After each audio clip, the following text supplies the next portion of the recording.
2023 Natural Resources Board meeting.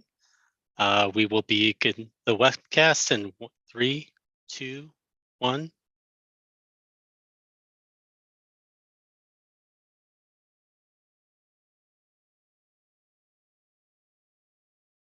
Natural Resources Board meeting. Please join me in saying the Pledge of Allegiance to our great nation. I pledge allegiance to the flag of the United States of America and to the republic for which stands one nation under God, indivisible, with liberty and justice for all.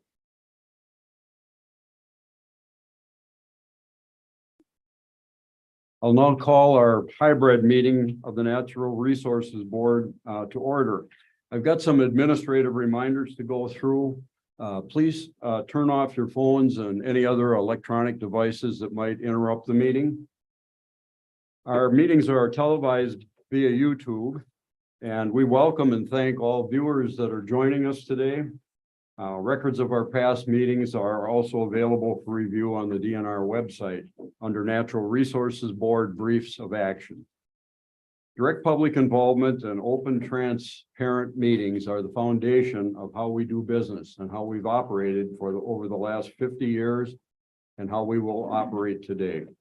Our Natural Resource Board discussions and decision-making are transparent to all, and public testimony is very welcome at every regularly scheduled natural resource meeting. To ensure fair and equal time for all, please limit your public testimony to 3 minutes per speaker. We've got a light system here and at the podium to help remind you. The yellow light says there's 30 seconds left. Please wrap it up and close out. And when the red light comes on, you're over 3 minutes. And I will at some point remind you of that if you're in the red, and we'll try and encourage a very concise closeout. I also add that speakers may augment their comments with written materials to the board either before or after your presentation. So if you got extensive background materials or data sheets, it's good to put them in writing. It helps the board with comprehension and retention on that.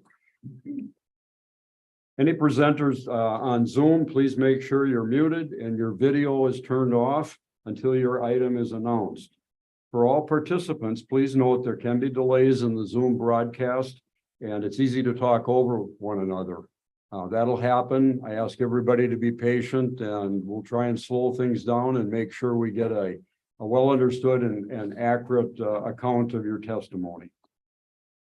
Board members, please ask for the floor when you would like to speak, and be sure to state your name when making or seconding a motion so we can get our actions recorded accurately. I will try and make it a point of acknowledging who made the primary motion and who made the second, but if we do that together, we'll help Ashley make sure she's got a good record of our actions. And thank you to Secretary Payne and your department leadership team for your continued support of this board and your commitment to enhance collaboration between the department, the board, and most importantly, the citizens that we serve. A special thanks to our issue presenters, DNR IT, Office of Communications, General Counsel, and all support staff who make these meetings possible. Your time is valuable, and we very much appreciate your support. I always like to individually recognize Ashley Bistel. Ashley is our Natural Resource Board liaison. She's also the primary point of contact for public communications with the board. I know a number of you have had interactions with Ashley on text messages and emails and phone calls. This is your opportunity to connect a name and a face. And thank you, Ashley, very much. Your support is outstanding, and we appreciate it. I also want to thank all the employees, the citizen volunteers, and our conservation partners of the department for your continued and tireless work to protect and enhance our natural resources and to serve all citizens of our great state. I also have a special thank you unique to this meeting. I want to thank our outgoing board members, Sandra Dinas, Dylan Jennings, Sharon Adams, and Jimmy Vandenbroek, for their commitment to public service, their valuable contributions to conservation in Wisconsin. And on behalf of all of your colleagues here and me personally, we've enjoyed working with you and offer you our very best wishes to the future. We will miss you at the table.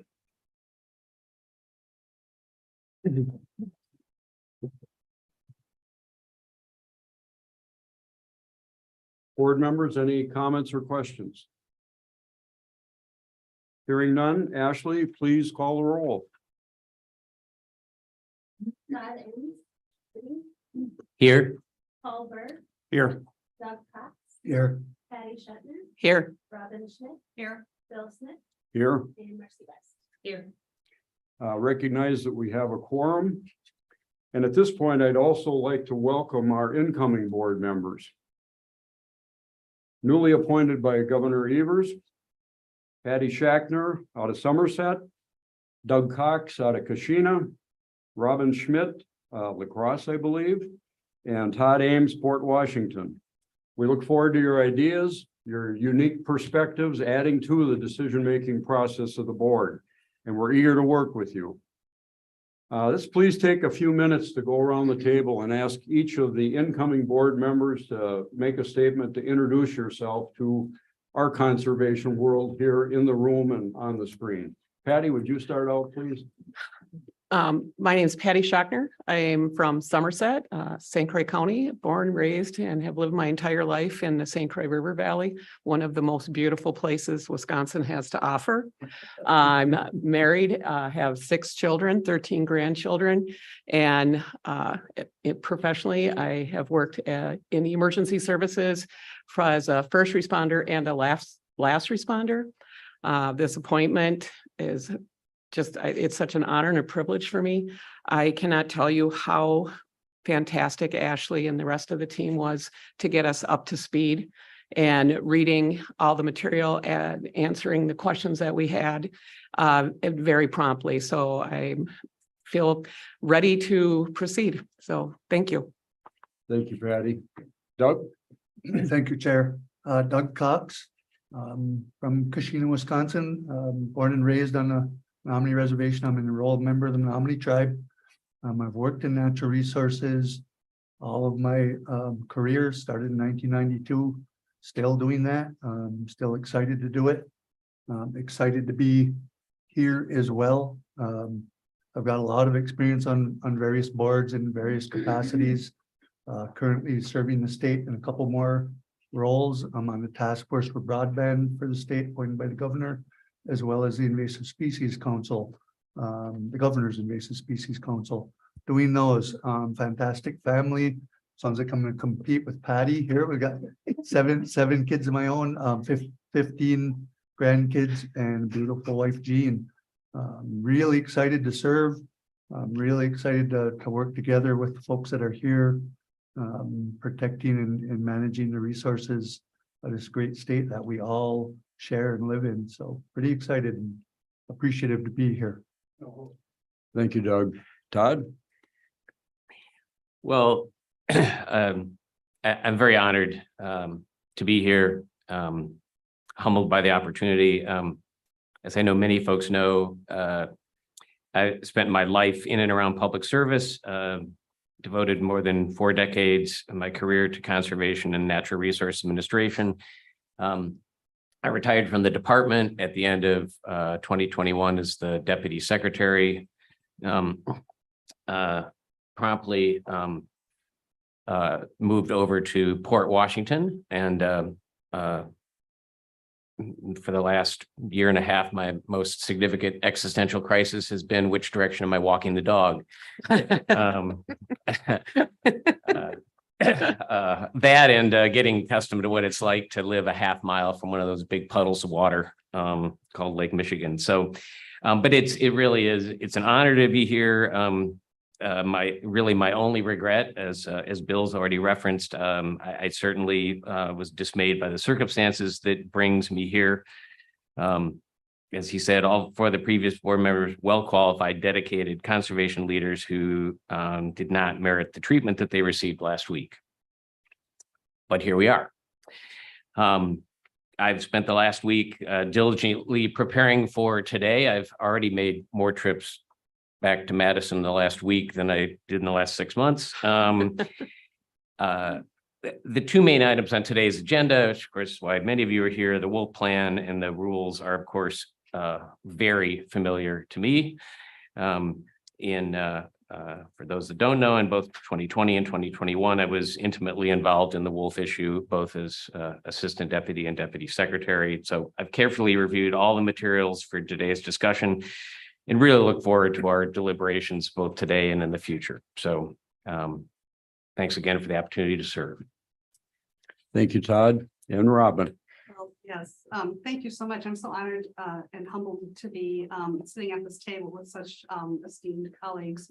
I came to Wisconsin as a freshman college student, got my undergraduate degree here, stayed here for my master's degree in land resources while I was working at the department. I've been with the department actually either as a limited term employee and eventually to a permanent employee since 1976. So, and retired in 2018. I am a licensed professional hydrologist and I've worked here as a hydrogeologist in various programs, including the spill response program, the remediation redevelopment program, and most recently, I managed the program that finances public water infrastructure projects. I serve on several statewide boards for conservation and civic organizations. So I have been very engaged with discussions on wolf management as well as PFAS issues. I also represent La Crosse County on the Harbor Commission and Upper Mississippi Regional Planning Commission. And I just want to give a shout out to the DNR and to the Natural Resources Board for the transparency that exists before this appointment even occurred. I was able to go on the website and read every one of the materials that was available for this meeting today. So I've had several weeks to be able to prepare for this. I felt really comfortable when I came to the DNR last week, met with staff. Any questions that I had, they immediately responded, and I was really impressed with the quality and the science behind the information that was presented to me. So kudos to the organization, to the technology we have available to be able to access information early in advance, and for the quality of staff that work here and the leadership. I'm married, I have 2 children. I have 2 granddogs that I'm very endeared with. And so that's my background. Thank you, Robin. And again, welcome to the board. Next item is Secretary's remarks. Secretary Payne. Thank you, Mr. Chairman. I'll keep my introductory remarks very brief because I know we have so many people signed up today to make public comments, and it's good to see the room full. I think it's going to cool down as the morning goes on. But it's really good to see so many people here today. You know, in the last year, I think this is the 3rd composition of the Natural Resources Board that I've had the privilege of working with. And sure appreciate the comments that were made this morning, but I too want to express my gratitude and appreciation for the outgoing board members, Sharon Adams, Sandra DeNaas, Dylan Jennings, Jimmy Vandenbroek, not only for their recent service, but just for the really good, thoughtful, kind people that they are. Sandra and Jimmy Vandenbroek I've known for the last 3 decades, and just really good people. So I was sorry to see them go and wish them well. But also pleased to see the new faces around the table. The governor makes good appointments. He makes good appointments, and I want to thank all of you. Thank you, Todd, Doug, Patty, Robin, for stepping forward and taking this on. It is appreciated. So again, I'll leave it at that, but thank you for also the homework you've done and being able to hit the ground running. I've been looking forward to this meeting all year. Great discussion today. And so that, Mr. Chairman, I'll turn it back to you. Thank you. And do you have any changes to the agenda? No changes to the agenda. Okay. With that, I'd ask for a motion to approve or amend the agenda when you're ready. I so move. Got a motion from Paul to approve. Is there a second? Robin seconds. Any discussion? All those in favor signify by saying aye. Aye. Opposed, say no. Motion carries. We have an agenda. Thank you. Next item, our first item on the agenda is the consent agenda. Item A, we have approval of the brief of action of our September 27th, 2023 meeting of the Natural Resources Board. Item B is acknowledgement of a donation. The Friends of Copper Falls State Park will donate $17,833.38 in the form of a 2024 Ski-Doo Expedition SE 900 snowmobile. This donation will be used to respond to emergencies on park trails and to groom cross-country ski trails at Copper Falls State Park located in Ashland County, Wisconsin. Item C is acknowledgement of a donation.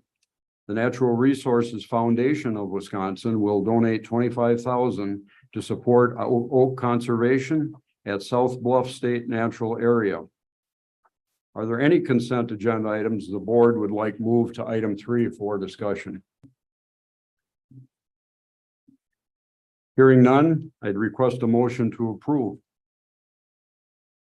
Robin, I move to approve consent items. Robin moves approval. Is there a second? Second. Doug seconds. Any discussion? All those in favor signify by saying aye. Aye. Opposed, say no. Motion carries. Thank you. There are no items in number 3 that have been removed from the consent agenda. Item 4, informational item. 4A is an informational update on proceedings of the Lake Michigan Lake Trout Stakeholder Group. Justine Haas, Fisheries Management Bureau Director. Justine, welcome. Good morning, Chair Smith, members of the board, and Secretary Payne. I am Justine Haas. I am the Bureau Director for the Bureau of Fisheries Management. And I am here today to give you an update on the Lake Michigan Lake Trout Commercial Harvest Stakeholder Group meetings, our associated public input, and our next steps. Oh, shoot. Oh, we have to go backwards. Sorry. I said I was going to get up here and hit the wrong button, which is what I did. So I would like to start with just a brief background for all of you to understand why this information item is in front of you today. During the 1950s, there was a severe decline of lake trout populations in Lake Michigan that were primarily caused by the invasive species, the sea lamprey, and overfishing. Many things have happened since this time to try to rehabilitate this population, including removing what was a commercial fishery. So there's been no commercial harvest for over 60 years out on Lake Michigan. In the 1960s, the US government, along with the Canadian government, tribes, and others got together to create a rehabilitation plan for the lake trout in Lake Michigan. And that primary focus of that rehabilitation plan has been sea lamprey control and stocking.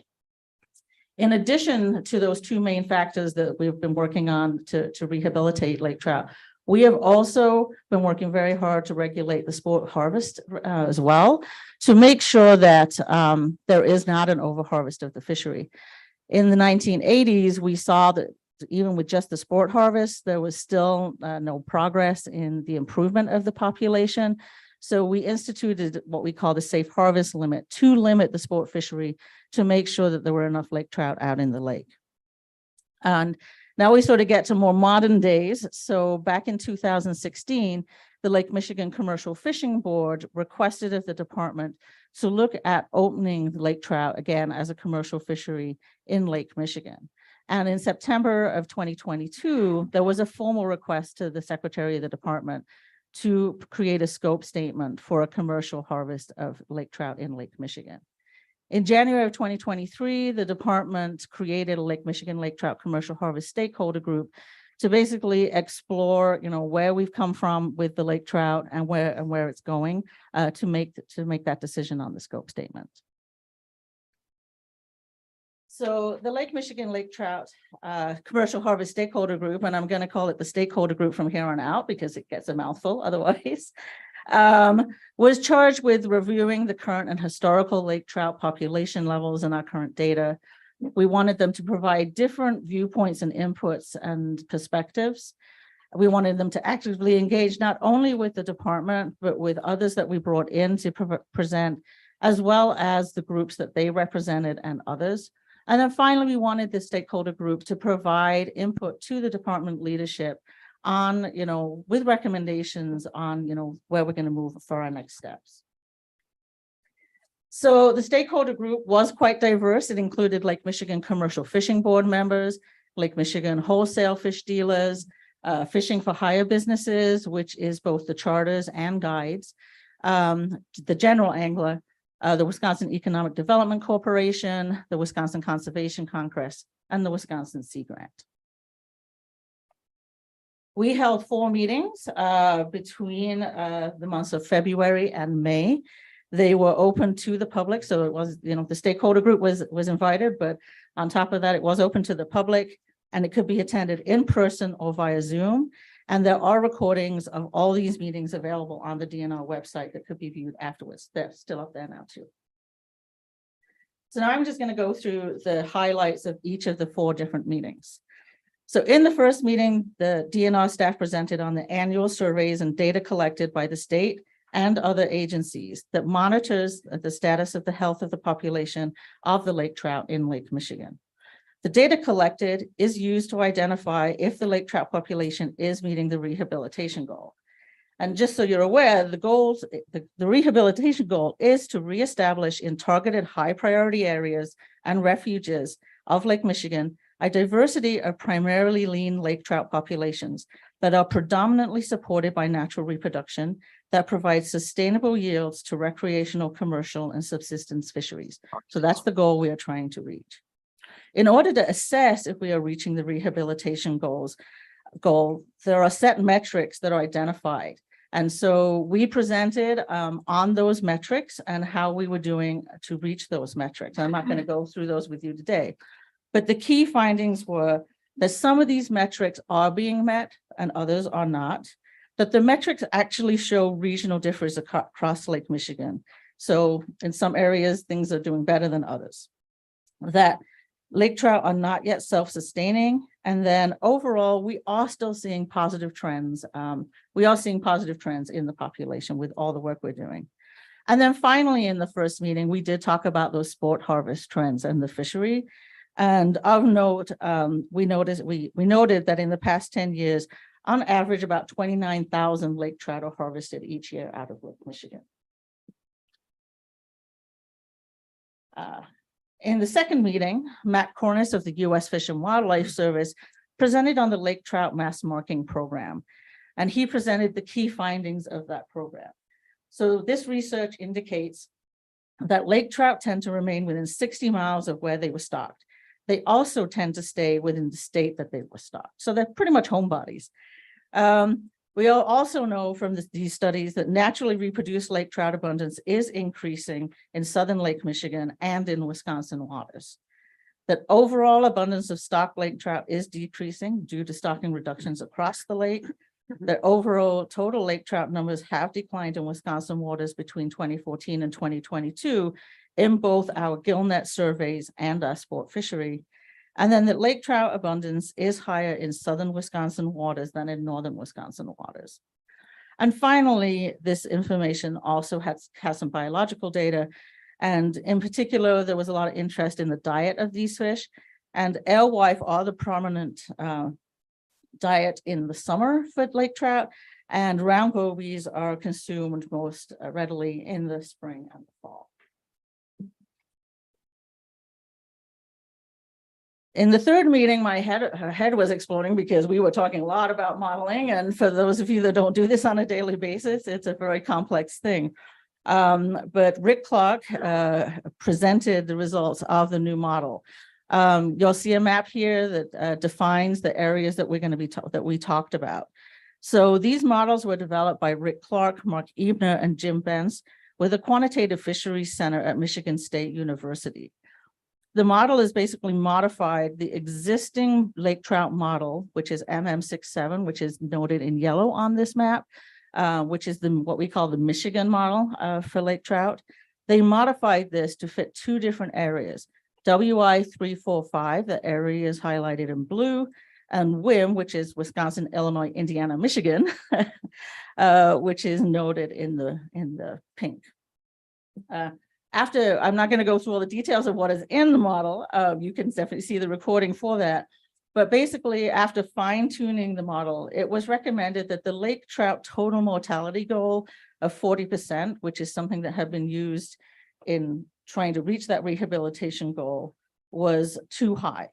And that a more realistic level should be no more than 30% to be more successful in reaching that rehabilitation goal. So with this updated model, we also presented an update of the safe harvest limit, which we now call the total allowable catch. So as I stated before, we created the first safe harvest limit in the 1980s. It hadn't changed since the 1980s. That limit had been set at 82,000 fish since then. And that limit was based on, it was not based on a population model, and it was also not based on the lake trout fishery being sustained by natural reproduction. It was based on being sustained by stocking. And it was also based on that higher 40% mortality rate.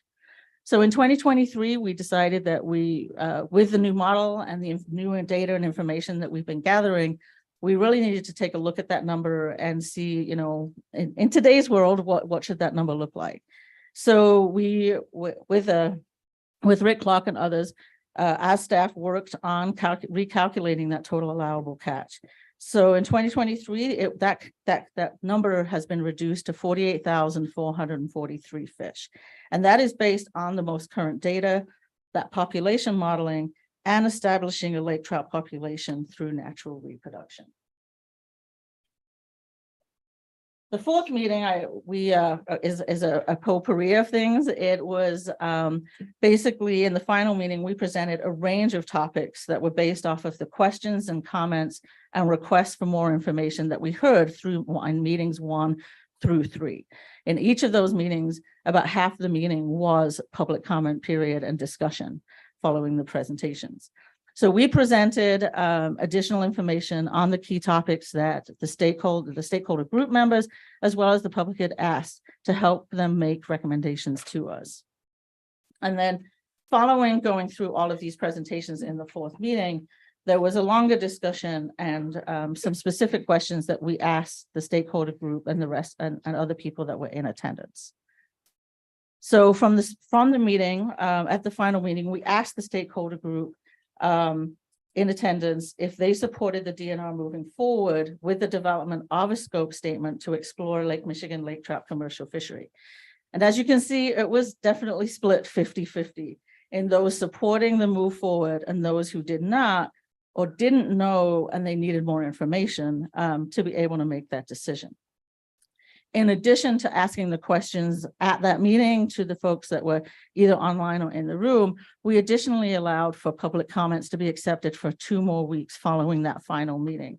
During that time, we received a total of 193 comments, of which 39 were in favor and 154 were opposed. So we took all of the information that we had heard from the 4 meetings, summarized all that information, all the comments that we had heard, met with the secretary's office multiple times to discuss what we had heard.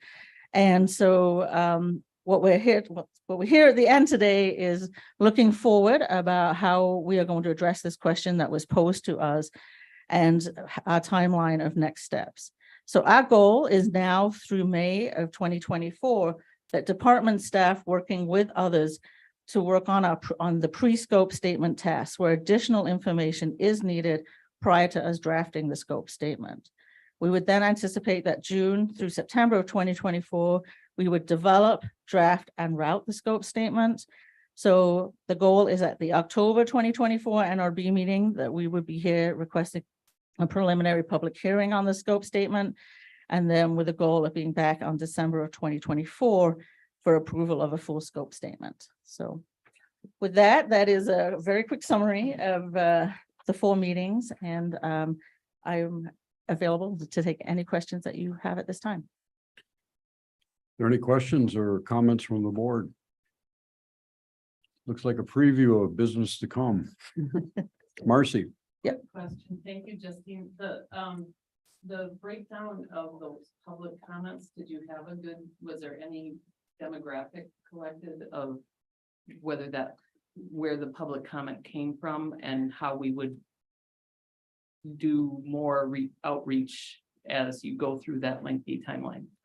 So I think I have a couple answers there. We didn't collect demographics specifically when they sent online comments. So it was either an email or a written comment to us. So unless they identified they were sport or commercial or some other entity, we don't know that.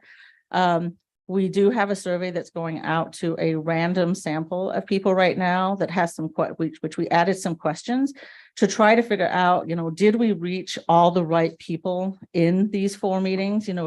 Were people aware that we were having these conversations? Because as we move forward, we want to make sure that we include everybody in the process. And then the one other thing I think to note is there is obviously a lot less commercial fishers in our state than there are sport anglers, charters, guides on the other side. So we would anticipate that, often when we're getting input, we're getting a lot more input, not from commercials, because of the number of people that do that activity. Okay, thank you. Other questions, Todd?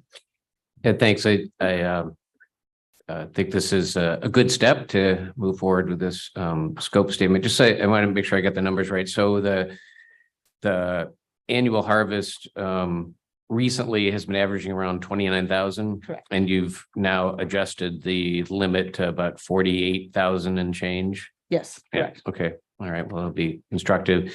I again live in Port Washington, spend a lot of time wandering through the harbor where there's several dozen charter boat captains and chatting with a number of them. So I know this is a big issue for folks, but I also am struck by it is there's clearly, understandably, a focus on catching salmon, so it will be I think an instructive exploration through the scope statement. So look forward to your work. Thank you. Other questions, comments? I have one request, Justine, as you Yes. work through the continuing discussions about the background information, the scope, pay particular attention to the impact this would have on the restoration of a self-sustaining native population of lake trout in Lake Michigan. Right now, there's a lot of moving parts. You got a brand new model. You've got requests for additional fishing pressure.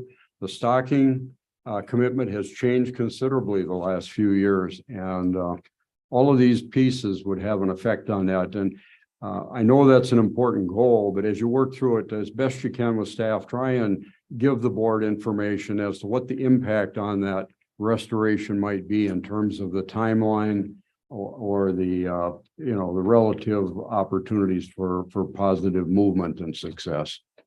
Yes, we will do. And I have some numbers, but I don't have them in front of me. There is a goal by 2050 under certain scenarios. So we can certainly provide that to you. And it's definitely something that will be a part of our discussions.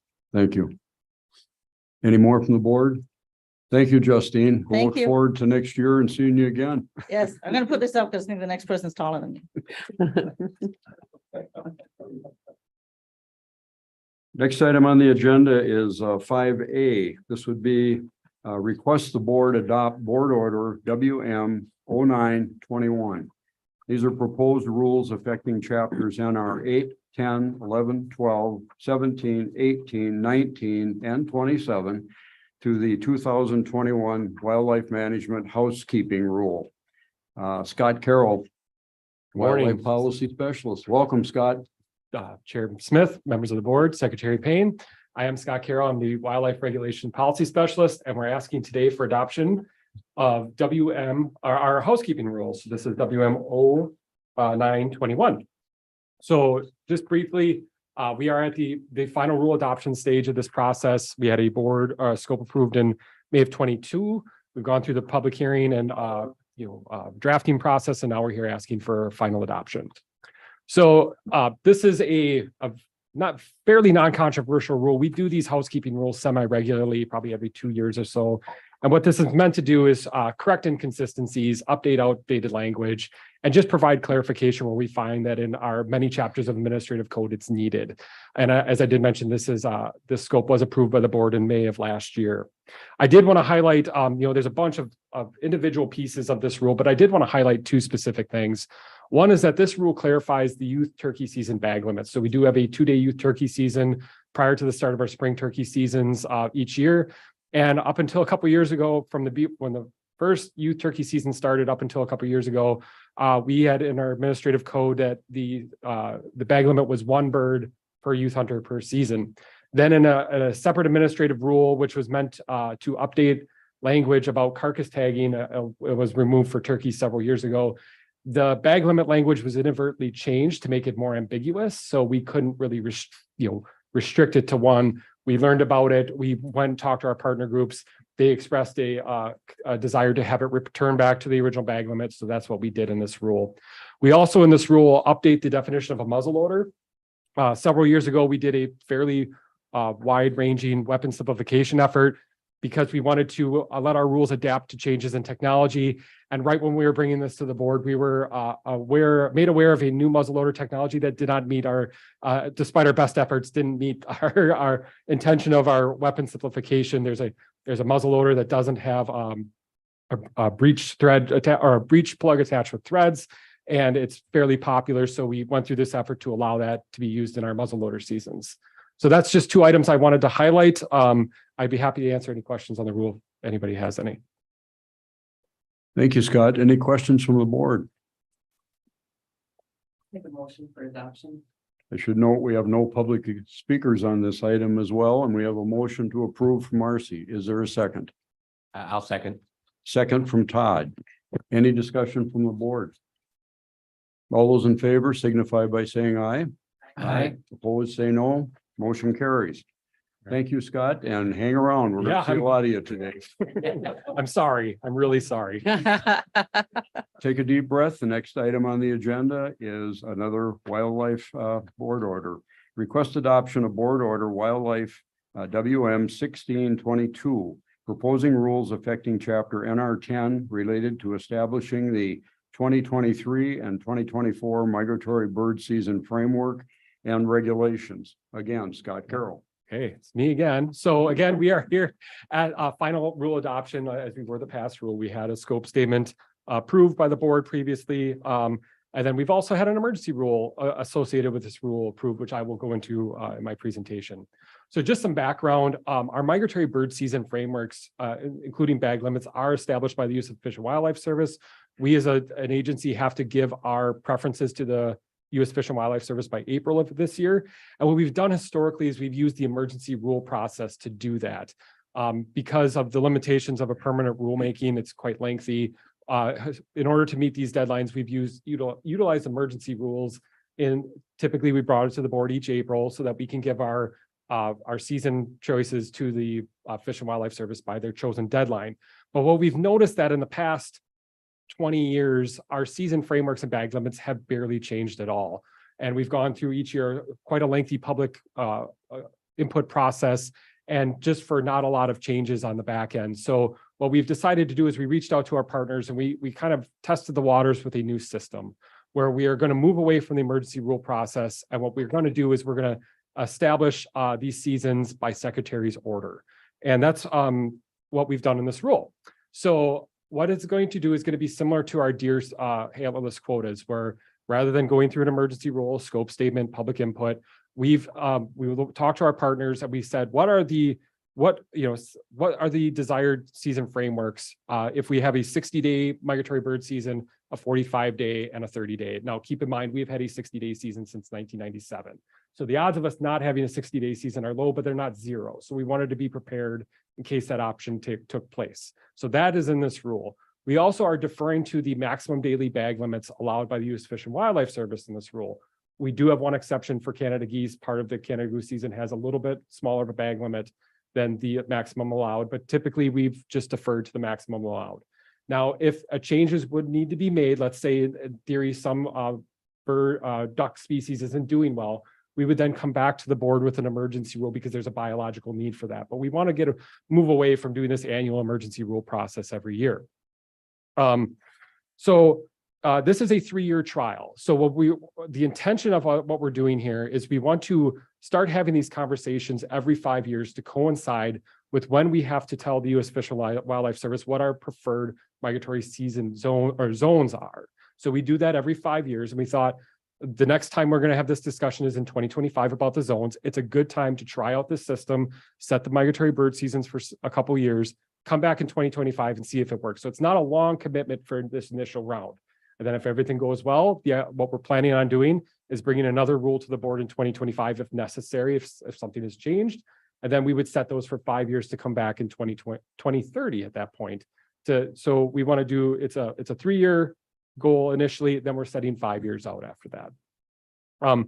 This rule, aside from these changes, also changes the crow season. So we've had a crow season historically that has started in September, ended in November, picked up back again and ended January and ended in March. It's kind of confusing. We know that from our outreach that most crow hunters appreciate having the season open in January, February, March when there's not a lot of other hunting seasons out there.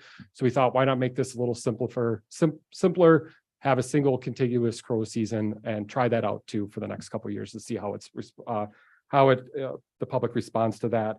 And then finally, what this rule also does is we have a youth migratory bird season in early September. And then what we've done is we've waived all state and federal license and stamps for that youth season. But the only exception is goose permit. So we decided is instead of just requiring youth hunters to have one permit on them during this youth season, we're going to waive all the requirements, which was a spring hearing question in 2022 and was supported. So that is our goal. We're going to try this out and then we're going to, listen to our partners, and if changes needed, or if we don't like it, we'll come back to the board and we'll address that in a couple of years to see how this works out. And with that, I'd be happy to answer any questions on the rule. Thank you, Scott. Are there questions from the board? Robin? Yeah.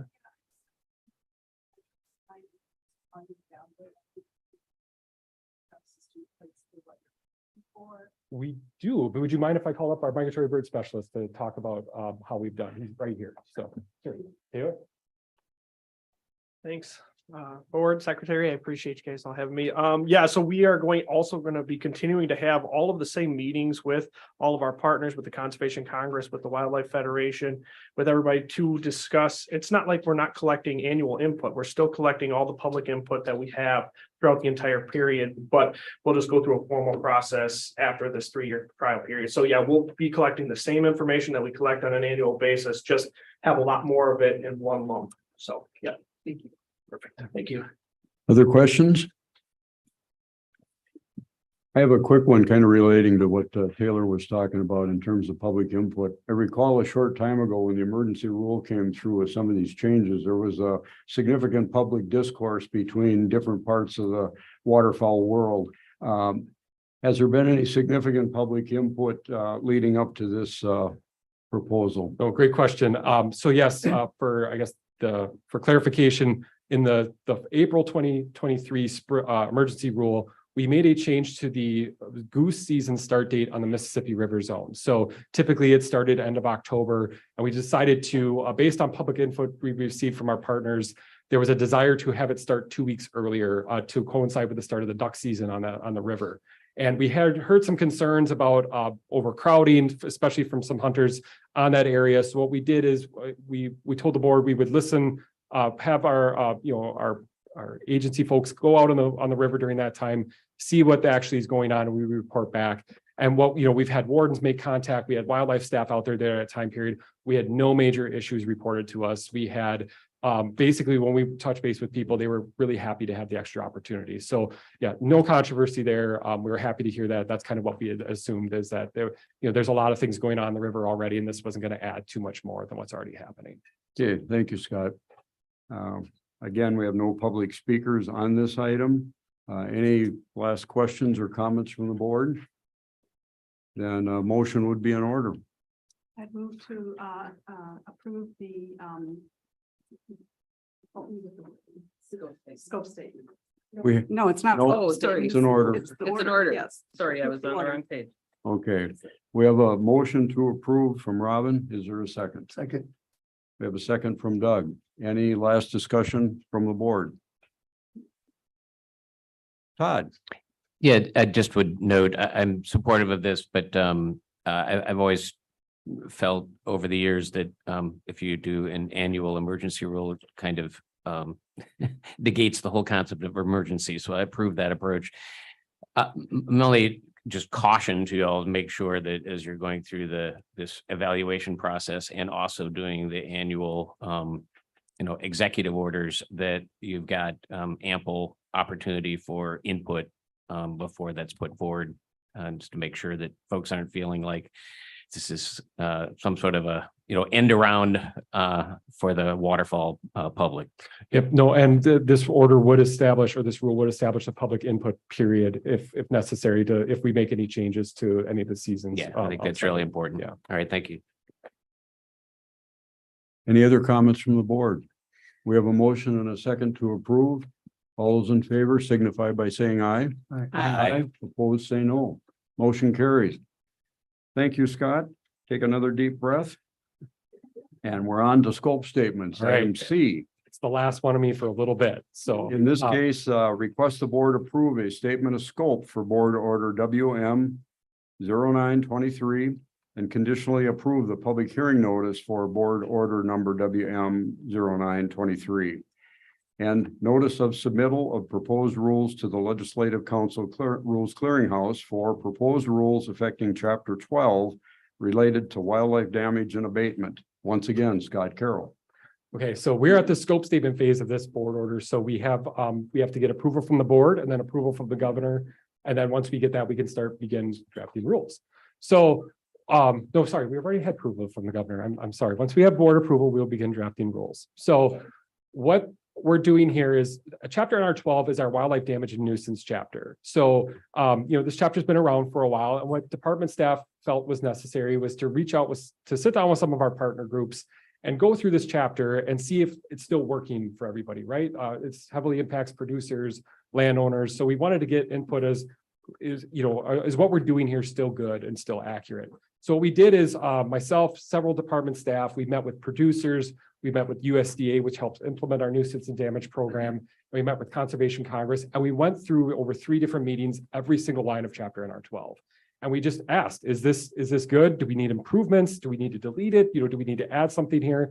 And we had this really great discussion. I felt I really appreciated the conversation, and I like these type of efforts where we get everybody involved, especially the people that it impacts.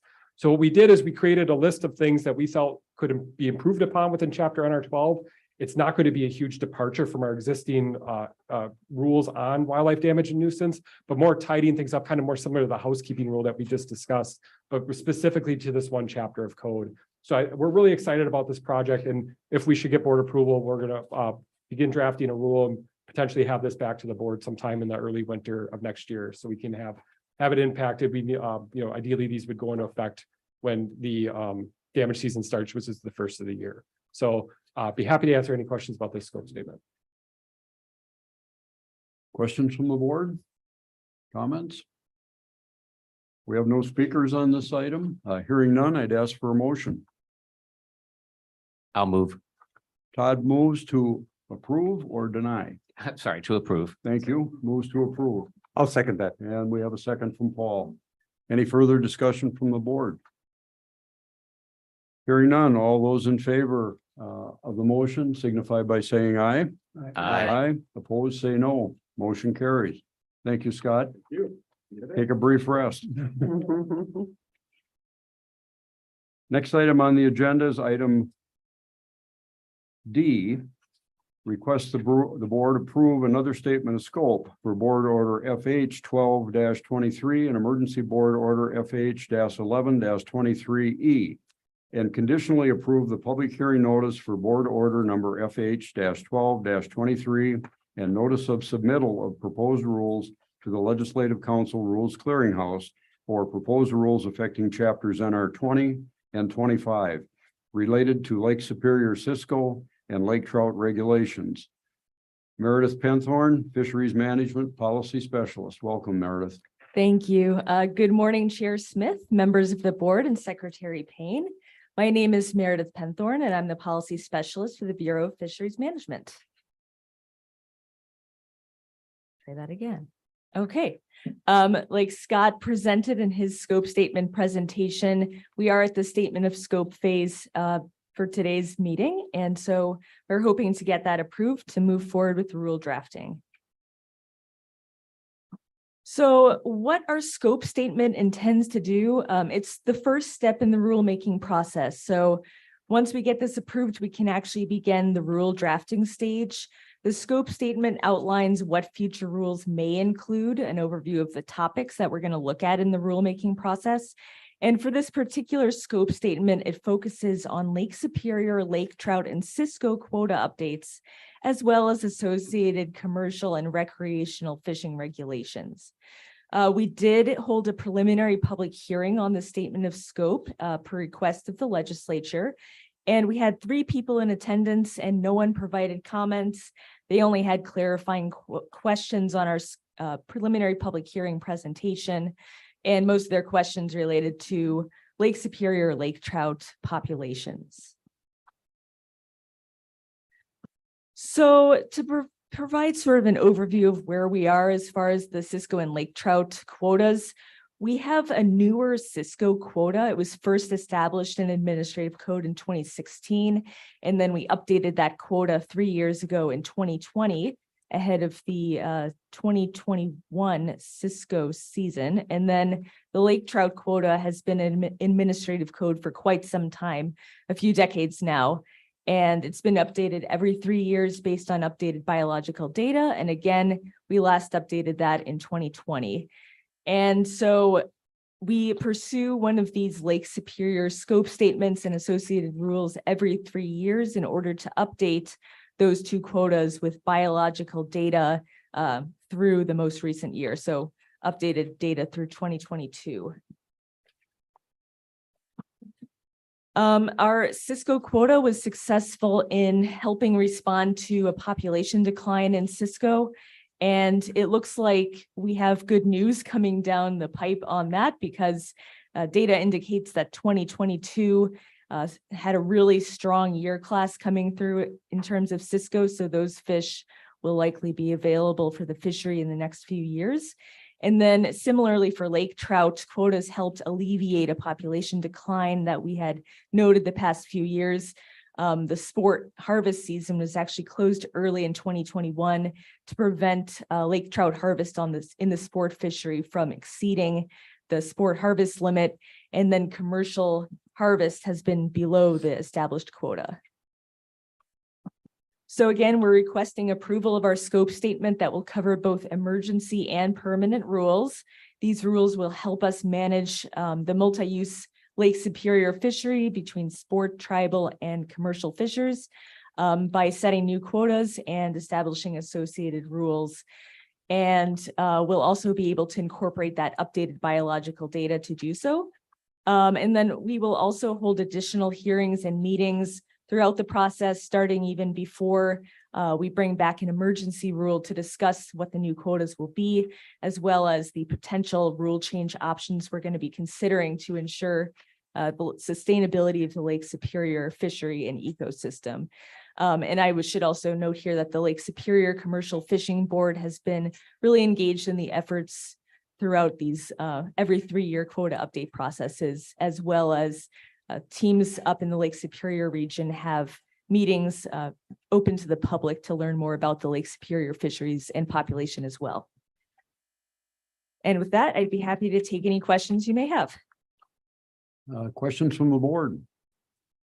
Todd? Hi, Meredith. Thanks. No problem with the scope statement, but I was curious. I remember well the issues with the early closure of the lake trout quota in 2021, and great to hear that the year classes for both Cisco and lake trout are up in 2022. I know there's no crystal ball out there, but any theories as to why a good year in 2022? Yeah, our staff are still looking at the data for that. I believe Brad Ray, the Lake Superior Fish Team Supervisor, may be online.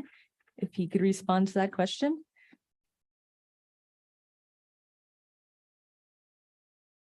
Otherwise, I could ask. my- That's fine. You can get back to me. It's not material for the approval of the scope statement. Thanks. Other questions from the board? Hearing none, we have no public speakers. I guess we're ready for a motion. Chair, I'll make a motion to approve the statement of scope order. We have a motion to approve from Doug. Is there a second? I'll second. Second from Patty. Any further discussion from the board? Hearing none, all those in favor signify by saying aye. Aye. Opposed, say no. Motion carries. Thank you, Meredith. Thank you. At this point, I'd like to ask the board to deviate a little bit from our agenda. Our next item on the agenda is going to be a big one. We have many speakers signed up. And what I'd suggest we do is to move our open forum forward on the agenda. We have one speaker registered for open forum. Ashley, I don't know if Carol Phillips is ready to go at this point, but she's here? Okay. Outstanding. With the board's approval, we'll move to open forum and handle that.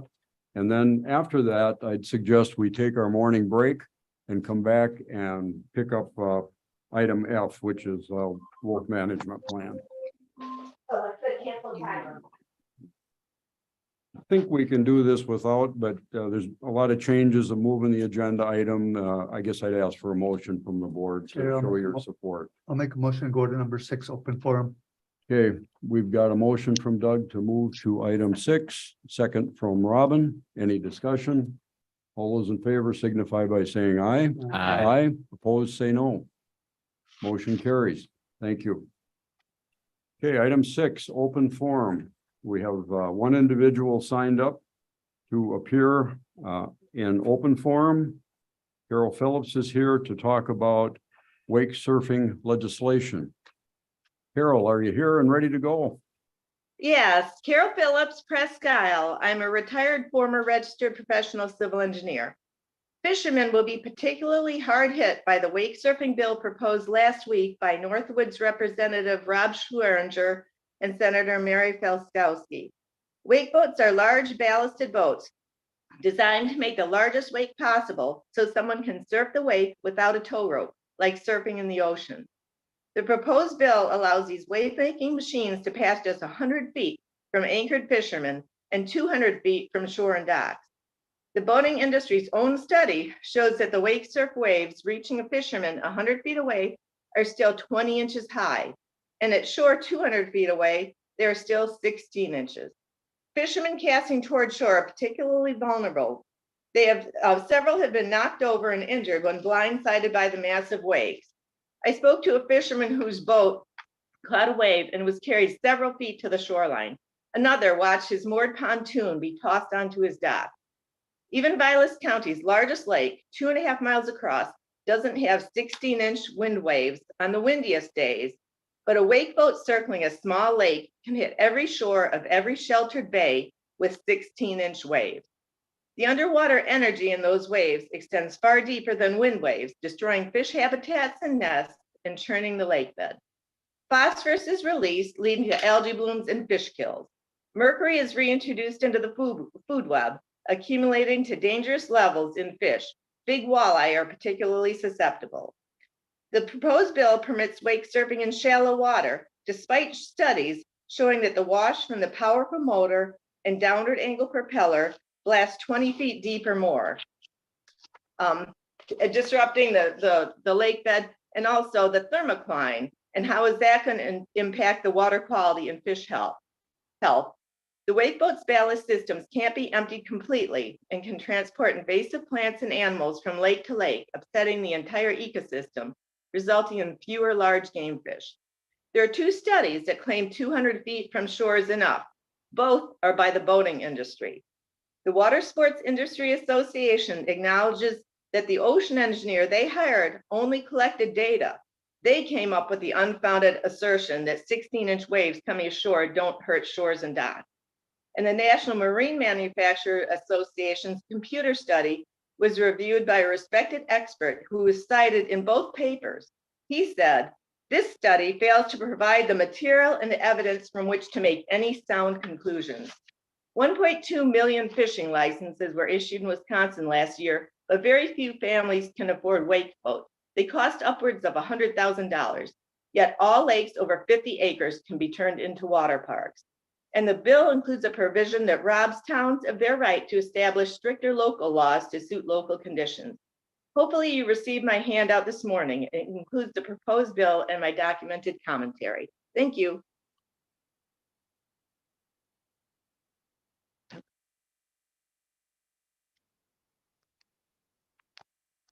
Carol, I want to say thanks to you for your commitment to this issue and your regular return to the board.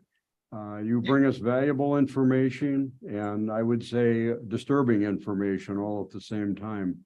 It's clear over the past couple of years that this is an issue that is rising in terms of input from the public and concerns expressed on the potential risk of wakeboarding. Certainly deserves further discussion, and thank you very much.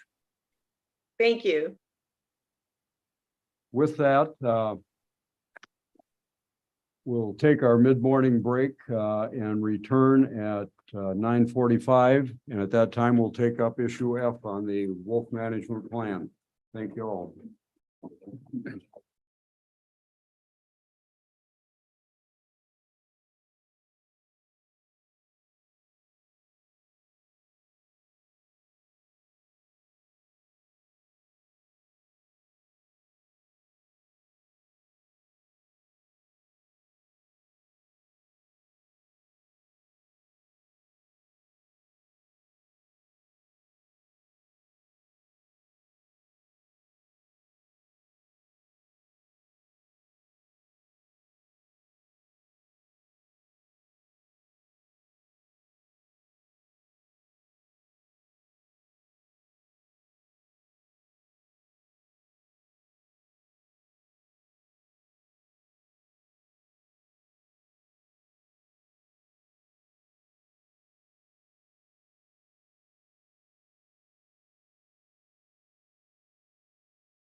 By Craig Yellen.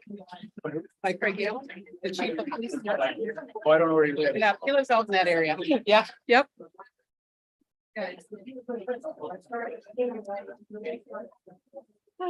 We'll call the meeting back into session, and before we go into the next item, I would like to acknowledge that this room is very hot. And we're trying to do something. What I've heard back is that the capital heating system here is on winter operations and the air conditioning is not available. We've asked staff to bring in some fans and give that a try just to get a little better air circulation. And if it gets to be a little overwhelming, I may take more frequent breaks today. Just wanted to keep you informed, appreciate your attendance, and apologize for the inconvenience of the closeness and the temperature of the room.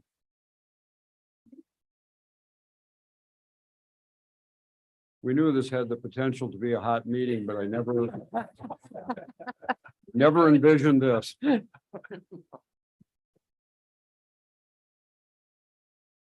Okay, we'll move to our next item on the agenda, which is item 5F.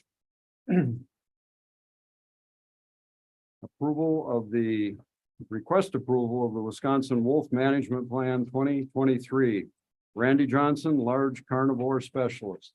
Welcome, Randy. Thank you. Well, good morning, Chair Smith, Secretary Payne, members of the board. I just want to thank whoever put this fan right here. Really appreciate that. I'm here today before the board to request approval of the Wisconsin Wolf Management Plan 2023. Randy, is there a way of putting the mic up a little bit? I sure can. Is that any better? Yeah. Thank you. Okay, let's try that.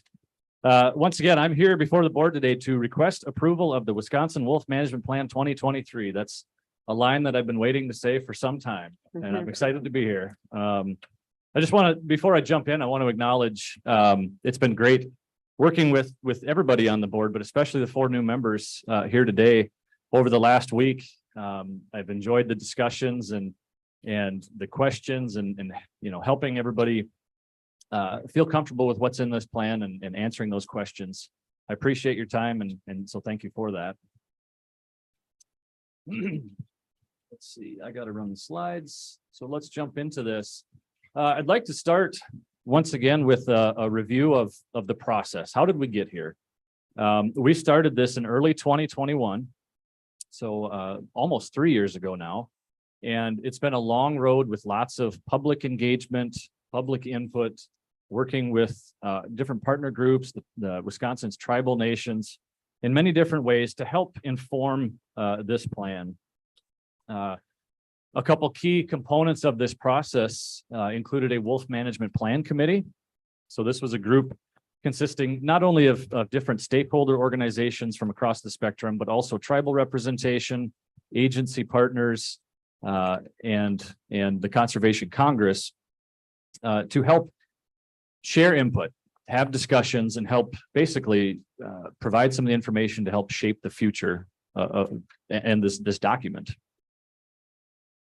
We also conducted a scientific assessment of public attitudes regarding wolves in this state. And this is a different approach to public input, where you do random sampling, scientific surveys, and you get the representative data of the Wisconsin public.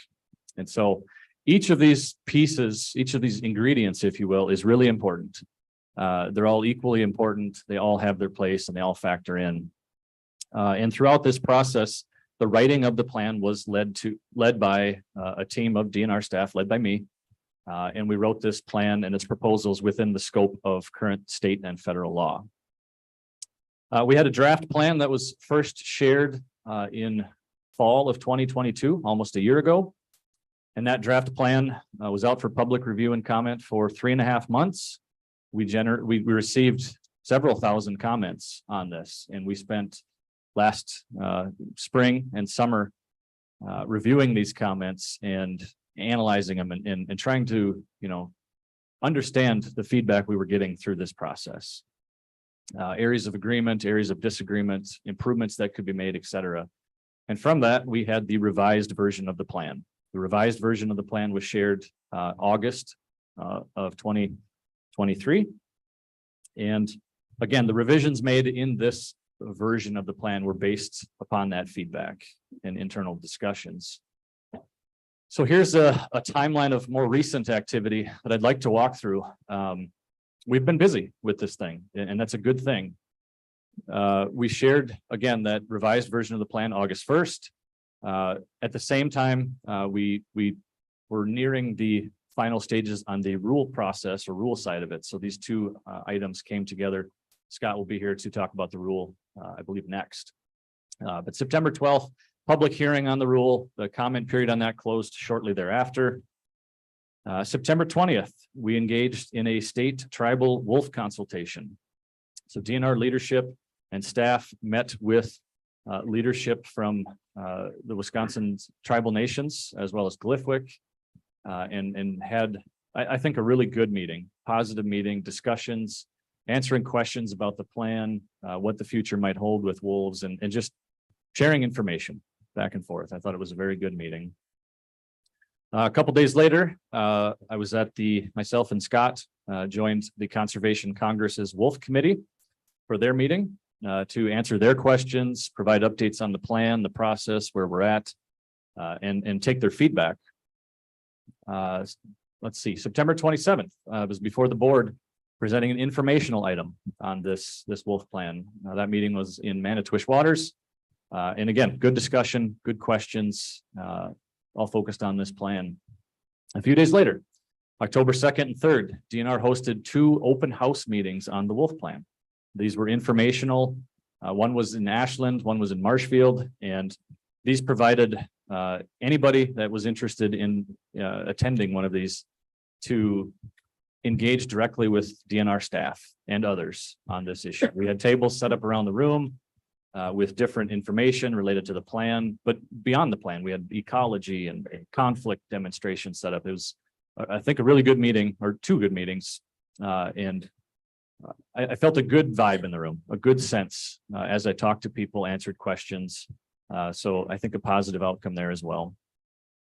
A few days later, October 12th, that's when the agenda and associated materials for this meeting were shared on the website.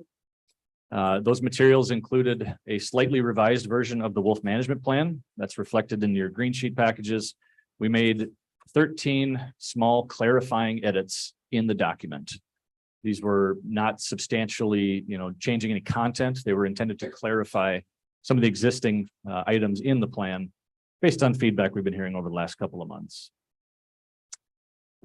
Conservation Congress, we met with their district leadership council October 17th, once again to answer questions, share updates, and help them make their position on the plan. And finally, here we are today, October 25th, for plan and rule approval. So once again, I'll go over a few of the highlights from this draft plan. One thing that's not changing is the state's commitment to a healthy and sustainable wolf population. However, we're updating the way we approach this. We're moving away from using a specific number of wolves as the primary management objective. We're moving away from that population goal approach and instead focusing explicitly on those areas of priority, right? 6 management objectives.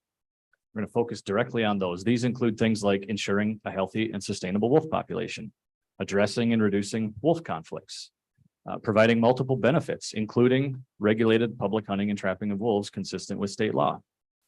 The other objectives focus on public education, using science, collaboration.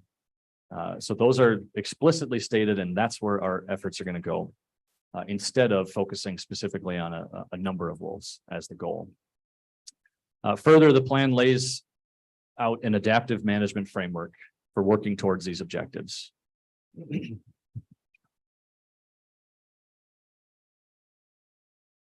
A few more highlights of the plan. We're going to continue the rigorous annual monitoring program that we've had in place in the state for many, many years. So this includes continuing the winter tracking surveys, working with partner groups to collect and share data, an emphasis on radio collaring wolves, using population models and science, and keep a good handle on this population, as well as the integrated wolf conflict program. So this includes a number of different tools focused on site-specific abatement, addressing the issues where they arise, including lethal tools when allowed and when appropriate, non-lethal tools when appropriate, financial compensation, public education, providing resources, helping people proactively reduce conflict, as well as helping them when conflict does arise. The plan has a lot of focus on ecology, the benefits of wolves, the role they play in the ecosystem, those types of things, public education, helping people understand what it means to have wolves in Wisconsin. Science, using science to inform our decisions and continuing to learn more as we go forward, and collaboration with the public, stakeholder groups, Wisconsin's tribal nations, the board, and others.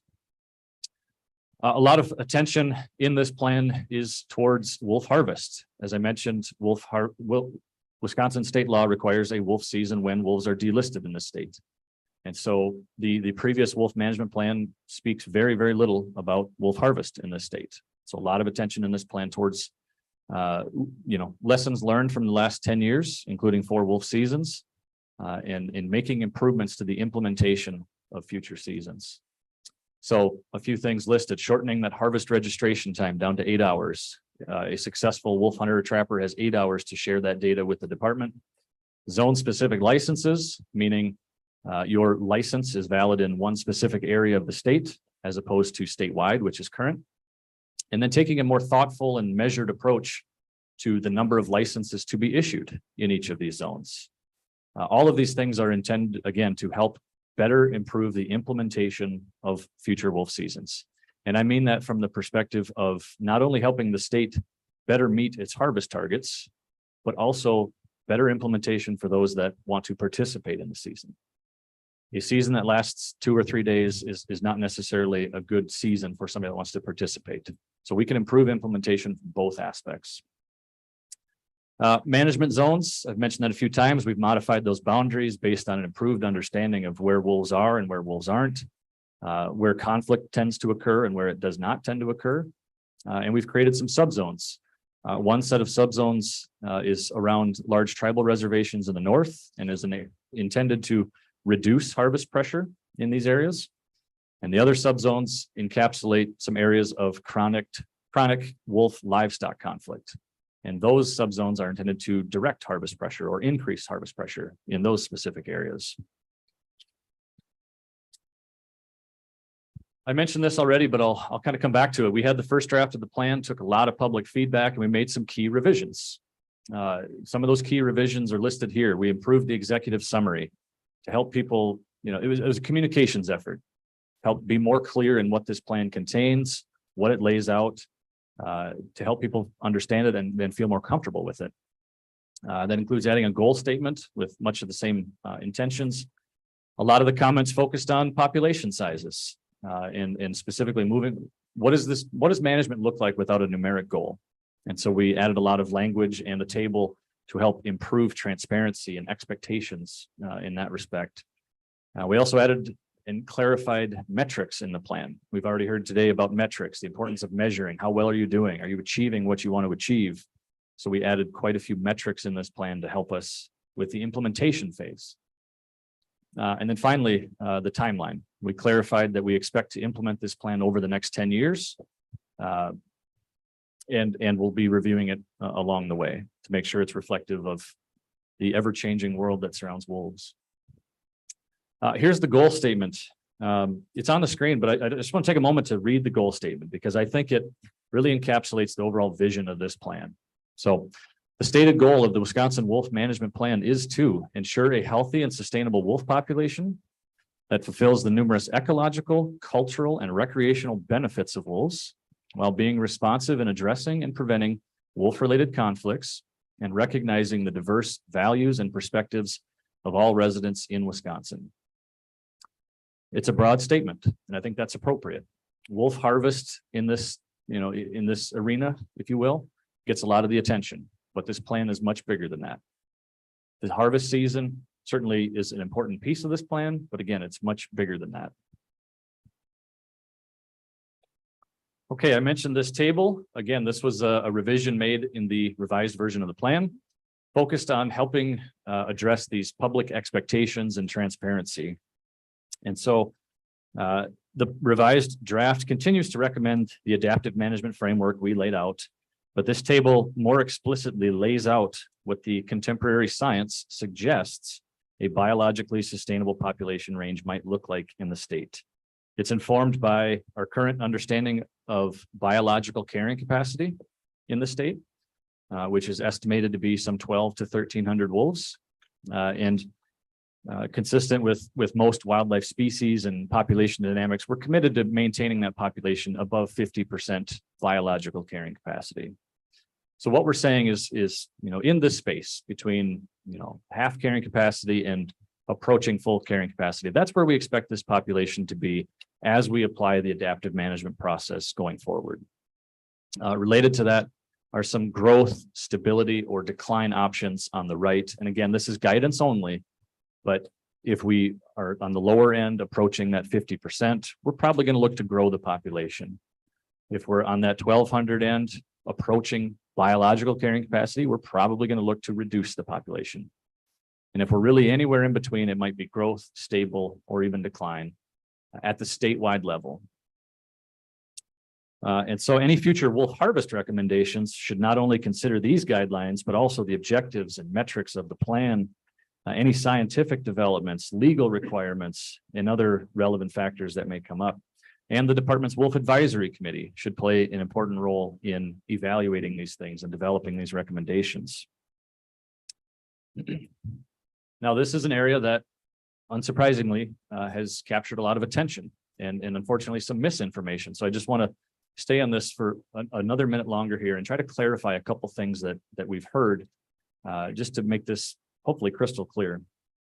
I mentioned on the left, those ranges in the table are informed by our contemporary understanding of biological carrying capacity.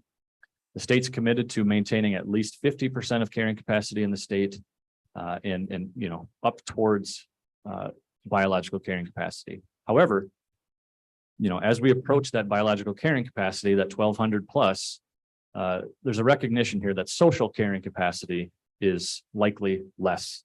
It's almost always less than biological carrying capacity. So again, that's reflected explicitly in this table, where again, it's laying out that we're essentially looking to keep this population between, say, 2/3 carrying capacity and up towards biological carrying capacity.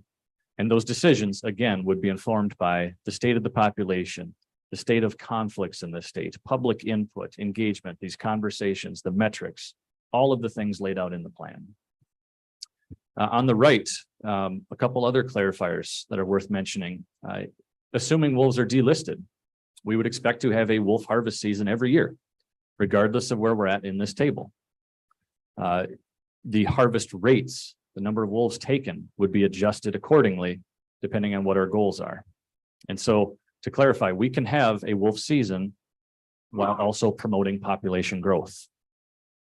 We can have a wolf season while trying to maintain the population at its current level. And obviously, we can also have a wolf season designed to reduce the population. So that's expected to occur every year if and when delisted. The other point that's worth clarifying here is this is statewide guidance. We've outlined a number of management zones with different priorities and objectives, and we can adjust the wolf population through harvest in those different zones to try to achieve our objectives accordingly. In other words, we can have a zone where we're trying to potentially reduce the wolf population, and another zone where we might be trying to maintain or grow.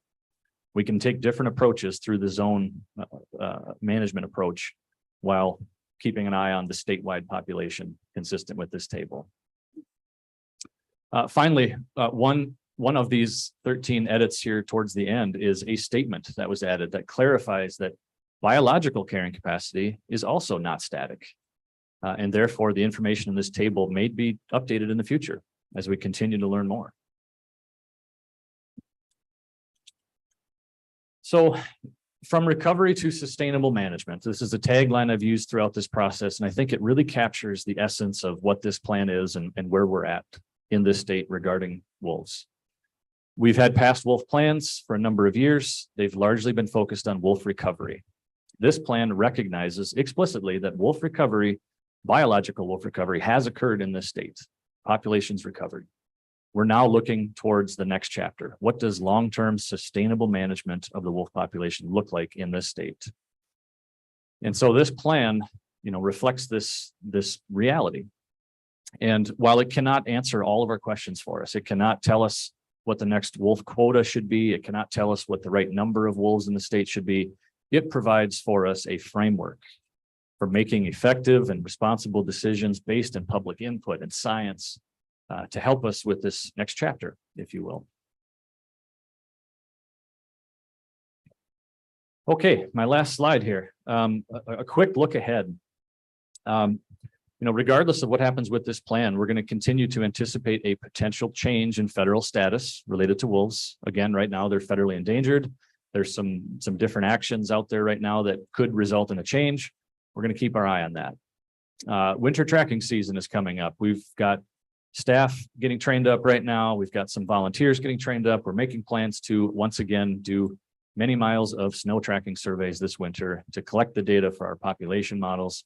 Along with that, the last year, we've had a big emphasis on deploying more GPS collars on wolves in the state. And happy to report just in the last week or so, we've put out 3 new collars by working with private trappers that are out going for coyotes or fox, et cetera. They incidentally capture wolves sometimes, and they're calling us. We help them get the wolf out, put a collar on. It's an excellent partnership, an example of working hand in hand towards a common goal. Assistance with wolf conflicts. Folks that are experiencing wolf conflicts can still call Wildlife Services and get the help they need through non-lethal, through compensation, through technical advice, et cetera. And finally, the management plan upon approval. We've got to do some formatting, styling, make this thing look pretty, and then we'll distribute it far and wide, and then begin implementation. So in many ways, this is hopefully one end and a beginning at the same time. There's a lot in this plan that I look forward to getting underway with. I think one of the first things we can look forward to would be establishing the Wolf Advisory Committee as outlined in the plan to bring this group together and get to the business of implementing this plan. And with that, just want to conclude by saying, again, asking for approval of the wolf plan. We believe this plan provides a practical vision for wolf management and stewardship in the years ahead. If fully implemented, this plan would support the perpetuation of a healthy wolf population in Wisconsin to fulfill its numerous roles and benefits, while also being responsive and effectively addressing wolf-related conflicts and concerns. With that, thank you for listening.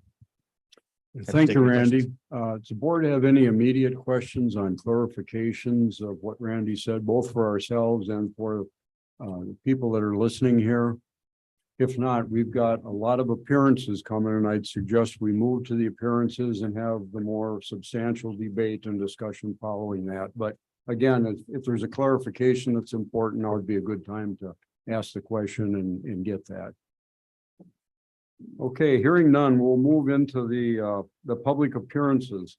And I'd like to preface that with a couple of remarks. One is to acknowledge that we've had some confusion and disruption in our normal sign-up process to appear on this topic and also the rule package. There were some computer mix-ups. We had messages sent that disappeared into the ether and reappeared later after the deadline, and we had to go back and clear that up. We had people that signed up for one item and really wanted to talk about the other one more. We've allowed people to switch. We had people that signed up in general for one item and didn't specify talking on both. We drew the line and said, if you signed up for one and you didn't sign up for the other one, after the fact, you want to go and expand your base, we're going to draw the line, but we'll give you the freedom to pick which one of the topics you want to talk about that's most important to you. So without going into any more detail, there was a lot of shuffling and adjusting, and our basis of decision making is, again, to enable people and encourage people to come before the board, give us your testimony, help influence our decisions in a friendly and a respectful atmosphere. So for those that didn't get everything you wanted, I apologize. We'll try and do better in the future, but we tried to adjust and make reasonable accommodations where we could. So our list of speakers on this item alone has grown to 55 today. In listening to people and talking, I know this is an extremely emotional issue for many of us. And I'd ask people to do the best to contain your emotions. Certainly celebrate your feelings, but do it in a respectful way to the other speakers, in a way that's conducive to good decision-making from the board and ability to listen to the whole wide range of inputs that we're going to hear from today.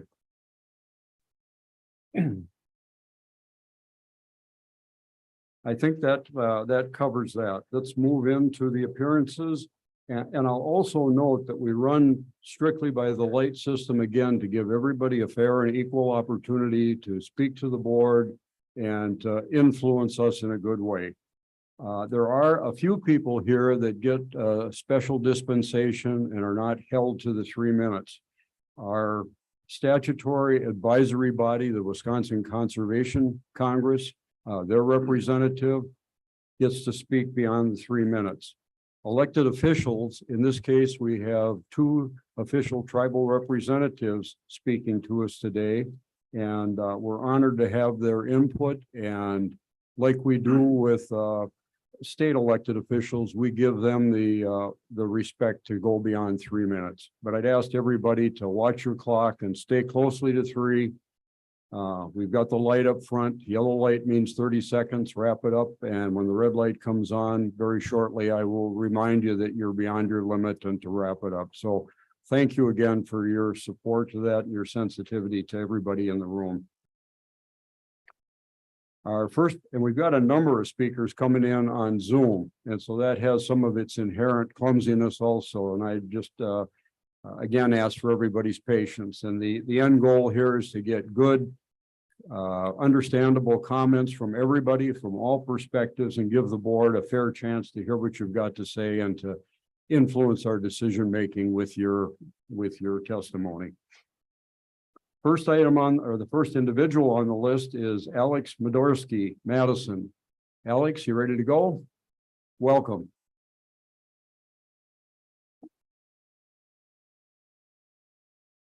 Thank you very much, Mr. Chair. I want to recognize and congratulate all of our new board members who are exceptionally qualified, while also recognizing that what happened to the majority of the board members last week is deeply unfortunate. So thank you very much for your time. My name is Alex Medorsky. I'm the Associate Director of Government Relations for the Nature Conservancy in Wisconsin. We are the world's largest conservation organization. We operate in 79 countries, all 50 states. We've been here in Wisconsin since 1959. We've protected over 230,000 acres in this state.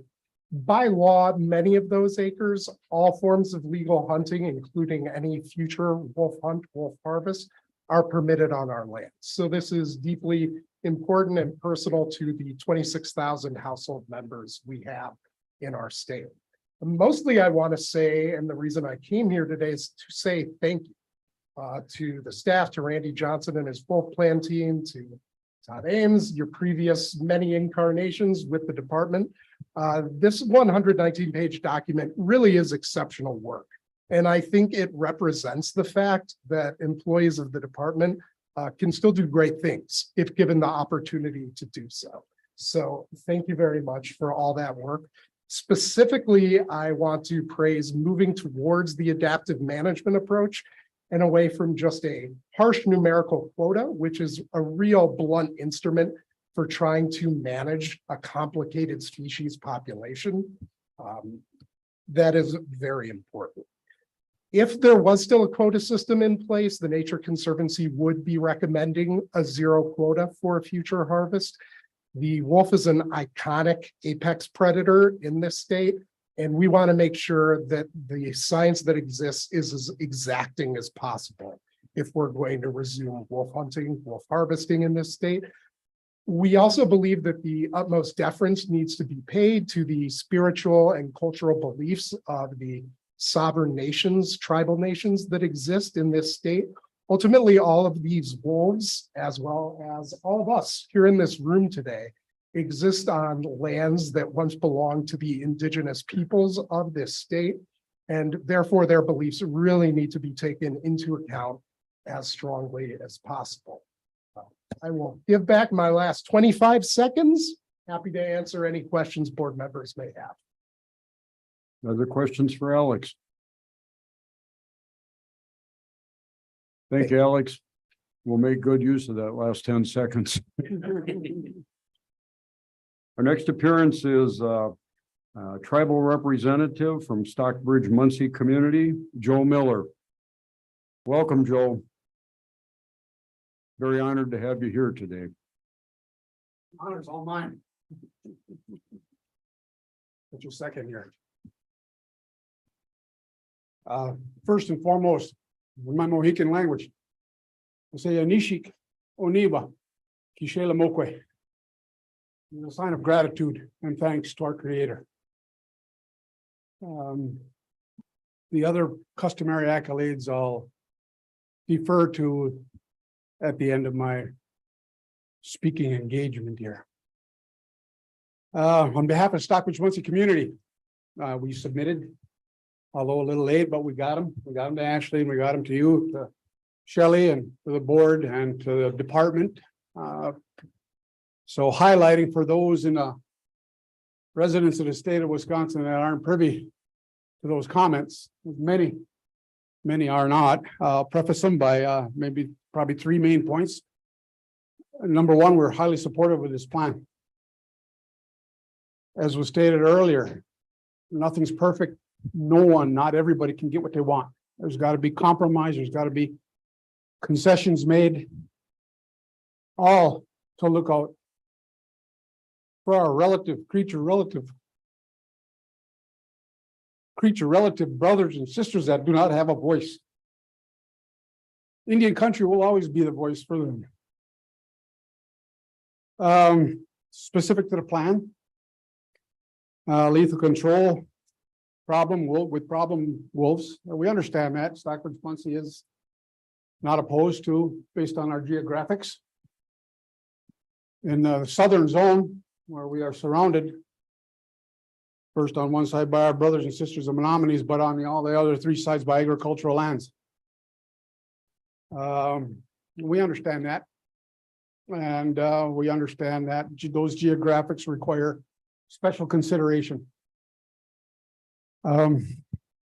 So that's first and foremost, those lethal control measures, and it is our position that any lethal control by qualified individuals, wildlife specialists, whoever, that number should go against the annual quota, the annual harvest quota, because in certain subzones, there's very few numbers.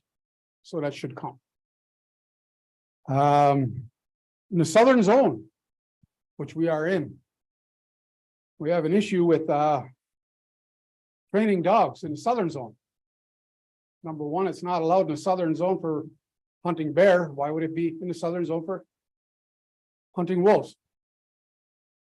As stated earlier, with our geographics in the southern zone, there's far less public lands as in the north, and far more private agricultural lands. Hence, the rate of conflict would be increased in the southern zone, highly increased, which was addressed earlier with an attempt in the plan to mitigate those, limit those conflicts. So with that in mind, in those areas there, we have a concern about that. And on behalf of our community, we want to take the time to thank everyone here, the department, board, all the citizens of the state of Wisconsin, my fellow citizens, for opportunity or listening and their input. It's important. When we can come to a consensus on things, it's the best for everybody. Give and take. So as stated earlier, our wolves are above any other species, have been victimized for hundreds and hundreds of years with fear-based philosophy. It's the way it is, more so than any other species here. And it's that fear-based philosophies that is driving an awful lot of the current issues. So I noticed in the plan when Randy mentioned education, highly emphasize the need for education, not only the public, but our young children. in our public school and private school systems to educate our young children, because they are our future. To say not everything is a big bad wolf. It's not the big bad wolf. They're part of our infrastructure, they're a part of our culture, our tradition, they're a part of our history, they're a part, as we have many tribal nations that have wolf clans that make up their membership.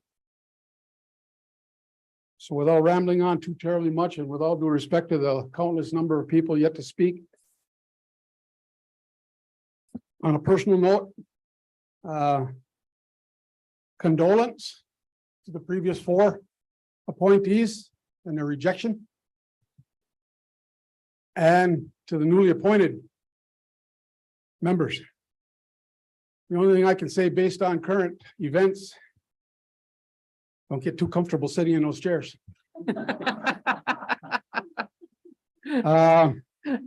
In other words, like our old farmers always taught me, you make hay while the sun's shining. The sun is going to be shining here for, we don't know how long.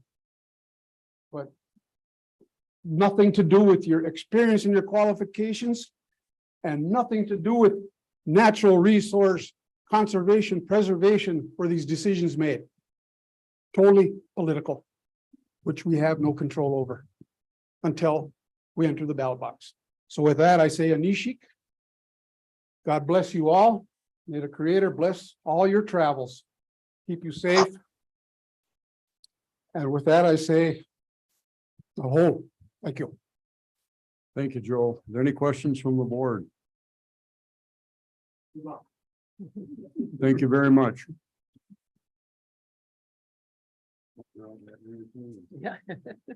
Next appearance is on Zoom, Jason Schlender, Odana from Great Lakes Indian Fish and Wildlife Commission, Voight Intertribal Task Force, and one of our very important conservation partners. Jason, welcome. Bonjour, good morning, everyone. To the members of the Natural Resource Board, my name is Jason Schlender, and I'm the Executive Administrator for the Great Lakes Indian Fish and Wildlife Commission. I'm here today on behalf of GLFWC and the Voight Intertribal Task Force to provide comments on the proposed wolf management plan and rule. These comments are made from an intertribal perspective and do not preclude any of GLFWC's member tribes' comments on the proposed plan and rule in their own sovereign capacity. GLFWC's member tribes have always been staunch advocates for Mayingun, for protection, and our tribes maintain unequivocal opposition to the recreational hunting of Mayingun. Mayingun is highly revered by the Ojibwe people as a relative who possesses equal, if not superior, capacity to human beings in many respects. The Ojibwe creation story says that Mayingun walked with our great uncle. And the creator gave the two the task to name all aspects of creation. The two then parted ways, but the creator explained that the Anishinaabe and Mayingun would always be connected as brothers. Ani ne ishwe bezid Mayingun, mi ge ishwe bezid Anishinaabe.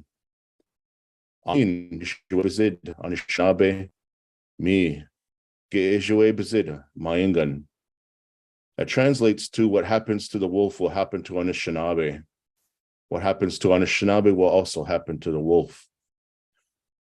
While GLFWC's member tribes stand firm in this belief and in their opposition to any recreational hunting of Mayingun, the task force recognizes the state statutes, court rulings, and the painful memory of past wolf hunting seasons require a new wolf management plan and rule to be promulgated. GLFWC and the task force primary objective in this regard is to advocate for the greatest possible protection for Mayingun. Within the constraints of current state laws, we believe that both the proposed plan and rule provides significant improvements, and we appreciate the Department of Natural Resources' willingness to take part in discussions with GLFWC and consultations with its member tribes. On behalf of the task force, we have already submitted written comments on both the plan and the rule in which we requested certain changes. Some of those requests were adopted in the DNR's most recent drafts, and we appreciate those edits. There are, however, 3 specific aspects of the plan and rule where we find it necessary to reiterate our comments. The task force asks that the recommended limit for subzone 1B noted on page 108 of the plan be changed to 2.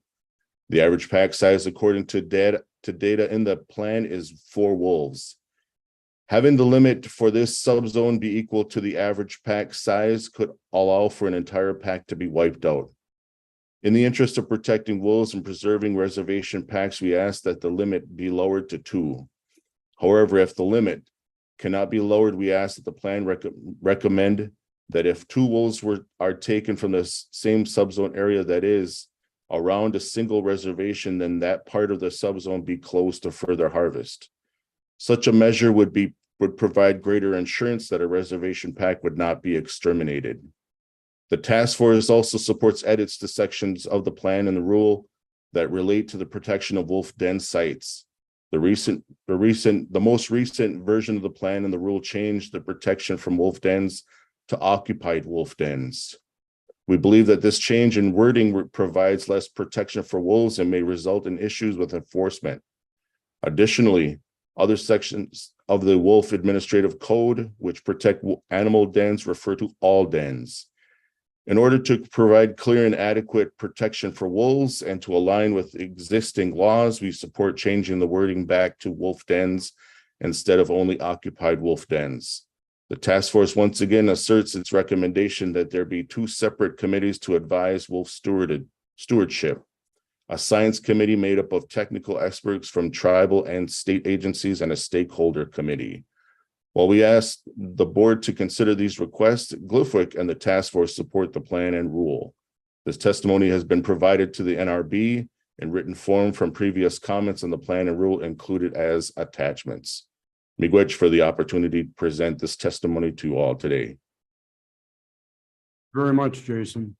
Questions, comments from the board? Okay, thank you again. Next appearance on the agenda is Gina Kakak from Kashina, Tribal Chairman of the Menominee Tribe. Gina, we very much appreciate your testimony before the board and are honored by your presence. Thank you. Can you hear me okay? Can you hear me okay?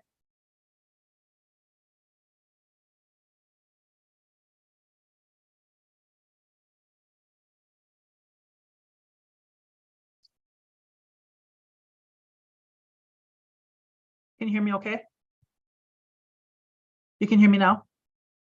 Okay, thank you. So, Posona Tanaway Makanuk Mashik Mauniwiak. Hello, relatives and everyone here today. Chairman Smith and members of the Wisconsin Natural Resource Board, we appreciate the opportunities to submit testimony on this significant matter to the Menominee Indian Tribe, as well as all tribes of Wisconsin. My name is Gina Kakak. I am the chairwoman of the Menominee Tribal Legislature, and on behalf of the Menominee Indian Tribe, I provide testimony on the position of the Menominee Tribe regarding the adoption of the Wisconsin Wolf Management Plan. The Menominee Indian Tribe of Wisconsin is opposed to the hunting and trapping of wolves in Wisconsin, more specifically within a 6-mile radius of our reservation boundaries. We do so because the wolf is a significant value to our Menominee culture, traditions, and to the biological life within our forest. As such, to place the wolf at risk of extirpation would have a negative effect on our tribe. We submit this testimony to urge the Wisconsin Natural Resource Board to consider 0 harvest quota within the 6-mile buffer. A wolf hunting season would greatly impact the tribe's ability to properly manage and monitor our wolf population, especially during any sensitive period following Federal Endangered Species Act delisting. Of utmost importance to the tribe is the preservation of culture and identity. The Menominee people are the oldest continuous residents of the state of Wisconsin, beginning with our creation story more than 10,000 years ago at the mouth of the Menominee River.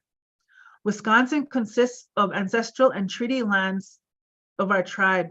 The wolf is integral to the religious and cultural practices and identity of our Menominee tribe. According to our oral history, the Menominee people descend from 5 principal clans: the Awassa, bear; Kane, eagle; Mowa, wolf; Mos, moose; and Otachia, crane. It is said that Machawatuck, the creator, transformed them from animal to human form.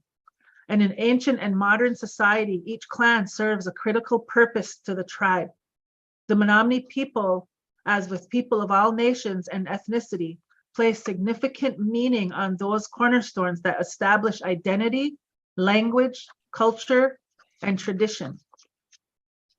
Our Menominee tribe wants to ensure that tribal rights and interests are considered in management plans, since the wolf is culturally significant to all Wisconsin tribes. The eastern timber wolf had been extirpated from the Menominee Reservation in the early to mid 1960s, when hunting reports of hunting and poaching for fur prices had eliminated the wolf from this area. In 2010, the Menominee Indian tribe began to work to restore the timber wolf to its native home range on the Menominee Reservation. According to the 2023 Wolf Monitoring Study, the Menominee Indian Reservation is home to approximately 25 timber wolves. In effect, if a wolf harvest season were established, this would once again negatively impact the timber wolf population within our reservation. Furthermore, we remind the state of Wisconsin that the federal government's trust responsibility to the tribes in the realm of the Mowa wolf stewardship does not cease with dislisting, but rather increases the need for our active involvement in protecting tribal interests. The Menominee tribe hold regulatory authority within our reservation boundaries, and through our Conservation and Natural Resources Code, we do not allow the harvest of wolves in accordance with tribal law. Menominee tribe is expecting to be included in the dialogue and decision-making related to our Wisconsin's response to wolf management. Unfortunately, in 2021, action that mandated the hunting of wolves had limited input from the tribes. Hence, tribes wish to be partners with our Wisconsin legislature and Wisconsin DNR and our federal partners, DOI, US, FWS, to discuss wolf management. We offer our collective hand to Wisconsin Natural Resource Board, Wisconsin DNR, and Wisconsin legislature to sit down with us on a government-to-government basis and discuss the implementation of wolf management. We understand Wisconsin DNR approach to management needs and working towards completing a 10-year wolf management plan that will guide future management decisions for wolves in Wisconsin. We fully agree with the state of Wisconsin that implementing a wolf management plan is a necessary step and will provide for some protection of wolves in Wisconsin. By passing a new plan, we will be effective at avoiding the disaster that happened in 2021. Should the status of wolves be changed through a federal delisting, wolves are considered a public trust resource.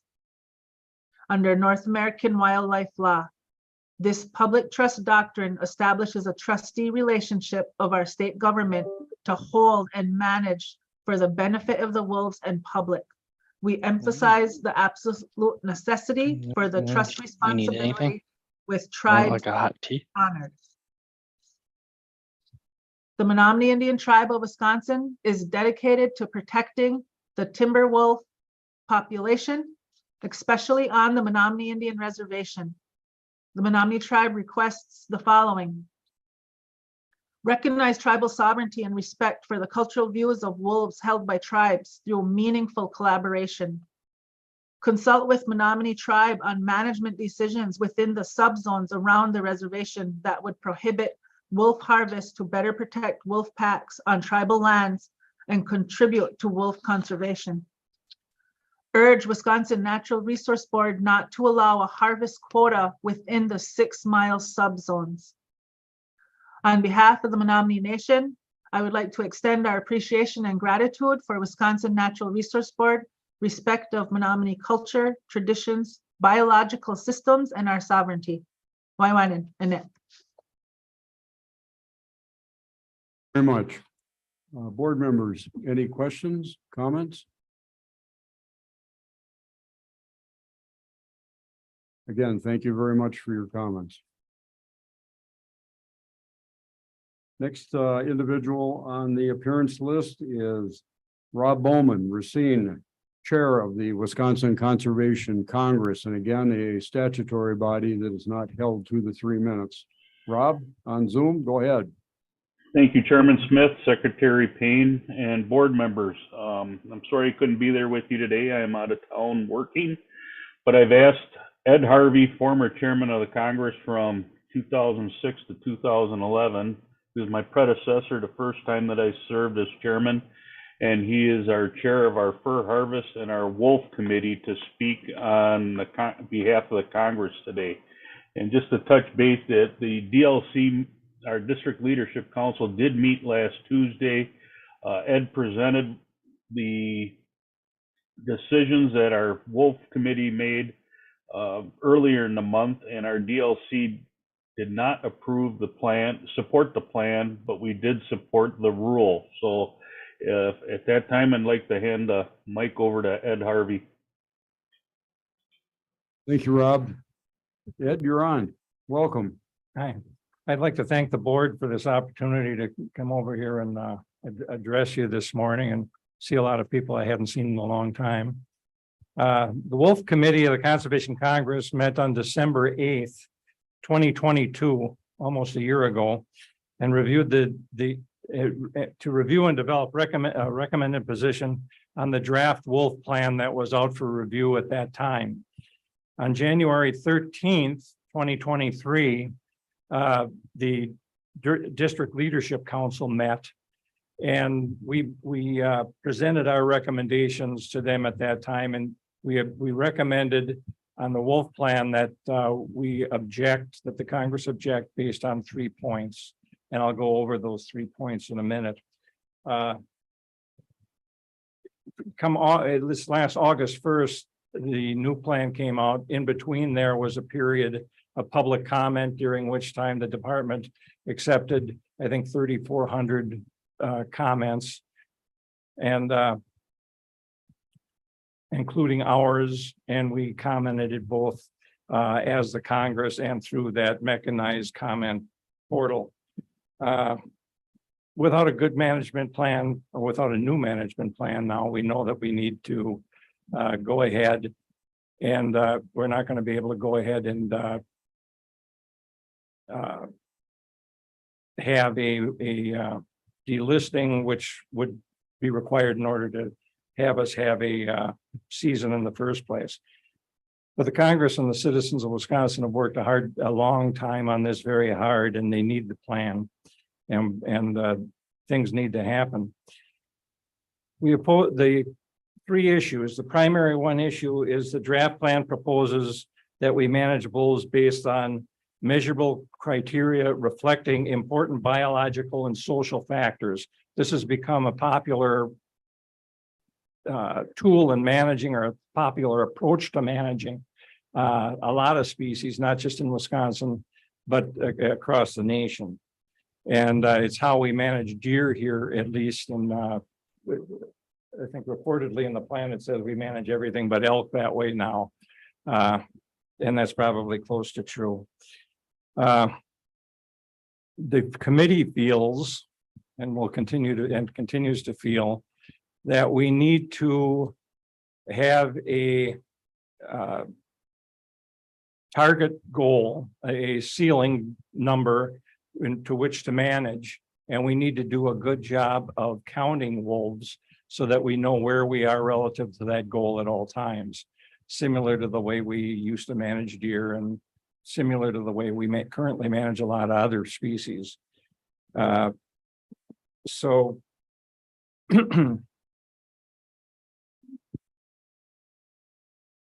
we know through most species, we have a number of different ways of counting them. They're either usually we have a primary method and then a couple other systems that may just be trend monitoring. They may not be done every year. And we look at them all, and if there's something that one that appears to be askew to the rest, we take that into consideration. So doing this, we know that we've got about 5,000 trumpeter swans, I think 67 whooping cranes, one rosette spoonbill, and I think six flamingos apparently. And those of you that were here 17 months ago know that we've got like 357 prairie chickens. And you also know that that number is only the male prairie chickens because we do not count hen prairie chickens. But if you look, typically any low density animal, we count very carefully. And I don't think you'll find an animal that exists at lower densities than the wolf that we're not going through that effort with, and I think the wolf is deserving of it. And that's one of the objections we have.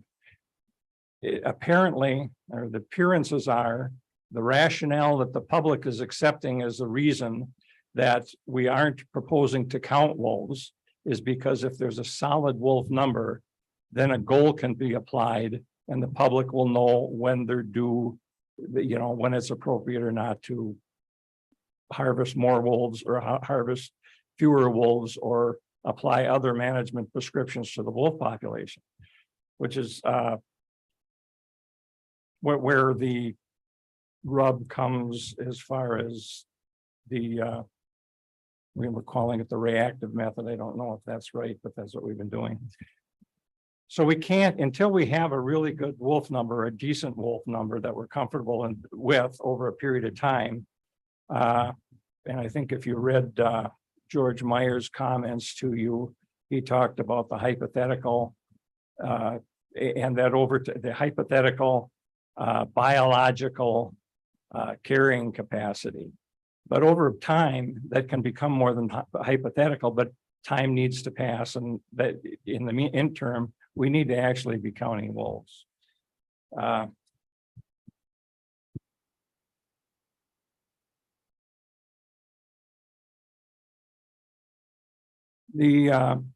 that was the first issue. The second issue was the concerns of people living in wolf range must be considered separately and have greater concern than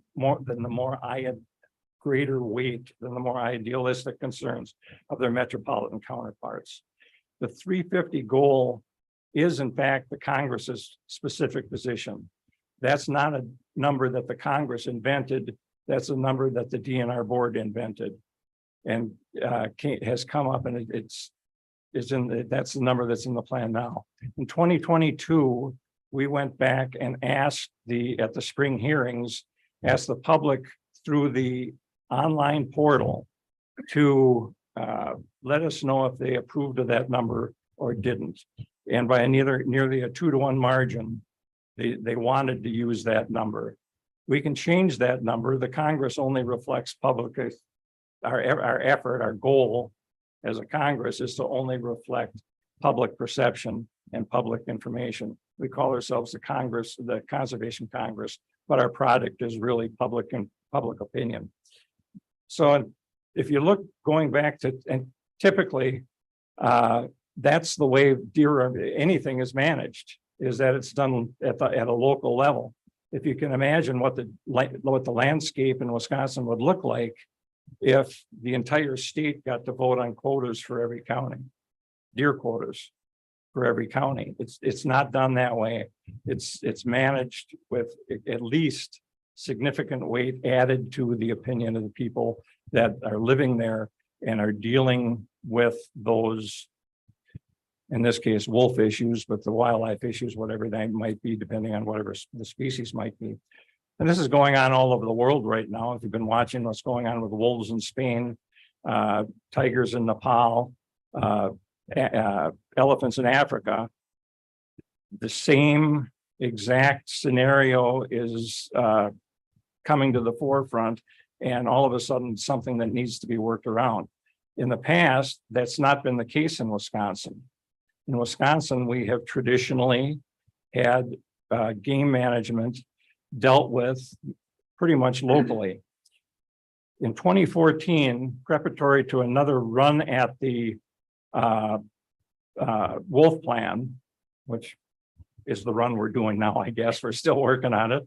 A survey was done by the Department of Natural Resources. That survey surveyed the entire state to find out how people felt about wolves, if there were concerns about wolves, if their lives were changing because of the presence of wolves. And that survey they surveyed the entire state, but they intensely surveyed what was at the time wolf range for their specific reasons. Somewhere between then and now, policy changed. And this plan doesn't propose to do that. This plan looks at I guess I want to see majority or polarity of the residents of Wisconsin in total, not focusing on the residents of wolf zones. The third objection was the fact that the wolf zone keeps growing. At one time, we had identified an area that was felt to be suitable for wolves to live, and a place that wolves would pick is where they would live and where they.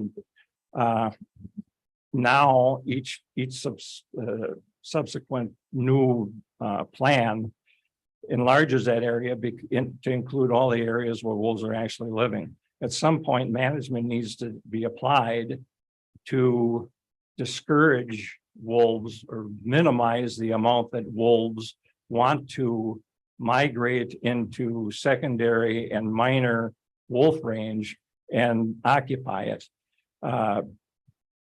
So that was the third issue. So based on those three issues, the Congress objects to the plan. We know time is getting short, but we've been working on this a long time, and time hasn't always been short. And it looks like sometime between now and February 2nd,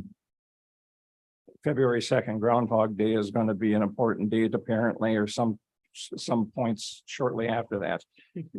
The committee, the Wolf Committee, and with the District Leadership Council's approval, also took up the matter of the wolf rule. And there are, and basically it's the same rule that we've been using for wolf harvest in the past. There's a couple of things on it that warranted more discussion. One was the use of the restriction of tags, zone-specific tags. Right now, you could use your tag in this zone, and when that zone closed, take it to another zone.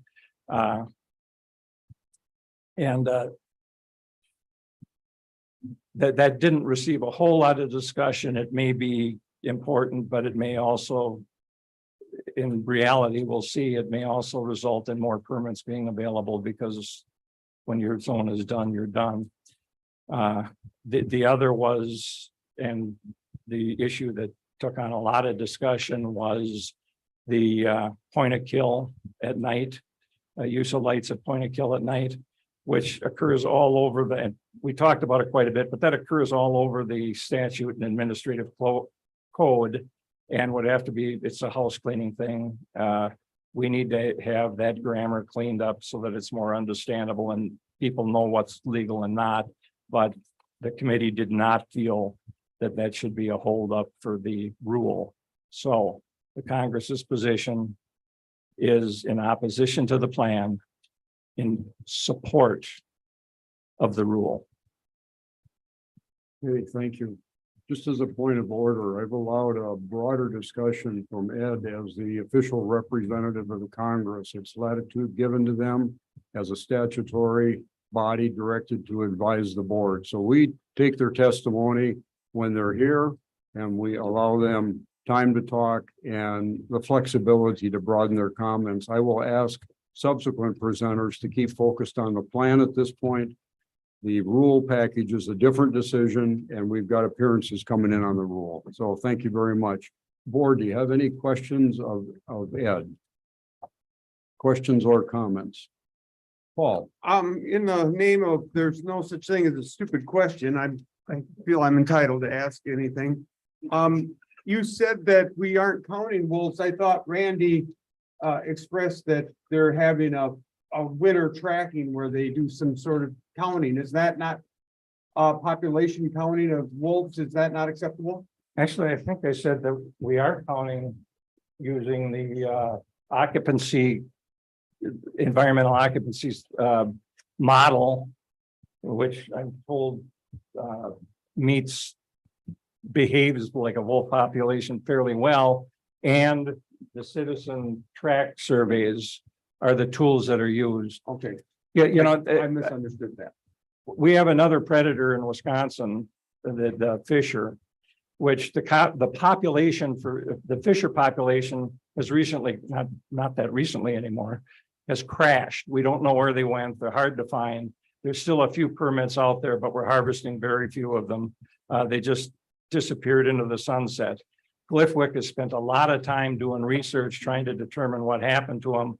The department here has spent a lot of time. Gliffwick's done a lot of field work too on the problem. We can't figure out what's going on. With the two models, the two methods of counting wolves that we're talking about using in this plan and the approach to management in this plan, I got a question. I wonder when, if the same thing happened to the wolf population, at what point would we know that it had happened? We were potentially not even harvesting them. You know, with fishers, we're managing, I think, at 1 per square mile. And, but we don't have that, you know, that sort of a structure won't be in place with wolves. And I think it's not to the wolves' credit. Did I hear you right that you want a target goal specified in the plan? If that was another? Yes. Did the plan that, isn't that range, isn't that close enough? It basically looked like we want about 800 to 1,000 wolves. More than that, we have a harvest. Isn't that a specific enough number? I don't think we know, and I don't think we will know until we run the two simultaneously for a period of time.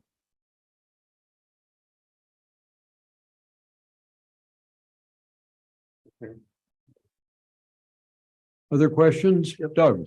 Thank you, Chair. Thanks for your comments, Ed. So your comment on objecting to growing wolf zones and your thoughts about discouraging zones and wolves in new zones. Can you expand on that a little bit? I'm not sure I follow you there. How would we discourage wolves from expanding in the state of Wisconsin? Establishing them at a population level that would incline, so you're born into a zone that's packed, right? It's at optimum level or whatever. And now you want to go off and start housekeeping on your own.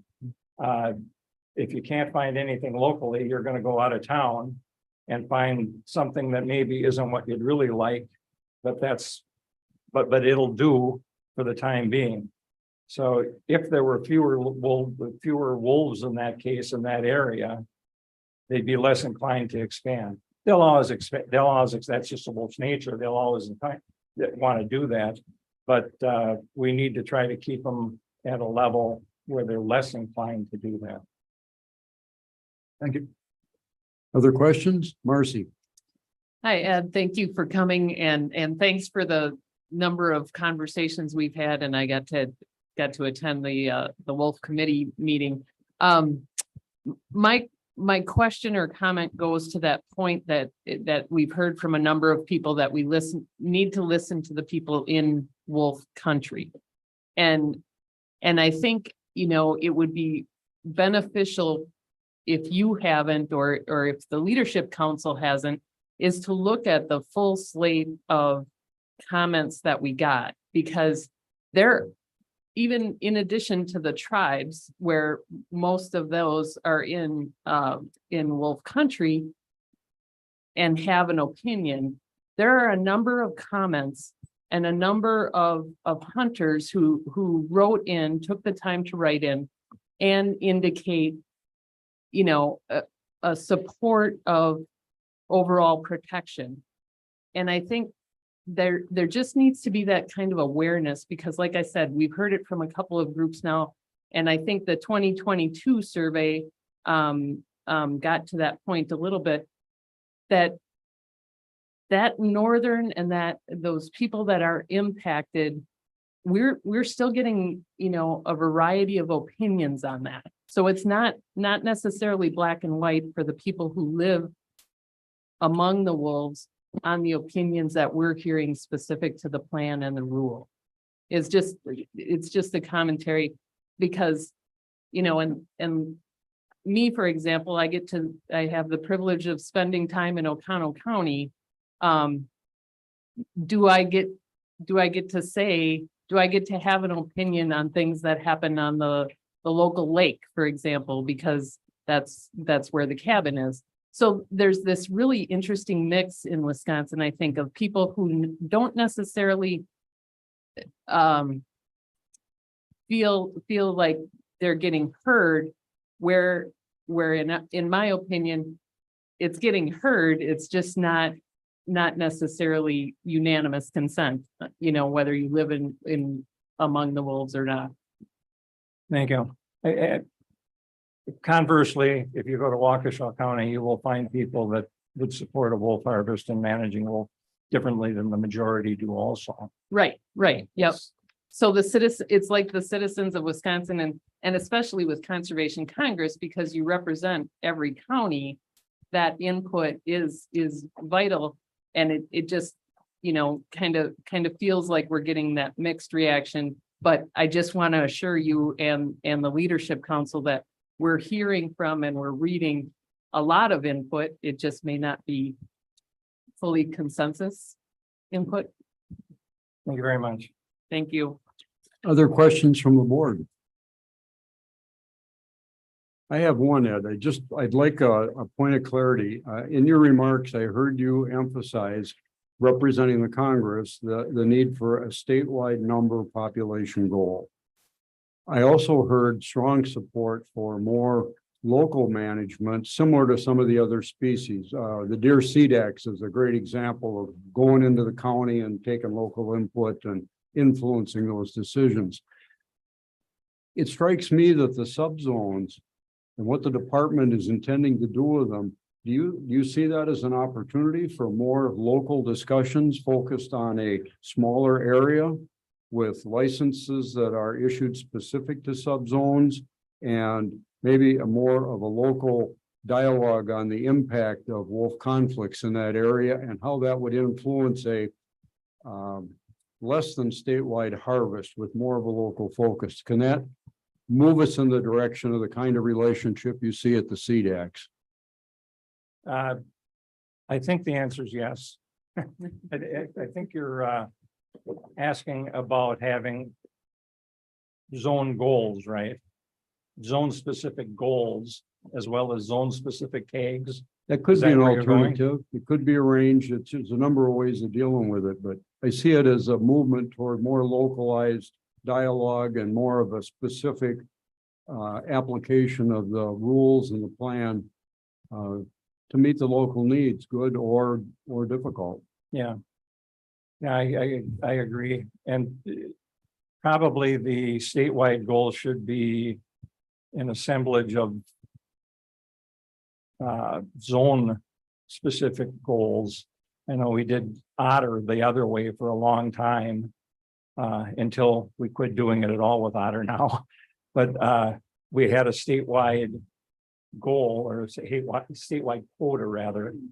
And then there were 3 zones. And when we had the quota set statewide, we just sat around the table and it was arbitrarily decided which zone would get what percentage of the quota, which was difficult. It became political among the people at the table, not political like Wolves is political, but that didn't work well. I think you're better off to take the many and build one. Okay, thank you for the additional comments on that. Any other comments from the board or questions? Ed, thank you very much. Next appearance on Zoom, Paul Collins from Stoughton, Animal Wellness Action. Welcome, Paul. Good morning. My name is Paul Collins, and I am the State Director for Animal Wellness Action. I am also a lifelong Wisconsin resident, veteran, and lover of the outdoors and living wildlife. I had originally planned to comment on the wolf management plan and everything that I found concerning about it. This is probably going to ruffle some feathers, and you will probably disagree, but I feel it must be said.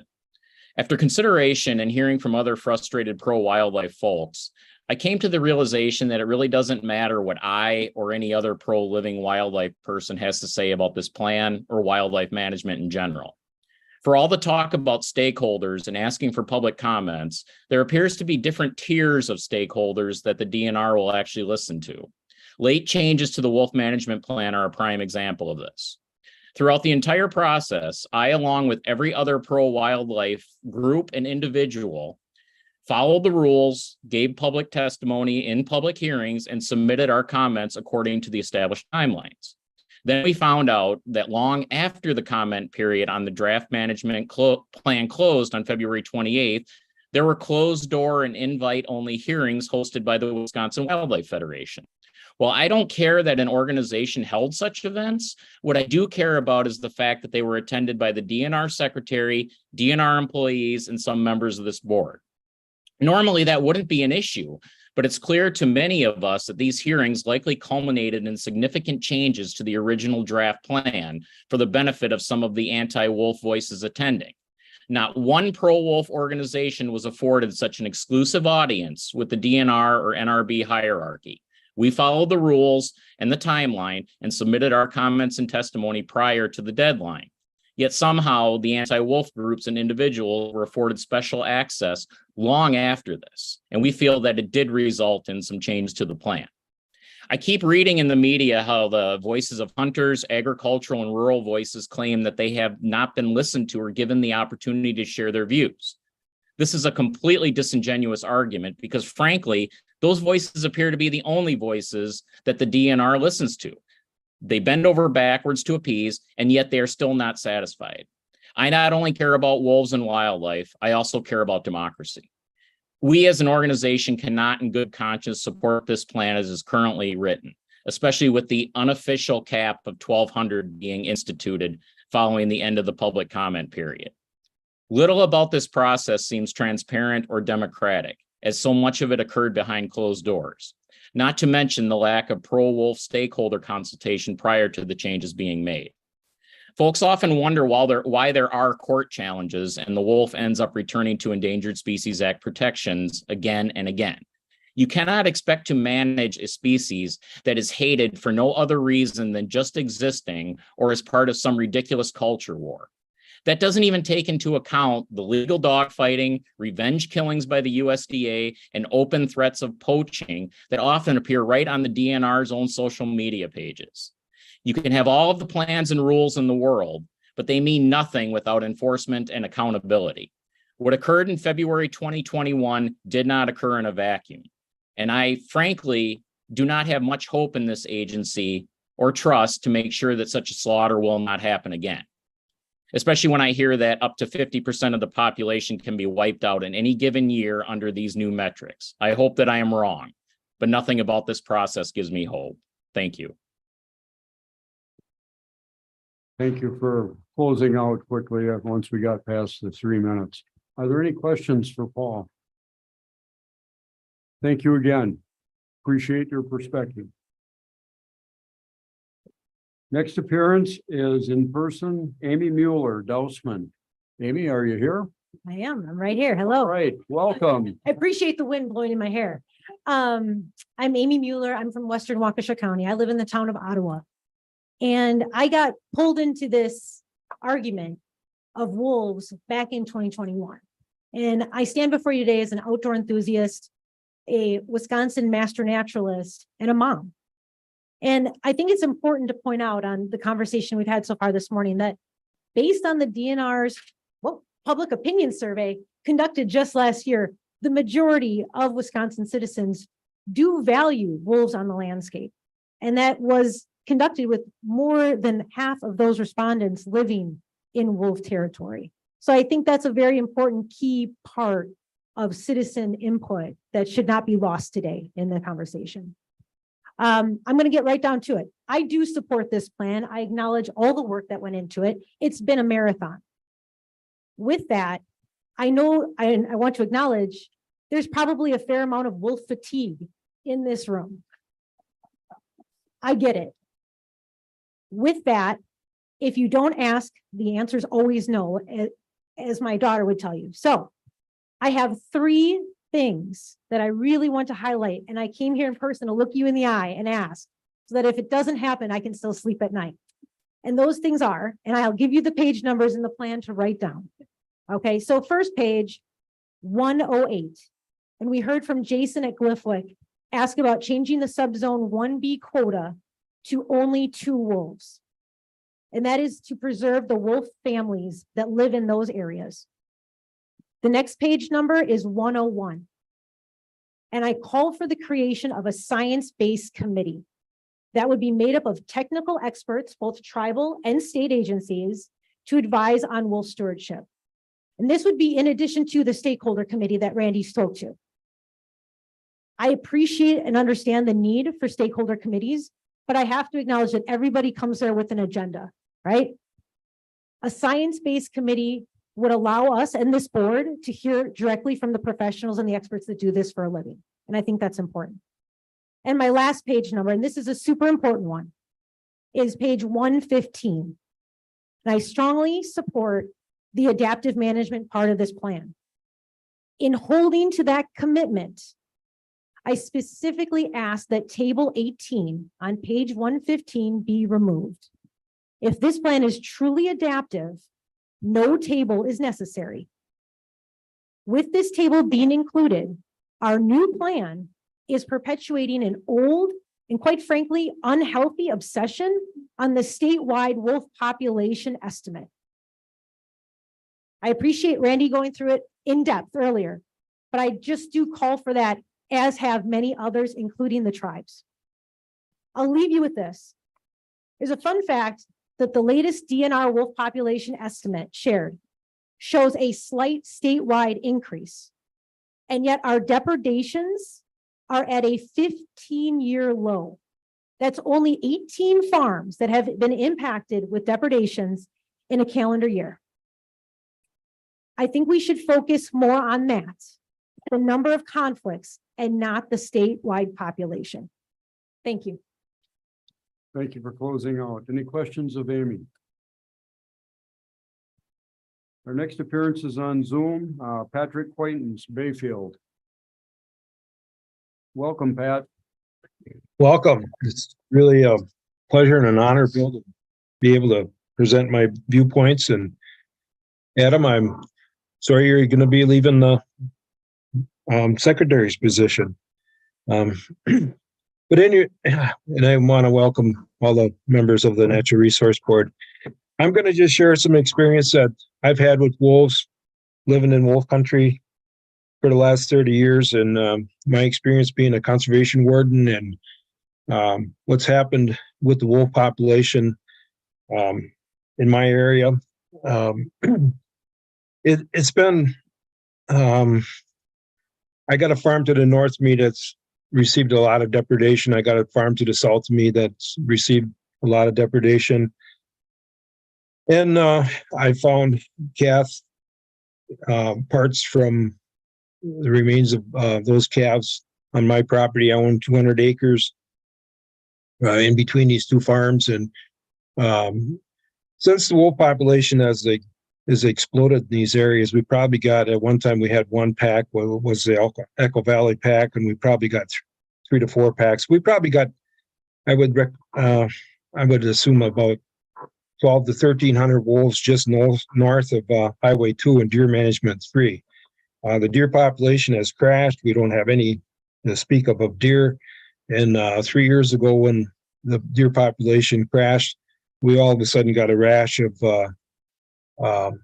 depredations from a horse ranch to the west of me, and to a farm to the north of me, and to a farm to the south of me. So with that said, I don't know what these animals are going to feed on in the future here. Also, we got, you know, the subzones that they want to put in. And I just want to mention this because, you know, the subzone of the Red Cliff Tribe also surrounds the National Park Service land where there's no wolves to be able to be trapped, which 42,308 acres of land that's not going to be able to be trapped. And that during the wintertime, these wolves thrive amongst the islands and on the mainland too. So it's become a problem here. You know, I don't feel safe with walking my dogs or even turning a dog loose on my property. I got tons of pictures of these wolves being in broad daylight all times of the day, with being within 50 yards of my house. My son's got a house to the north of me, and they're right on his driveway and within 50 yards of his house. The neighbors got them where there's wolves, you know, within 50 yards of their house. He's lost some chickens and some other animals too, but it's just come to the point of, you know, I worked and protected these wolves for many years, and my aspect is nobody, especially in this area, doesn't want to see the wolves on the landscape. That isn't the question. What we want to do is see the wolves managed, and we want to see them managed in a proper way. So what I'm looking at here is, you know, let's get it in perspective and reality. People are having problems with these wolves. Thanks, Bill. I appreciate your time and effort. Much. Any questions of Pat? Next appearance, in person, Fred Clark from Bayfield, Wisconsin Green Fire. Welcome, Fred. Yeah, thank you. Thank you, Chairman Smith, and good morning, members of the Natural Resources Board. I'm Fred Clark. I'm the Executive Director of Wisconsin's Green Fire. We're a statewide organization committed to science and natural resources conservation, and also a neighbor of Pat Quaintance. And Pat, I'd love to get out with you sometime and look at deer and look at wolves and understand some of your experience. For those of you new to the Natural Resources Board today, thank you and congratulations on your appointment. And please know that the vast majority of Wisconsin citizens applaud and congratulate you on your public service. I'm speaking today on behalf of Green Fire and our members, who include a number of dedicated career wildlife biologists, including some who participated in the creation of the 1999 Wolf Management Plan, including members who contributed as stakeholder advisors to the current draft Wolf Management Plan that you're considering today, and who have spent their careers on wolf conservation and management in this state and in this region. I also want to thank Randy Johnson and the staff at DNR who have worked really hard to assimilate a large amount of new information, listen to input from around the state in developing this plan. And Secretary Payne, we want to thank you for your leadership, moving this department forward on this and other tough issues. And I think the demonstration you have set of leadership in this agency is an important one. In support of the plan, I'll just make a couple of comments. We believe the focus on ecological benefits of wolves while balancing a recovered population, and the need to reduce and manage potential conflicts and cultural concerns with respect for our tribal neighbors, respect for the needs and interests and legitimate concerns of people in Wolf Range. We believe this plan strikes an appropriate balance and creates an adaptive management framework that's flexible and will allow the right tools in the right places going forward. We believe the new configuration of zones addresses a significant problem that was reflected in the 2021 harvest, in which most of the hunting activity occurred in core wolf habitats range that had little to no impact on wildlife and wolf livestock conflicts, which is the major concern that many people have around this issue. To point to that, if you look at depredation data in the 5 years prior to the 2021 harvest, depredation numbers of livestock averaged around 26, 27, 28 per year. The year after the 2021 wolf harvest, that number jumped to the second highest number that's ever been recorded since wolves have come back to this state. We believe the 350 goal, well, you'll hear a lot about it today. Whether it was a cap or whether it was a management goal or whether it was a ceiling, it's an irrelevant conversation. We have 24 years of new information, new data, new experience. That's what's in front of you all today. And I think the staff have given you the opportunity to address that. Finally, I know my time's up. I'll just say that we need to recognize that hunting alone will not by itself address the concerns of human-wolf conflicts. This plan brings all the tools to the table to help make that happen, including lethal controls and other support for livestock producers. The only way those tools are available to us is when wolves are delisted.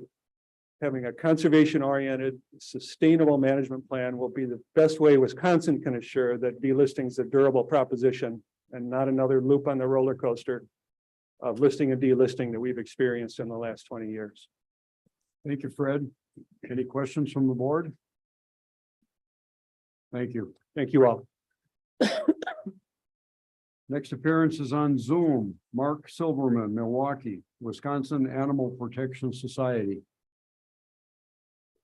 Hello, I'm Mark Silverman, with the president of the Wisconsin Animal Protection Society. Thank you very much for considering public comment on the wolf management plan. The Wisconsin Animal Protection Society opposes hunting, and therefore we favor this adaptive management approach instead of a quota. We like the goal of a healthy and sustainable wolf population. And as far as the depredations issues that have just been talked about, there are, of course, ways to, like, using flattery and other means to protect cattle. I've read that a lot of the problems with cattle comes not just from wolves, of course, but disease problems in pregnancy, giving birth, things like that. It's not just the wolves. And we ask ourselves, as far as population control, would we control human population by killing them? No. So we look at wildlife the way we look at ourselves, and that's what we hope others do. And thank you very much. Thank you, Mark. Questions from the board? Okay, thank you for your comments. Next appearance is in person, Chris Vaughn, North Prairie Hunter Nation. Welcome, Chris. Thank you. My name is Chris Vaughn, and I'm the Wisconsin State Director for Hunter Nation. Hunter Nation is a nonprofit organization whose mission is to be the united voice of the American hunter and protect our lifestyle, heritage, and the traditional American values of God, family, and country. On behalf of our Wisconsin members and hunters in the state, I'd like to thank the Natural Resource Board for the opportunity to address this critical issue. Hunter Nation is a strong supporter of the North American model of wildlife conservation. We recognize that all wildlife is a public resource and that to manage wildlife is a shared resource fairly, objectively, and knowledgeably. Decisions must be based on sound science. We acknowledge wolves are an important part of our state's natural and cultural heritage, and our organization is proud of the incredible conservation success of the Wolf Recovery Plan. We also recognize the importance of other wildlife species in Wisconsin, like the white-tailed deer. We understand the importance of managing our state's wildlife in conjunction with public safety, livestock, and other domesticated animals such as dogs. Hunter Nation understands the management of the wolf population is crucial for the balance of all of our state's wildlife. We support the department's efforts to implement a plan to maintain a healthy and sustainable wolf population. Hunter Nation opposes the current wolf management plan. Contrary to prior plans, the current plan does lack a defined number of wolves that the department would consider to be a wolf population that is healthy and ecologically functional in the state. Additionally, the plan does not set a quota for the number of wolves that would be harvested immediately to achieve the goals of the state's overall conservation plan once hunting is opened. We encourage the department to review its own 1999 plan that clearly established the department's goal for the total wolf population in the state. The plan stated state population management goal of a late winter count of 350 outside of Native American reservations. According to the department's Gray Wolf monitoring report of April 15th of 2021 through April 14th of 2022, the total number of wolves in Wisconsin was between 812 and 1,193. Other estimates put the total wolf population at more than 1,500 animals. Regardless of the exact account, the current number of wolves in Wisconsin far exceeds the population goal of 350 as established in 1999. While this is a social hot button topic, as evidenced by the comments, we recommend the department strongly consider the real life experiences of those that live in wolf country. The resident stakeholders and their elected officials overwhelmingly support a defined population goal. Many of the public comments supporting the removal of a numeric population goal are advocacy groups and citizens living outside of the main wolf habitat. Regardless of the emotions on both sides, the department should always adhere to the tenets of the North American model of wildlife conservation and base its decisions on sound science and not emotion. In closing, Hunter Nation urges the department to confirm, as stated in the original plan and reference the 1999 plan, a population goal of 350 wolves. Based on that goal, even using the lowest possible total wolf count, Wisconsin has a surplus of 462 wolves in the state. Therefore, we recommend a harvest quota of 4 to 450 wolves once a federal delisting occurs. Additionally, we urge the department to avoid any regulation that is inconsistent with existing regulations that adversely impacts personal property rights in the state of Wisconsin. Thank you. Thank you, Chris. Any questions from the board? Marcy? Hi, Chris. Nice to meet you. I recognize that you're the Wisconsin representative, but did Hunter Nation take a position on the Michigan and Minnesota plans last year of the same focus Yeah. of having a specific number? I would say limitedly. So personally, not part of that. We did have a representative that spoke initially specifically in Michigan. At the time, no one specific in the state of Minnesota that I was aware of or was part of. Okay, thank you. And any conversation among your leadership about the process once Wisconsin has whatever in writing on getting it delisted again, given the political nature once it gets to the federal level? As it relates to numbers? Fish and Wildlife Service, Department of Interior, obviously the administration. Yeah. If you talked about whether putting a number like that into a plan would, I cause think a that, problem. initially that's kind of the main concern is that not having this numeric population, if in fact, or when wolves become delisted, how quick can we react to establish a harvest quota?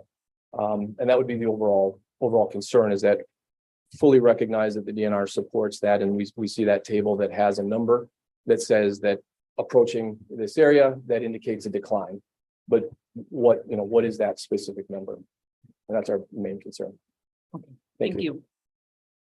Other questions? Thank you, Chris. Thank you.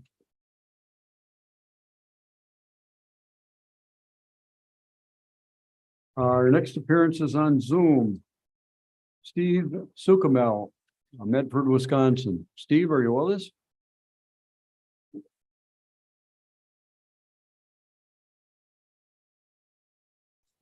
I'm here now. Can you hear me? All right, we can hear you. Thank you very much for the time to present my comments. My name's Steve Suckamil, and I'm commenting personally as self. In my opinion, the wolf management plan has discriminated against the citizens of rural northern Wisconsin. Please check the comments voiced at 3 listening sessions sponsored by the Wisconsin Wildlife Federation. Also note that almost all of the northern counties, county boards have voted for a maximum wolf population of 350 animals. Deer hunting has become unsustainable in northern Wisconsin due to decreased deer populations. The trophy bucks are no longer coming from northern Wisconsin. Wolves are starting to infiltrate bear baits. This is a sign that wolves are running out of natural food sources. The deer herds of the late 80s and early 90s are gone, and ironically, this coincides with the reintroduction of wolves. There is a human safety issue. People are afraid to let their children play outside in wolf territory, especially let them play unsupervised in rural areas. People are not hiking without a firearm. People are not archery hunting without a firearm. Of special note are the farmers and ranchers who are trying to raise livestock through pasture grazing programs. Animals are subject to depredation, and more importantly, animals in wolf inhabited areas do not have the weight gains due to stress of survival. The proposed plan does not accurately address the human-wolf interactions, and reimbursements are solely inadequate. The border zones around the reservation should not be enlarged. The proposed wolf management plan is a single species management plan. It promotes the wolf regardless of other species. It supports wolf expansion without addressing the impact on our white-tailed deer population, which economically deer hunting still provides the bulk of the revenue through license sales. This plan may make great sense to someone living in the metropolitan areas of Madison or Milwaukee, but there should have been a common sense safety dialogue for the citizens of northern Wisconsin, since we are the ones dealing with an alpha predator that kills for more than food survival. It's recognized this is an emotional issue. Please do not use a Walt Disney mentality when dealing with this invasive species. Ironically, the DNR has been working for decades to have the hunting groups of Wisconsin united. The wolf plan, management plan has done that. It's united the groups to be against the DNR. In summary, do not accept this wolf management plan without a wolf population cap. Thank you. Questions from the board? Hearing none, thank you, Steve. Our next appearance is in person, Diane Kane Hickston. Welcome, Diane. Thank you. Yes, my name is Diane Kane. I reside on a farm in rural Jackson County. As a retired nurse, my intent is to provide you with facts which will allow you to connect the dots. In June 2023, Dr. Michael Osterholm, who heads the University of Minnesota Center for Disease Research and Policies, warned us of the increasing likelihood of CWD transmission to humans. 62 of our 72 counties in Wisconsin are currently CWD affected. CWD prions change as they are passed from animal to animal, becoming more zoonotic. That means they'll have a higher potential to transmit to other animal species or to humans. Deer carry and spread CWD, chronic wasting disease, for up to 2 years before outward visible symptoms begin to appear. In 2022, over 8.5 million acres of soybeans, alfalfa, hay, and field corn were grown in Wisconsin. Prions known to cause CWD in deer can be taken up by plants, such as that alfalfa and corn, and then fed to our livestock. Licensed meat processors can, in Wisconsin, process both venison and livestock within their facility, provided the requirements are met. Wisconsin law does not require licensing of operations that process custom venison.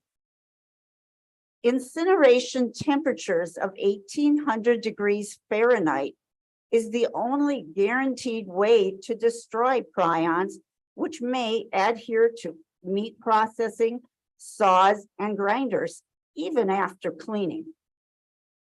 Humans may develop the variant form of CWD called Creutzfeldt-Jacobs disease by eating animals infected with BSE. It's also known as mad cow disease. CJD, or Creutzfeldt-Jakob disease, has a 10-year incubation period, and the symptoms mimicked Alzheimer's, Parkinson's, maybe brain tumors. Diagnosis of CJD is determined by brain biopsy or autopsy. So that is in Cleveland, Ohio. There's one place in the entire country. The number of individuals developing early dementia, Alzheimer's, has recently tripled among those aged 30 to 64 per a report released by Blue Cross Blue Shield in 2020. The revised wolf management plan strayed from the original wolf management plan, which called for no numeric wolf population goal. The revised plan includes a wolf population of range, as Randy did say, of 800 to 1,200. Wolf numbers rising above 1,200 call for a wolf hunt, even though the carrying capacity is 1,242 to 1,300 wolves. Dan, you're over 3. Could you bring it to closure, please? Thank you. Oh, I'm sorry. Can I Time give one flies. last line? What I'd like you to do is connect the dots, circle back around to the reality. More wolves on Wisconsin's landscape are essential. Thank you. And sorry about going over. Thank you, Diane. Any questions from the board? Okay, our next appearance is on Zoom, Mike Brest, Wausau, Wisconsin Bow Hunters Association. Welcome, Mike. Thanks, Bill. This plan, unfortunately, is a double cross by the DNR to the sportsmen and sportswomen of Wisconsin. I was on the Conservation Congress Committee in the late 1980s that approved spending $1 million of hunter license dollars to develop a sustainable wolf population. We were assured that population would remain in vast roadless, this is a quote, vast roadless wilderness tracts in far northwest Wisconsin. We were further assured, including by the U.S. Fish and Wildlife Service, that once that population reached 100 wolves and remained there for 3 years, that the population would be firmly established and considered sustainable, and wolves would then be managed by the Wisconsin DNR. Subsequent to that, the wolf population kept growing and expanding into areas causing conflicts and depredations. I was chairman of the Wolf Study Committee of the Conservation Congress in 1999 and 2007, when we worked with the DNR to develop a wolf management plan and revision that set a statewide population goal of 350 and measures, including public harvest, in case they exceeded that number, which the DNR experts at the time assured us was very unlikely. Of course, we all know how PETA and the animal rights activists have stymied responsible management since then. I was also on the DNR Wolf Advisory Committee in monthly all-day meetings from 2012 to 2014, where the committee, the majority of which were DNR employees, was in 1 or 2 more meetings of finishing a new management plan, which would include a statewide population goal, a limited statewide population goal. But unfortunately, all work was halted by top management of the DNR before we could finish the plan. And that was without any reasonable explanation or ignoring all pleas to finish the plan. In summary, the sports people of this state, not the tribes, not the animal rights activists, not the anti-hunters, financed the reestablishment of a viable wolf population in Wisconsin based on specific conditions and promises which have been systematically and consistently broken by our DNR. While I ask that this board show some integrity and respect to those commitments, I realize some of you have been handpicked by our anti-hunting governor to pass this plan regardless of what's right, so I don't hold much hope, but I thank you for your time. Thank you, Mike. Questions from the board? Okay, thank you. Our next appearance is in person, Scott Pita, Wisconsin Dells. Welcome, Scott. Good morning. We have a lot of visitors today. Lots of John Muirs and Ding Goodalls.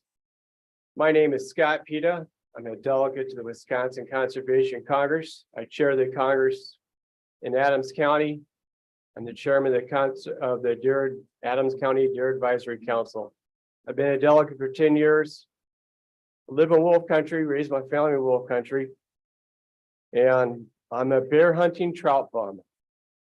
Having said that, I read the management plan from cover to cover. She's a page turner.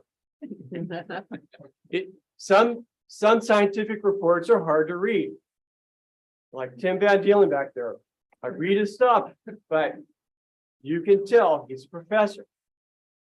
This plan is readable for uneducated people or for non-professionals. But it still has enough reference to academic literature to be of use to professionals who have to make tough decisions. Particularly noteworthy is subzones around some of the reservations. That is creative problem solving that's easy to manage and is cross-culturally acceptable. Another feature that's noteworthy is their population models have confidence intervals on them and are the scale necessary for the increased growth of our wolf population. Between the easy reading and the special features, this makes for a really great plan. So, Robin, when I was young, I worked in Beverly Hills, California, where I serviced Rolls-Royce automobiles. If you ever pop the hood on the Rolls, you're going to find unique design features. You will find custom engineering. You will find unparalleled design features. This wolf management plan is a Rolls-Royce of a management plan.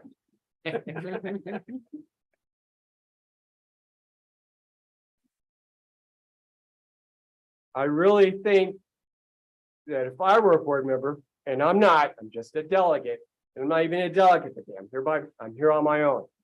If I were a board member, I would make a motion to pass this management plan as written. I wouldn't change a thing. And you get the rest of my time. Thank you, Scott. You're welcome. Any questions from the board? Our next appearance is in person, Jennifer Gigerich, Madison, Wisconsin Conservation Voters. Welcome, Jennifer. Great. Thank you so much, Chairman Smith, Secretary Payne, members of the DNR board. Thank you so much for your service. I also just want to take a moment to acknowledge our gratitude for the service of Sharon Adams, Sandy Nass, Dylan Jennings, and Jimmy Vanderbrook. I'm here today on behalf of Wisconsin Conservation Voters. We have 40,000 members and supporters, and we work to connect voters to decision makers. And we appreciate the work that the DNR and their staff has done to engage stakeholders and the public in developing this wolf management plan. We support this plan and appreciate all the work that has gone into it and all the compromises that has gone into that. This is not a perfect plan. It's not what anybody would specifically say, but I think it has some very important elements of it. Number one, I think not having a non-numerical population goal is really important. That gives the DNR flexibility to deal with all the situations in the landscape, but it also gives them flexibility to handle the various needs of all the stakeholders. We also appreciate that this is a science-based plan. Adaptive management is a really important viewpoint for dealing with natural resource decisions. We appreciate the fact that there is quite a bit of public education that is built into this. We think it's really important that the public understand what wolves on our landscape looks like and have that be an opportunity for learning. And then finally, we really appreciated the tribal citizen and stakeholder involvement in this process. We were pleased with the emphasis on continued recognition of tribal sovereignty and the recognition of continued collaborative leadership on wolf management. We also appreciate the impact of science groups involved in this process.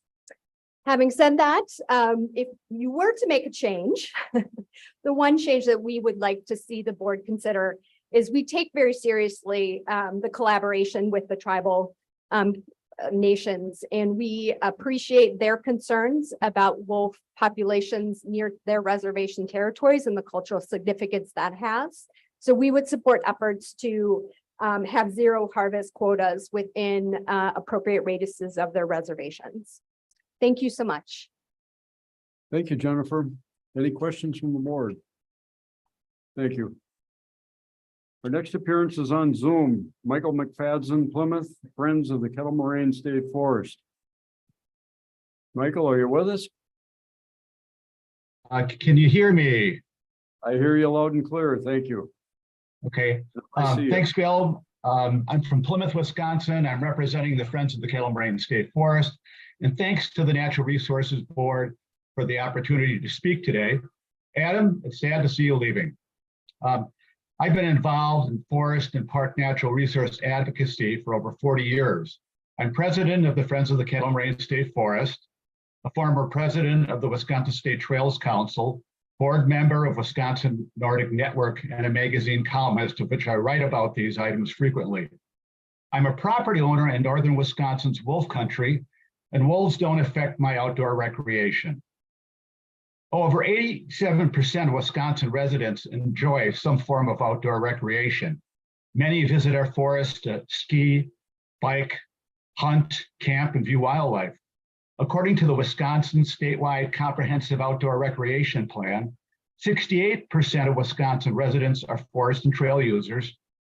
66% enjoy watching wildlife, and approximately 20% are big game hunters. Non-hunters are a majority of state residents and are a huge group of natural resource users. Their demographics are varied and widespread, and they love to see wildlife in their natural state. The current wolf plan may allow them someday to see a wolf. We have many hunters in our statewide friends groups, including the Friends of the Kettle Moraine State Forest. Our organization is asking for adaptive and science-based wolf management, which this plan represents. Hunting wolves disrupts their society and destabilizes their packs. Packs often split into smaller units with a greater influx of unrelated individuals. The younger, less complex packs are more likely to kill farm animals or approach humans. A healthy wolf population benefits wildlife overall. Additionally, hunting wolves with hounds is a blood sport where dogs and wolves are maimed and killed and shouldn't be part of any plan. Farmers that have legitimate wolf conflicts can apply for permits to manage wolves. The latest data is that farm depredations have increased as Wisconsin wolf pack has grown and become healthier. The plan shouldn't be written to satisfy the hunting minority. It should be written for the large majority of Wisconsin residents who enjoy wildlife and would be thrilled to glimpse a wolf in the wild. In the DNR's 2022 public opinion survey, 75% of respondents agreed that wolves are special animals and deserve our admiration, and predators like wolves help keep nature in balance. People want to see wolves on the landscape. This plan acknowledges all user groups, and the DNR team should be commended for their efforts. Thank you. Thank you, Michael. Any questions from the board? Thank you. Our next appearance is on Zoom. Stacy Gilson, Weston. Welcome. Morning. Stacy. Can you hear me okay? I can see you and I can hear you. It could be a little Great. clearer if you get close to the mic. We have a hot room and some fans in the background, so we're dealing with a little background noise. All right. My statement is going to be more down the human side of things and maybe the methods that I don't think this plan states clearly on what's going to be allowed. So here's my statement. I want to ask everyone here and who is listening today if you've had that dog. If so, did you consider that dog a family member, a member who you loved and cherished more than some human friends or family members? The one being in your life you always counted on to look in your eyes with unconditional love, no matter what. Put a smile on your face, no matter how good or bad the day went. Then you may remember the day, the moment, the exact time, and the heartbreak you felt when heaven took them home. The physical pain left in your heart, and even as time goes by, pieces of them still fall down your cheek. The kind of loss that changes you forever. Well, that is the physical pain and loss I felt, and many of us here and listening today felt every time you kill a wolf for no reason whatsoever. The sadness and the loss I still feel from what the former board allowed in February 21. The lethal methods that were allowed to round up and kill our wolves, 218 in less than 3 days. The outrageous, irresponsible rush to enforce a hunt on our wolves in their most vulnerable time of their mating season. I have never heard any explanations or remorse from DNR, law enforcement, wardens, or the NRB board for the massacre that took place, or why every hunt in Wisconsin that gets held always goes over quota. This plan has no assurances for me on stopping unethical methods or showing the public that transparency to assure the public wolves will be here to share the landscape for years to come. Using hounds to chase down and flush out their fellow canine just to set up the kill for people who need to have a wolf for a trophy is dogfighting, period. The part of the plan that is in place is just setting up another for the hound hunting, is just setting up another February 21 for me. Imagine looking your dog in their eyes, the descendant of the wolf, with their eager smile and that twinkle in their eyes as they gaze up at you, telling him or her, today you must be hunted down because your zone says you have too many of you. The board voted to eliminate your numbers so that men and canines can chase you down to exhaustion, put a bullet in you, let their dogs maul you, and watch you wench in pain until the light goes out in your eyes. Managing a species to a fixed number is ridiculous. No other species is managed this way. Evidence shows there is no wolf problem here. Thank you. Thank you, Stacy. Any questions from the board? Thank you. Our next appearance is also on Zoom. Colette Adkins, Minneapolis, Minnesota, from the Center for Biological Diversity. Welcome, Colette. Thank you. Yes, I'm Colette Adkins. I'm the Carnivore Conservation Program Director at the Center for Biological Diversity. We've got thousands of members in Wisconsin, and I'm testifying on behalf of those members. I also, just as a point of note, served on the Minnesota Wolf Plan Advisory Committee, and it's very interesting to me that just across the border, things can be so different. The Minnesota Wolf Plan was passed without the level of controversy and emotion and politics that we've seen here in Wisconsin. I do scratch my head as to why. We submitted detailed written comments packed with science, and I hope those are considered. I'll just raise a few points here. One of the important science points that we raised in our comments is the ecological importance of wolves. They serve so many ecological roles that help people. They reduce vehicle collisions by making deer wary and deterring deer from browsing near roadways. Wolves contribute to the health of deer populations by limiting the old and the sick and reducing the risk of chronic wasting disease. We're supportive of a plan that does not have a wolf population ceiling. Wolf numbers are self-regulating. They're territorial animals. They're regulated by themselves as well as their prey and their habitat. And they should be allowed to fill their ecological role on the landscape at biological carrying capacity. In terms of wolf conflict, we believe that non-lethal measures should be a prerequisite to compensation for livestock losses and any wolf killing. The science really is clear on that non-lethal methods can be a long-term solution, but killing wolves just allows the problem to continue, and more wolves will be later attracted to the bad animal husbandry on that farm. We oppose any wolf hunting and trapping, but understand the constraints under state law. We do support that shortened registration time to 8 hours and zone-specific licenses. We absolutely oppose any night hunting. So disturbed by what happened in February of 2021, we can never let that happen again. Even hunters don't like a season that ends in 3 days. And that was a choice of the DNR, the choices that allowed hunting methods that facilitate overexploitation. We need to have tighter regulation on hound hunting. Night hunting should be banned. It's dangerous for people and pets, and it's not fair chase because the wolves have no time to rest.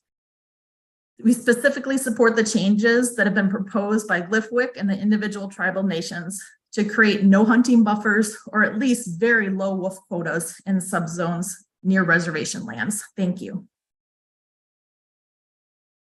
Any questions from the board? Todd? Yeah, Colette, thank you for your testimony. I'm particularly interested in your experience in Minnesota and serving on that committee. The end result of that plan, did that have any specific numerical goal in their plan in Minnesota? No, it didn't. It had an adaptive management approach where it laid out certain factors that would be considered in terms of when there would be a wolf hunt. And certainly the wolf population number would be one of those factors, but it didn't designate any specific management number or need to reduce down to, based on a certain number.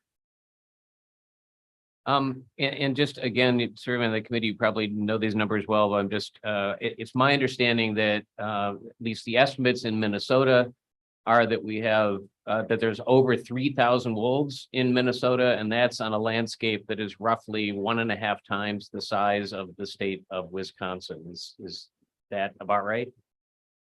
That is about right. I'm not sure about the very most recent survey, but yes, Minnesota has more wolves than Wisconsin. And I do think that our understanding of wolves' biological carrying capacity does grow over time, and the biological capacity is shown to grow as well. And that's why we've learned so much since Wisconsin had that 350 number. All right, thank you. Thank you. Other questions from the board? Thank you, Colette. Our next. Welcome, Ann. Good afternoon. My name is Deborah Newman, and I'm here to read my friend Francine's statement, which follows. She regrets not being able to be here. And this is what she said. My name is Francine Amari Faulkner. I live in Nahant, Massachusetts, and I care deeply about Wisconsin's wildlife, especially its wolf population. The reintroduction of wolves into Yellowstone enabled scientists to obtain real data about wolves. One fact in particular that was learned, and that I feel others need to consider, is this. It's not simply about counting wolves. It's about composition. The most stable packs contain more elder wolves. Elder wolves not only teach the younger ones how to survive, but they also keep them in line, much the way good human parents set boundaries for their children. The presence of the elder wolves keeps the whole pack orderly. When an elder wolf is killed, the pack is made unstable. Killing elder wolves prompts rogue behavior among the rest of the pack's members, who begin to disperse, causing conflicts and attacks on livestock. This is exactly what happened in Wisconsin after both of the last wolf hunts, when the composition of many packs was destroyed. After both of these wolf hunts, conflicts increased as well as predation on livestock. The killing of elder wolves creates more incidents of depredation. Only when the packs were finally able to reestablish their normal internal hierarchy did things settle down. Having experienced such consequences of their wolf management plan, why would the Wisconsin DNR support hunting wolves at all? Wolf populations do not need to be managed. Wolves do not overpopulate. Competition among wolf packs limits the numbers of packs that can exist in any given area. Wolves reproduce based on available territory and food. Leaving packs intact results in fewer conflicts. Wolves have complex family structures, relying on and guiding each other, just like human families. The current management plan is flawed, not based on best scientific data, and should not be accepted as is. Wisconsin, please do the right thing. Stop killing your wolves. Thank you. Christina, any questions from the board? Could we just get a clarification on whose testimony that was? That was Francine Amari Faulkner. Number 36. There was a mix up and who's that to speak next. So Ann Casper should be next. to speak. And she, What happened to Ann Casper? Ann Casper's right here. I do not know what happened. I was listed as next on the list. Okay, Okay, so but Francine was reading someone's testimony, correct? Mhm. Deb was reading Francine's testimony is what I took. Is that? That's right. Yeah, Deborah Newman was reading Francine's testimony. Thank you. Thank you. and where did we have Francine on our? 36. 36. How did we get down there? Just to see if we're paying attention. Shows you how much control I've got of this operation. Christopher. Okay, so does that bring us back then to Ann Casper? Thank you. Okay, wonderful. You are Sorry the real, about that, you are the Ann. real Ann Casper? I am the real Ann Casper. I very much appreciate my time. And I appreciate your time too. All right. There's been a lot of focus on the benefits of the wolves and how they're a resource. And I wonder, what about their intrinsic value, as several tribal members and wolf advocates have noted today? I grew up in rural northern Wisconsin, and I live near a conservancy today. There's nothing like a voice of a wolf howl in the middle of the night. I spent most of my career editing academic research on non-human animals, including wolves. Like us, wolves are autonomous, playful, clever individuals with families who seek pleasure and avoid pain. They're not criminals who need to be punished. It's not their fault humans built their homes inside their woods, manage, harvest, bag limits. These words all mean the same thing: killing creatures who want to live. How is that conservation?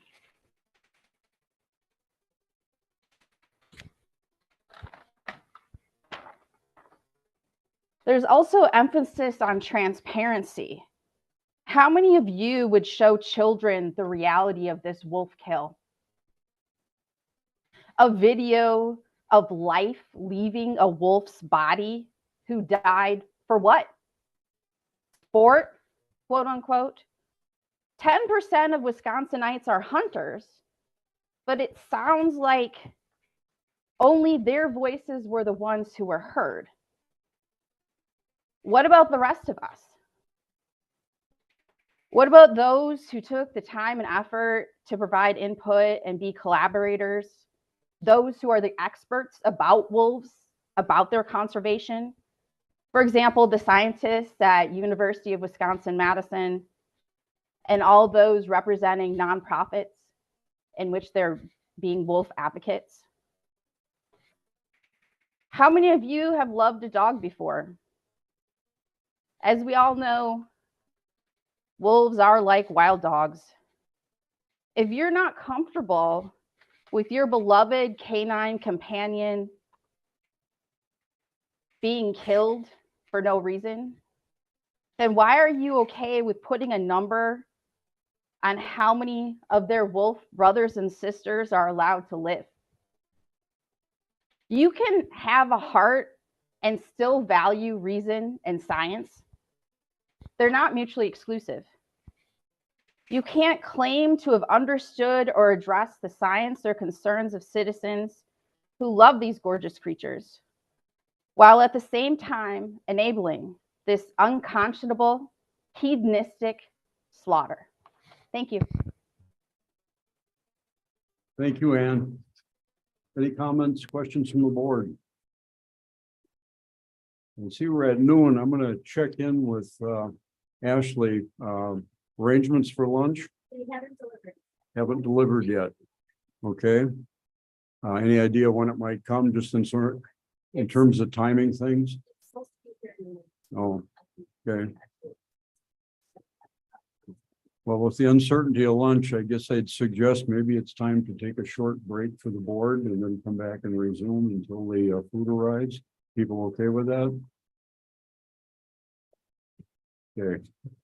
We'll take a 10-minute recess and resume at 12:10. I'll take that. Bill, please, for help.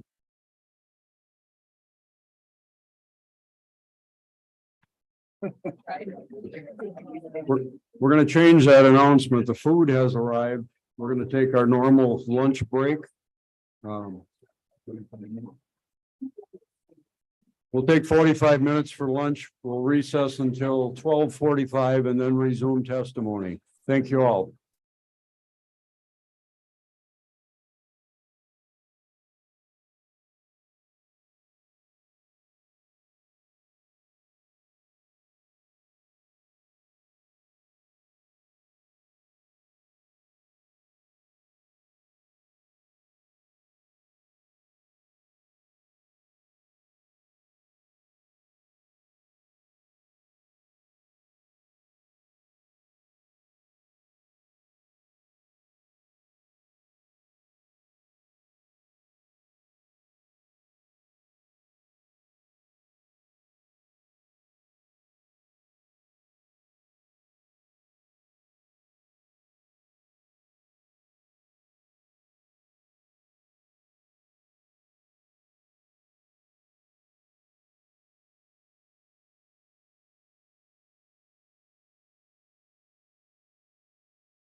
Testing 1, 2, testing 1, 2.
And we're so excited.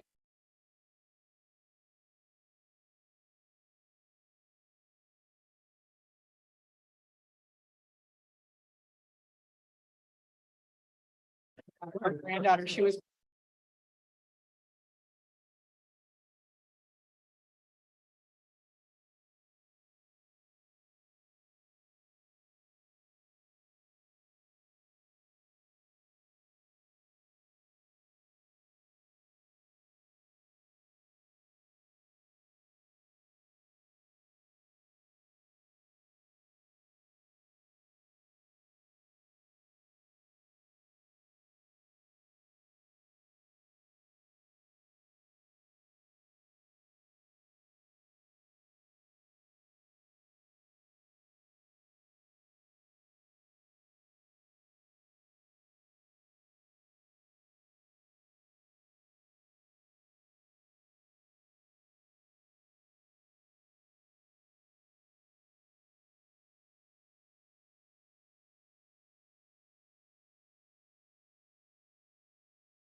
No, no. No. I need a couple more shots to play with these jinkers. I liked it. I liked it hard.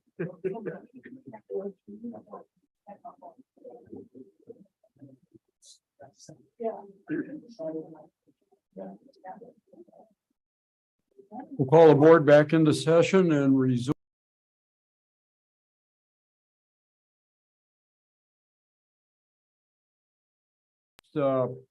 Appearance is in person. Dana Herman, Shell Lake. Welcome, Dana.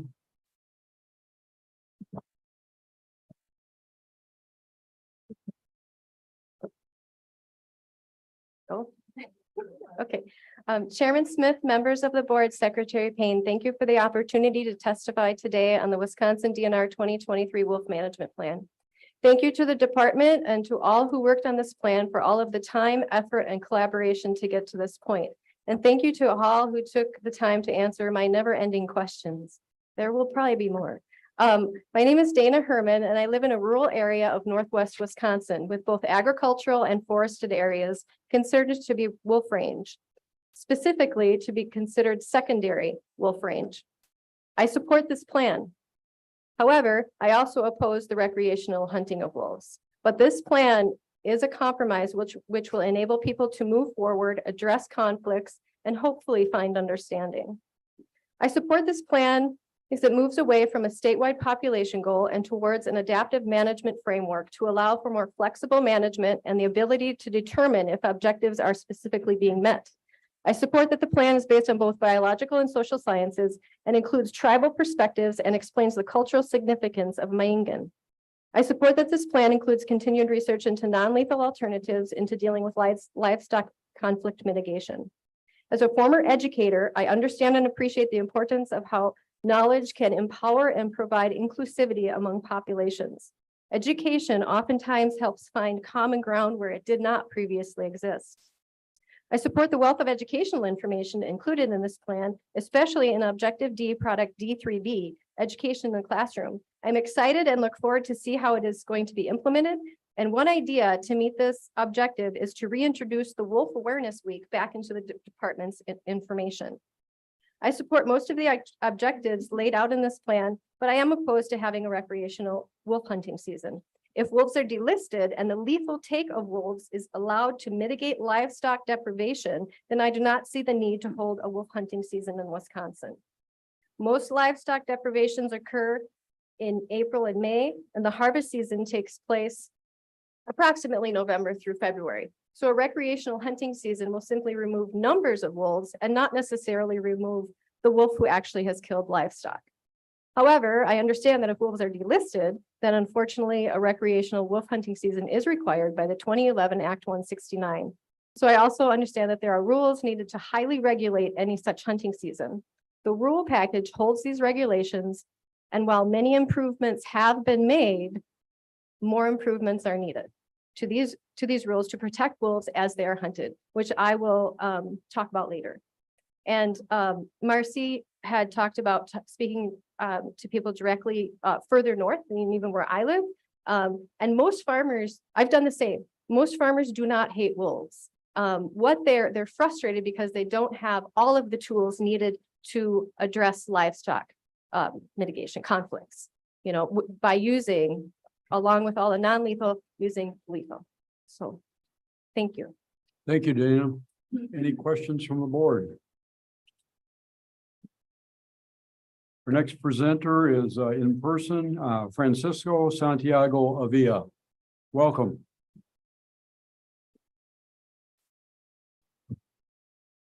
Good afternoon, board members and Secretary Payne. My name is Francisco Santiago Avila. I'm a Madison resident and Science and Ethics Manager for Project Coyote. I hold a PhD in Large Carnivore Conservation and Nature Ethics from UW-Madison. And we appreciate the chance to comment and thank the DNR staff involved in the updating of the plan. That said, we are very disappointed with the wolf plan, the proposed rule, and the policy process due to a bias within it that is both scientific and ethical, and favors the killing of wolves. Despite all the science in the plan lacks scientific objectivity, ignoring crucial and extensive peer-reviewed research on wolf ethology, the ineffectiveness of killing wolves for conflict mitigation, the success of non-lethal methods, and the impact of widespread killing on wolf well-being, ecology, and even their evolution. We provided all this missing literature to the department in our extensive comments. Now, a transparent, democratic policy process should consider input, but despite the agency's rhetoric, the department has not shown that comments were properly addressed or the omitted science integrated into the plan. The majority of public comments supported core habitat protections, non-lethal conflict mitigation, and opposed recreational hunting and trapping, describing it as culturally insensitive and offensive. All those comments reflect the view of wolves as beings deserving respect.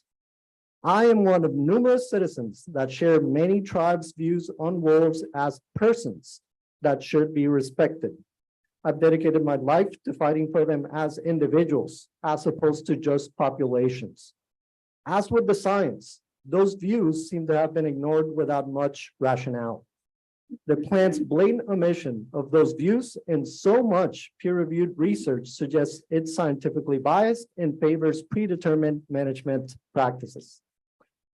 Now, all those omissions also suggest a bias favoring, first, an instrumental and dismissive view of wolves that is primarily ethical but erroneously promoted as scientific. Two, insensitivity towards those who consider wolves as beings worthy of respect and care, including co-sovereign tribes. And three, a preference towards those who mistakenly view wolves' lives as unworthy of any consideration. Now, if science and ethics all point towards mitigating harm and coexistence for everyone, and to wolves hardly being a problem, what values are being promoted by approving a plan and a rule that tries to maximize the opportunity and satisfaction of those who want to kill because it's fun, or because they hate wolves without good reason?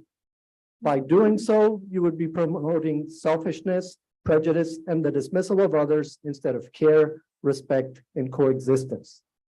Now, we need you to be better, and you can choose to be better right now by adequately correcting the dismissive, scientifically and ethically biased plan and the proposed rule. We sincerely hope you do so. Thank you for your time. Thank you for your comments. Any questions from the board? Thank you. Thank you. Our next appearance is in person. Judy Ai from Madison. Welcome, Judy. Thank you. And thank you for hearing my comments today. Yesterday I had my comments all written down and edited and rehearsed and all ready to go. And then I went to bed last night and I couldn't sleep thinking about today. So 3 o'clock in the morning, I got up and sat at my computer and I redid it. So a lot of, or some of this, what you're going to hear has already been said, but since I got up in the middle of the night and I'm here, I'm gonna just read what I have here for you. I am Judy Augie and I am from Madison. And I am against setting a quota on our wolf population.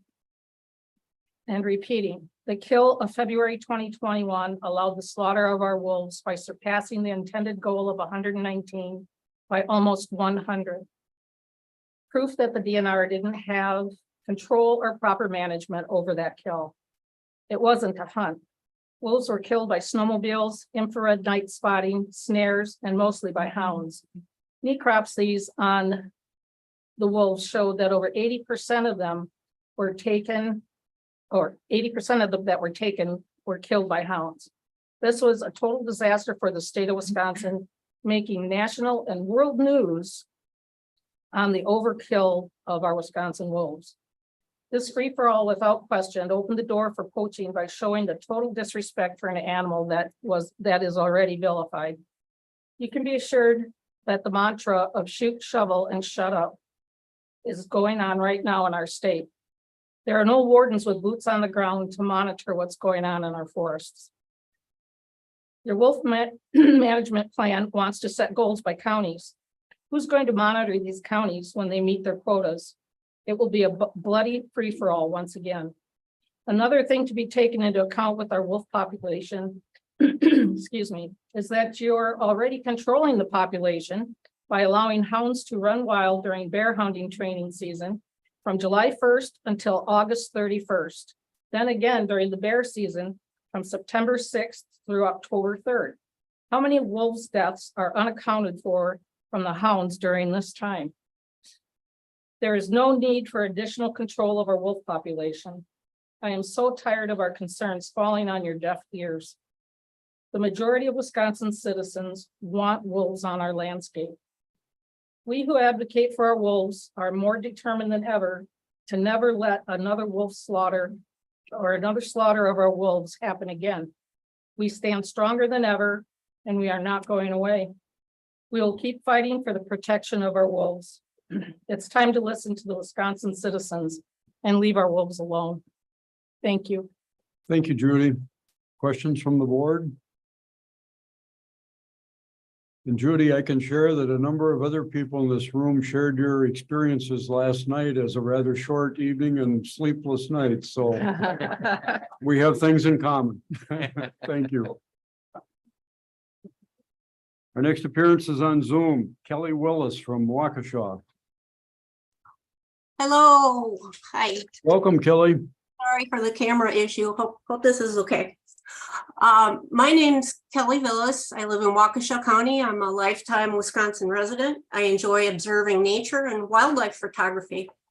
I do not support the current wolf management plan as it is for the following reasons. Before I get into that, I just need to correct some misinformation that someone gave at the August WCC meeting.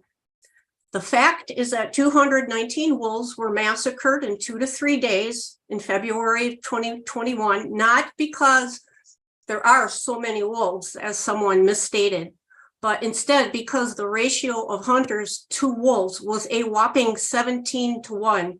So there were 17 hunters for every single wolf that we have in the state. This is unacceptably high compared to other hunted species ratios and speaks to the hatred and kill lust that these hunters espouse and the unfairness or absence of fair chase that more responsible hunters have.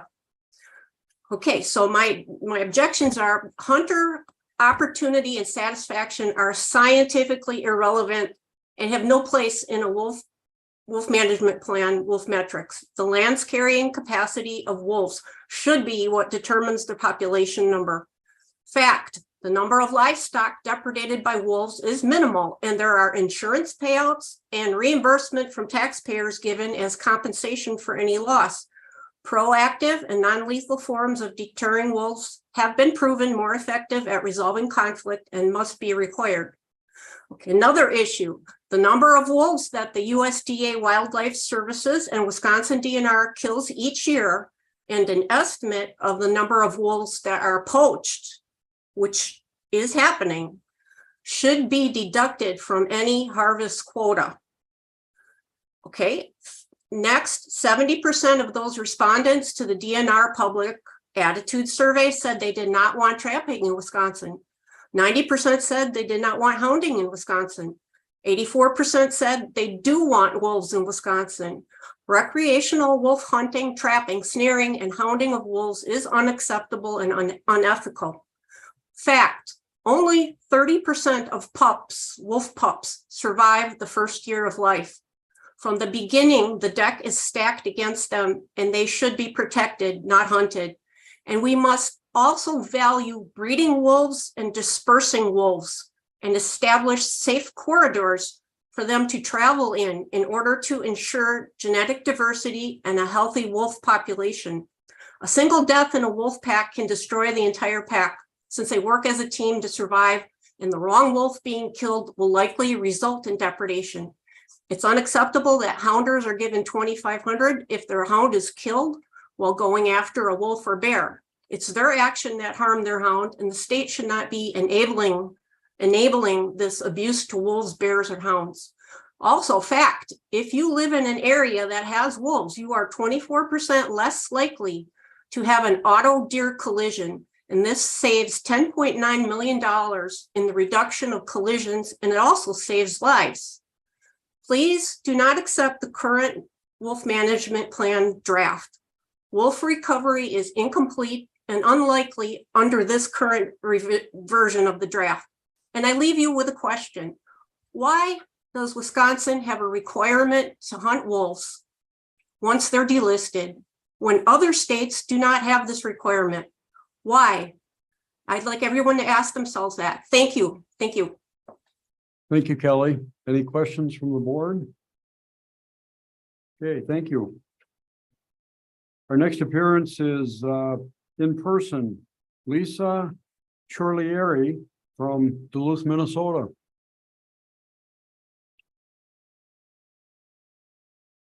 Welcome, Lisa. Thank you for the pronunciation of my last name. Did you practice that during lunch? I tried. Please stay real close to the mic. We got some background noise up Okay. here from the fans. Okay. Thank you. Thank you. I know that the DNR works within the mandate of state legislation.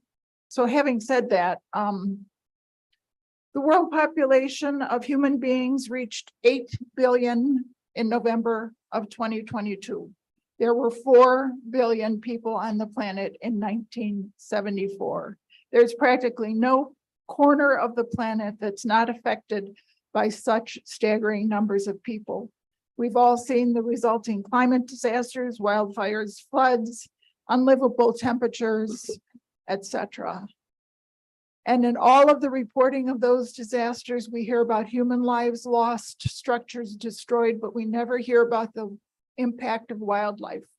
It's as though we humans are the only ones that matter. We are chronically careless and cruel in our treatment of other species, killing contests, hounding and baiting of bears with all the collateral damage of dogs that are killed and wolves that must then be destroyed. After bounty hunting wolves within an inch of their lives, it flies in the face of all logic to put forward a plan which includes hunting and trapping of wolves. Wolves manage their own populations. They are sentient beings whose lives are as important to them as ours are to us. Wolves navigate their lives within a specific pack structure, and a state mandated wolf harvest undermines that important structure. The August 3 email announcement of the availability of the draft plan states the revised draft maintains its recommendations intended to improve wolf harvest registration, time, and issuing zone-specific licenses. I presume this is to avoid the kind of slaughter that we saw in 2021. I suggest instead that there be no state mandated harvest and that instead we adapt a plan to the reality of human overpopulation and climate change. You know, like your own Wisconsin wolves who had been bounty hunted into non-existence and had to slip into the state from Minnesota. That's what I did today. And not far from my house is Hawk Ridge Bird Observatory, which is a magnificent place where you can witness the migration in the fall as the birds are funneled down through along the border of Lake Superior. That used to be a place that was used for target practice, shooting eagles, raptors, etc. And whenever I despair over the treatment of animals, I remind myself that Hawk Ridge used to be that place, but isn't anymore. I respectfully request that this board change its mindset to the attitude of animals and become an example of somebody who fights for the protection of wolves, which we should consider ourselves lucky to have on the landscape. And thank you. I'm also part of the group that was up at all hours writing and rewriting these comments. Thank you very much. Next appearance is in person, Stephen Gutchick, Genoa City. I noticed I was grouped in with all the people from out of state. I'm not from out of state, but you can't get any closer. I live on the Illinois border. All right. Chair Smith, Secretary Payne, board members in advance. Thank you. I am a Wisconsin voter, and we hold the ultimate power to decide what quality of life that we want for ourselves and for future generations. We are allowed, encouraged, expected to stand up for any issue that we care for.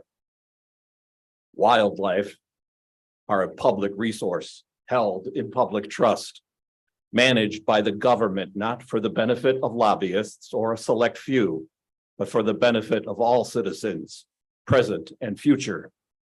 Science is the basis for guiding wildlife policy, not conjecture or misinformation.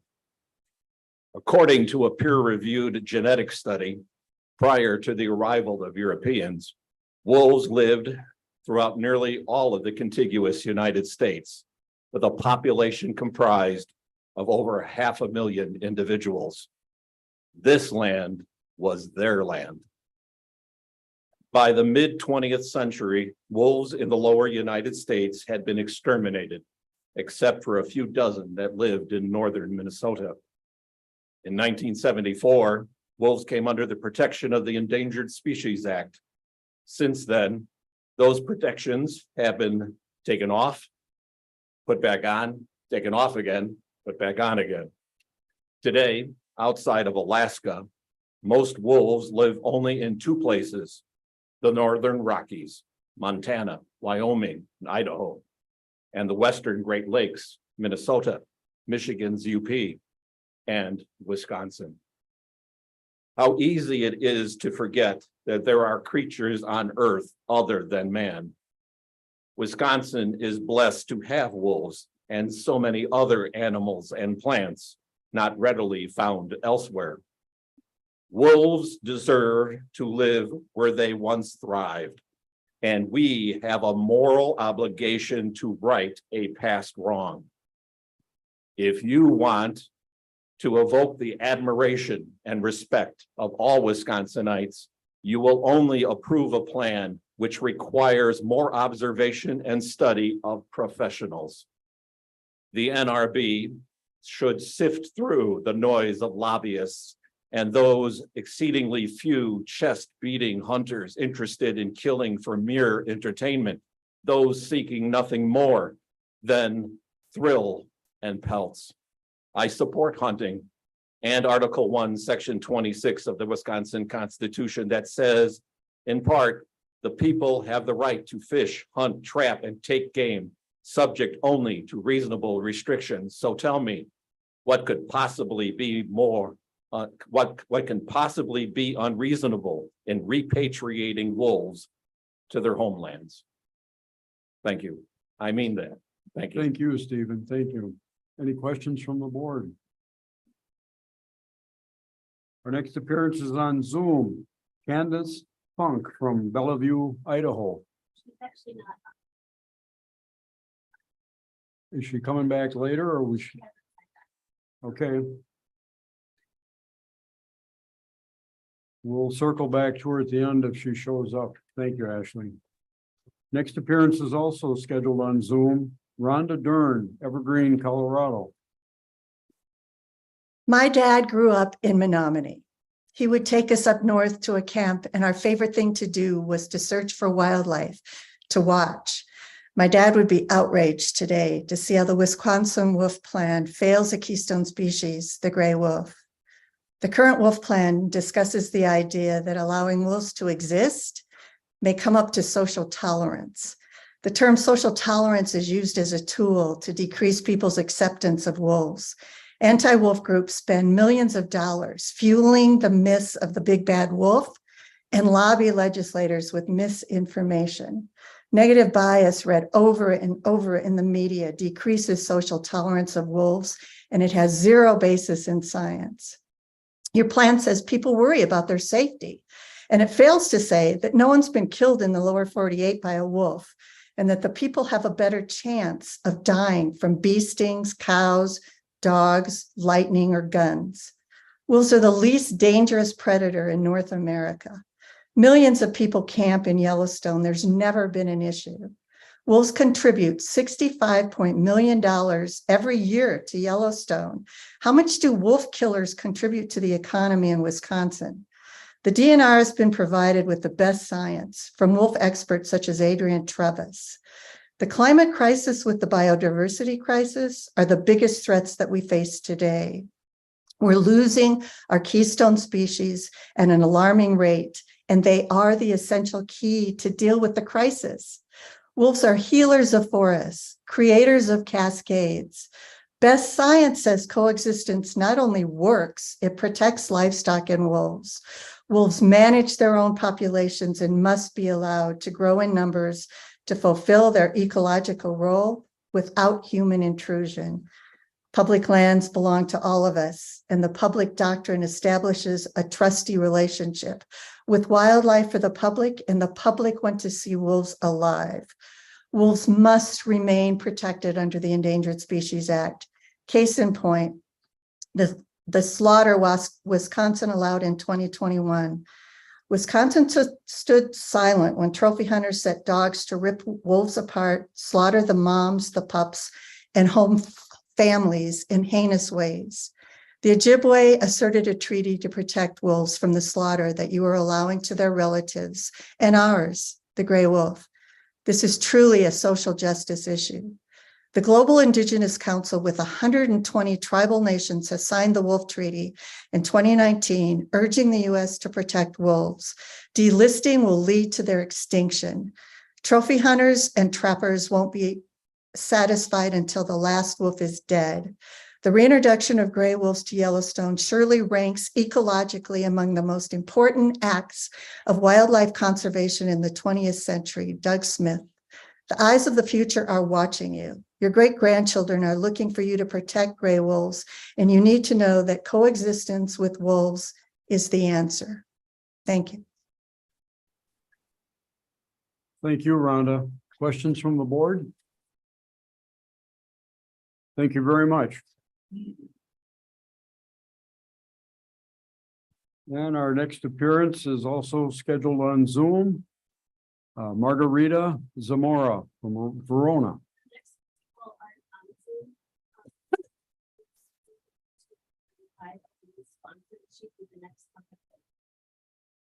Okay. We'll go to number 35 and then tell me when to circle back. Thank you. 35 is Elaine Swanson from Pickett. Elaine, are you with us?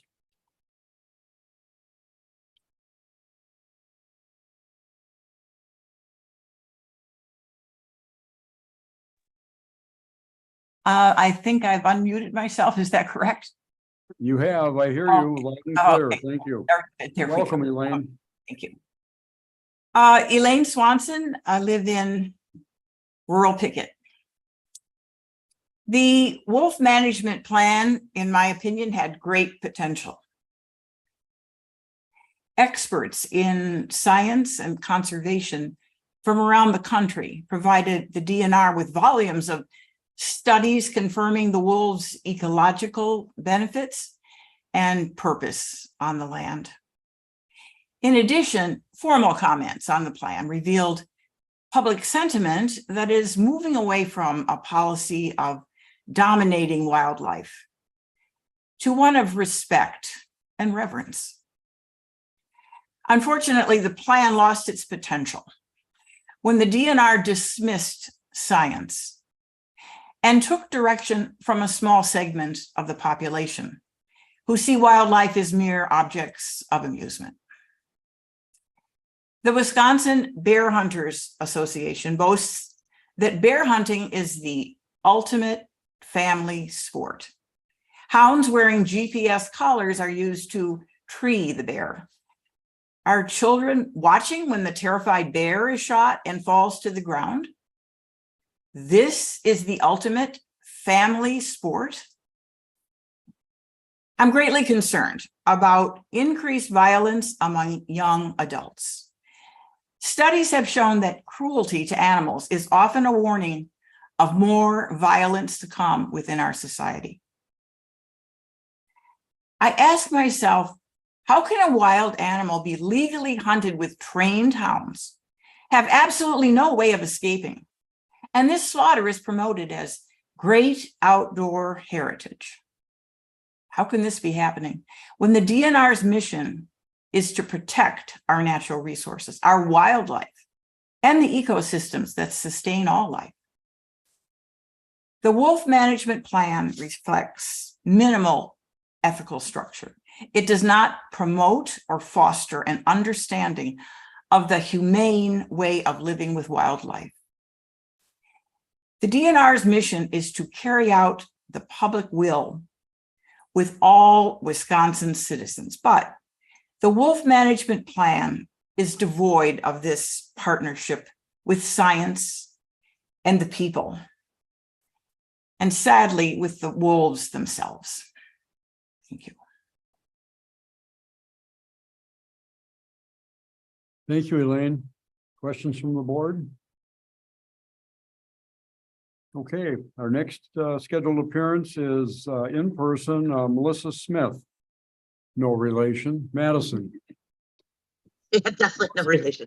Hey, Bill, I'm actually on Zoom because I just left the hospital. They let me out with a tracking collar here so that I could get out, testify, and then I got to go back. Boo. So I apologize. And hi, everybody. Hi, Mom.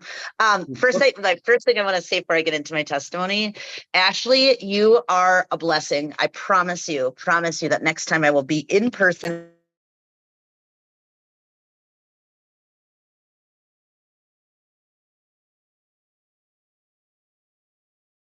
Lost you if you can hear me.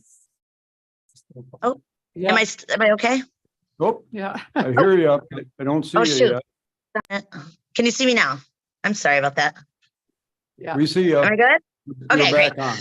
So, I have a friend who's a recent combat veteran and a hunter. She lost her family 2 years ago, and you can imagine the stress of day-to-day living around the very people who committed the vile actions must be. My Indigenous friend, she needs venison to feed her family.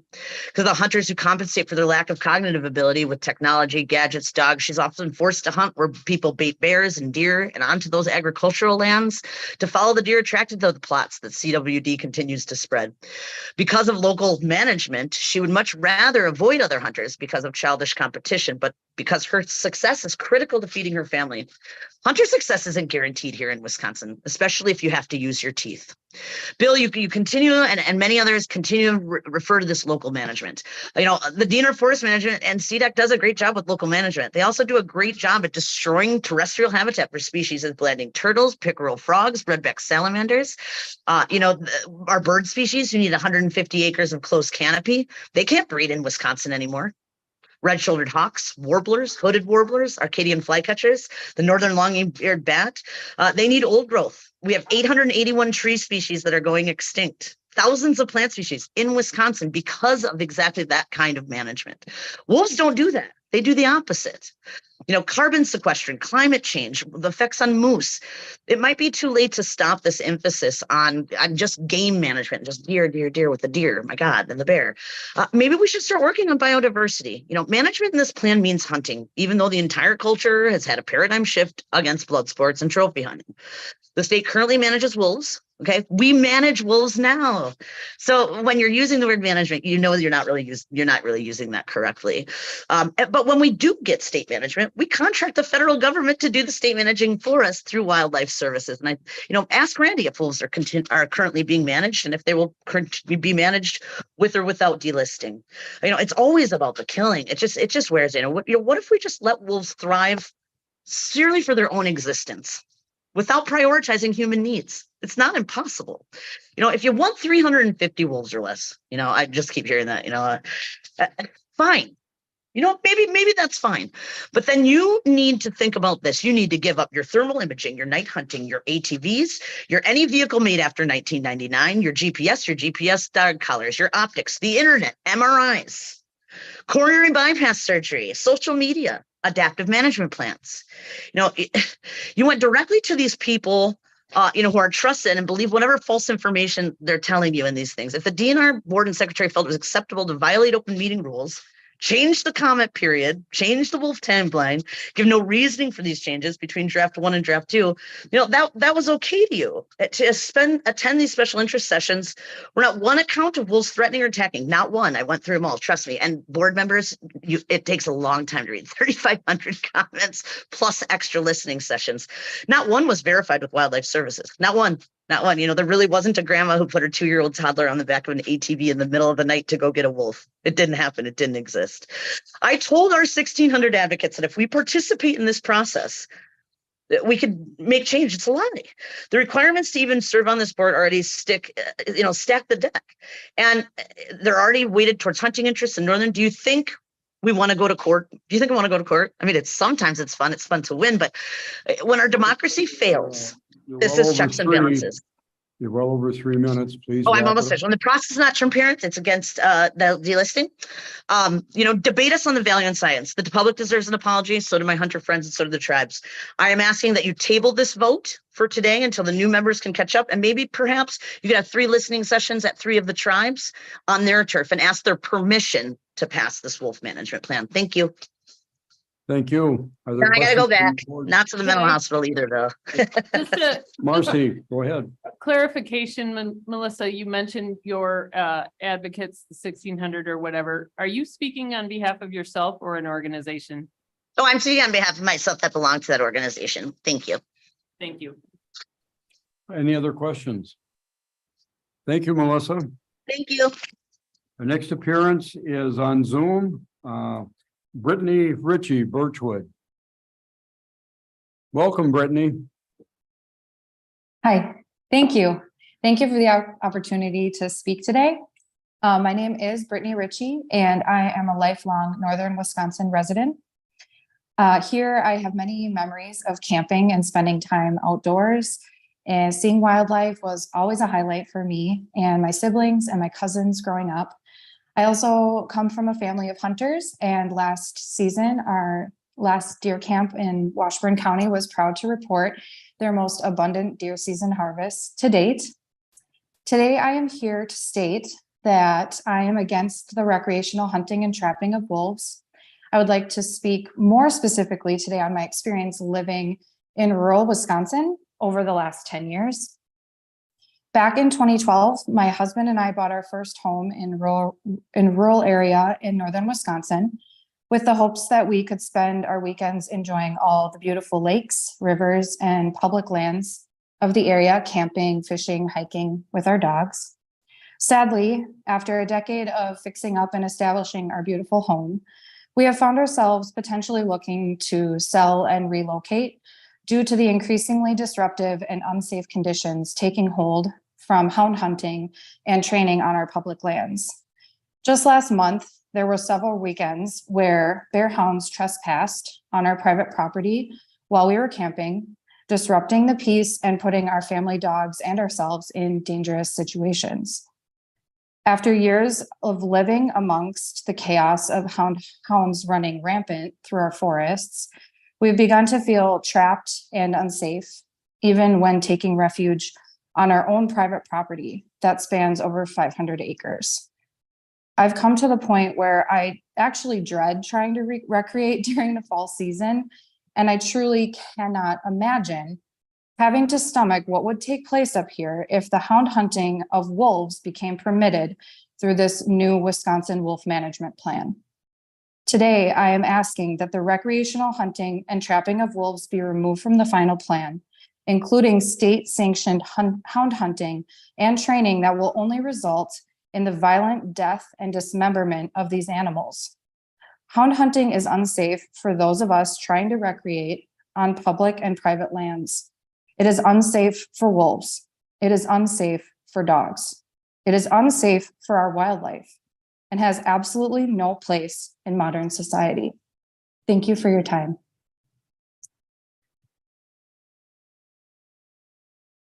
Thank you, Brittany. Any questions from the board? Okay, our next appearance on Zoom is Maria Bradley from Milwaukee. Hi, thank you very Welcome, much. Maria. Thank you. I'm going to read the statement. So thank you very much for the chance to speak. As a small child in 1971, I saw a documentary at school about the extermination of wolves across America by bounty hunters. To this day, the images of mounds of slain wolves surrounded by men grinning and posing with their guns, and of barbed wire fences hung and hooded with dead bodies of wolves, and of the paws of wolves left in leg traps by wolves desperate to get free still haunt my mind.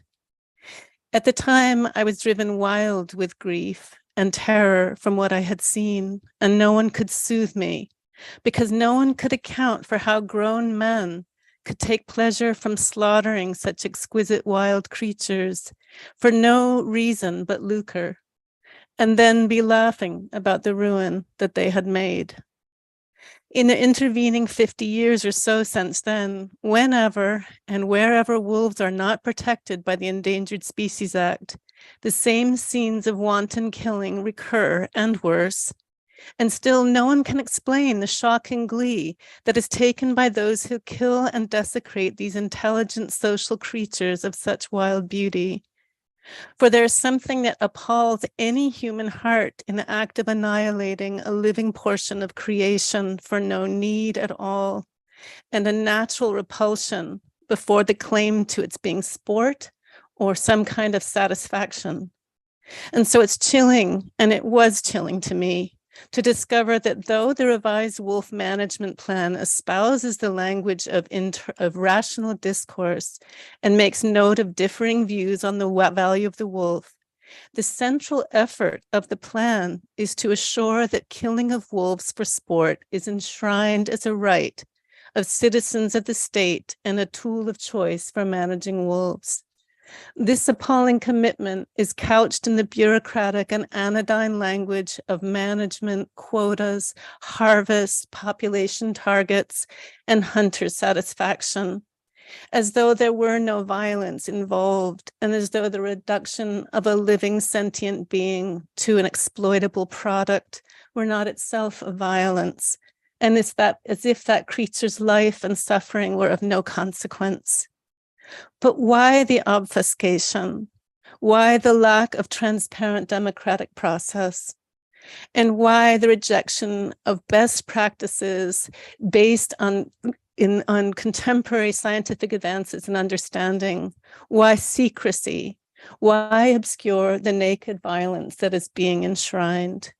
I wonder, before the beauty on the mystery of creation? What moves a man not to stand in awe and instead to lay it waste? Why should such people be given special power to decide the fate of an exquisite being as the wolf? I ask that you reject this and any wolf management plan that sets a population goal or a cap, I'm almost finished, and fails to respect the intrinsic value of the wolf, the norms of democratic process, and the most current insights of science, and the will of the majority of those who have a stake in the future of wolves and wildlife in Wisconsin. Thank you. Thank you, Maria. Other questions from the board? Thank you. Next appearance is in person, Lois Lehman DeForest. Welcome, Lois. Thank you, Mr. Smith. I'm very nervous. You would think this would be natural for me. I'm a retired teacher. You know, we stand up there. Lois, could you adjust the microphone down a little bit? Oh. Again, we've got a lot of background noise up here Okay. from the fans. Thank you very much. Thank you for wanting to hear what I have to say. Not all my kids in school did, but I've had, I'm sure you know, a number of experiences, and I want to tell a story, kind of short. I'll try to make it short because it then goes on to talk about, you know, so well, we're having a picnic on the ice. It's sturgeon spearing season on Lake Winnebago. I'll take over the whole watch so you can eat your brat. Nope, you can't have a tag, so you can't be in the shanty. Just bring me the brat, okay? That just then, that's the helicopter, like breaking the sound barrier. Hey, a helicopter. The DNR warden is checking that everyone is out of the shanty by 1.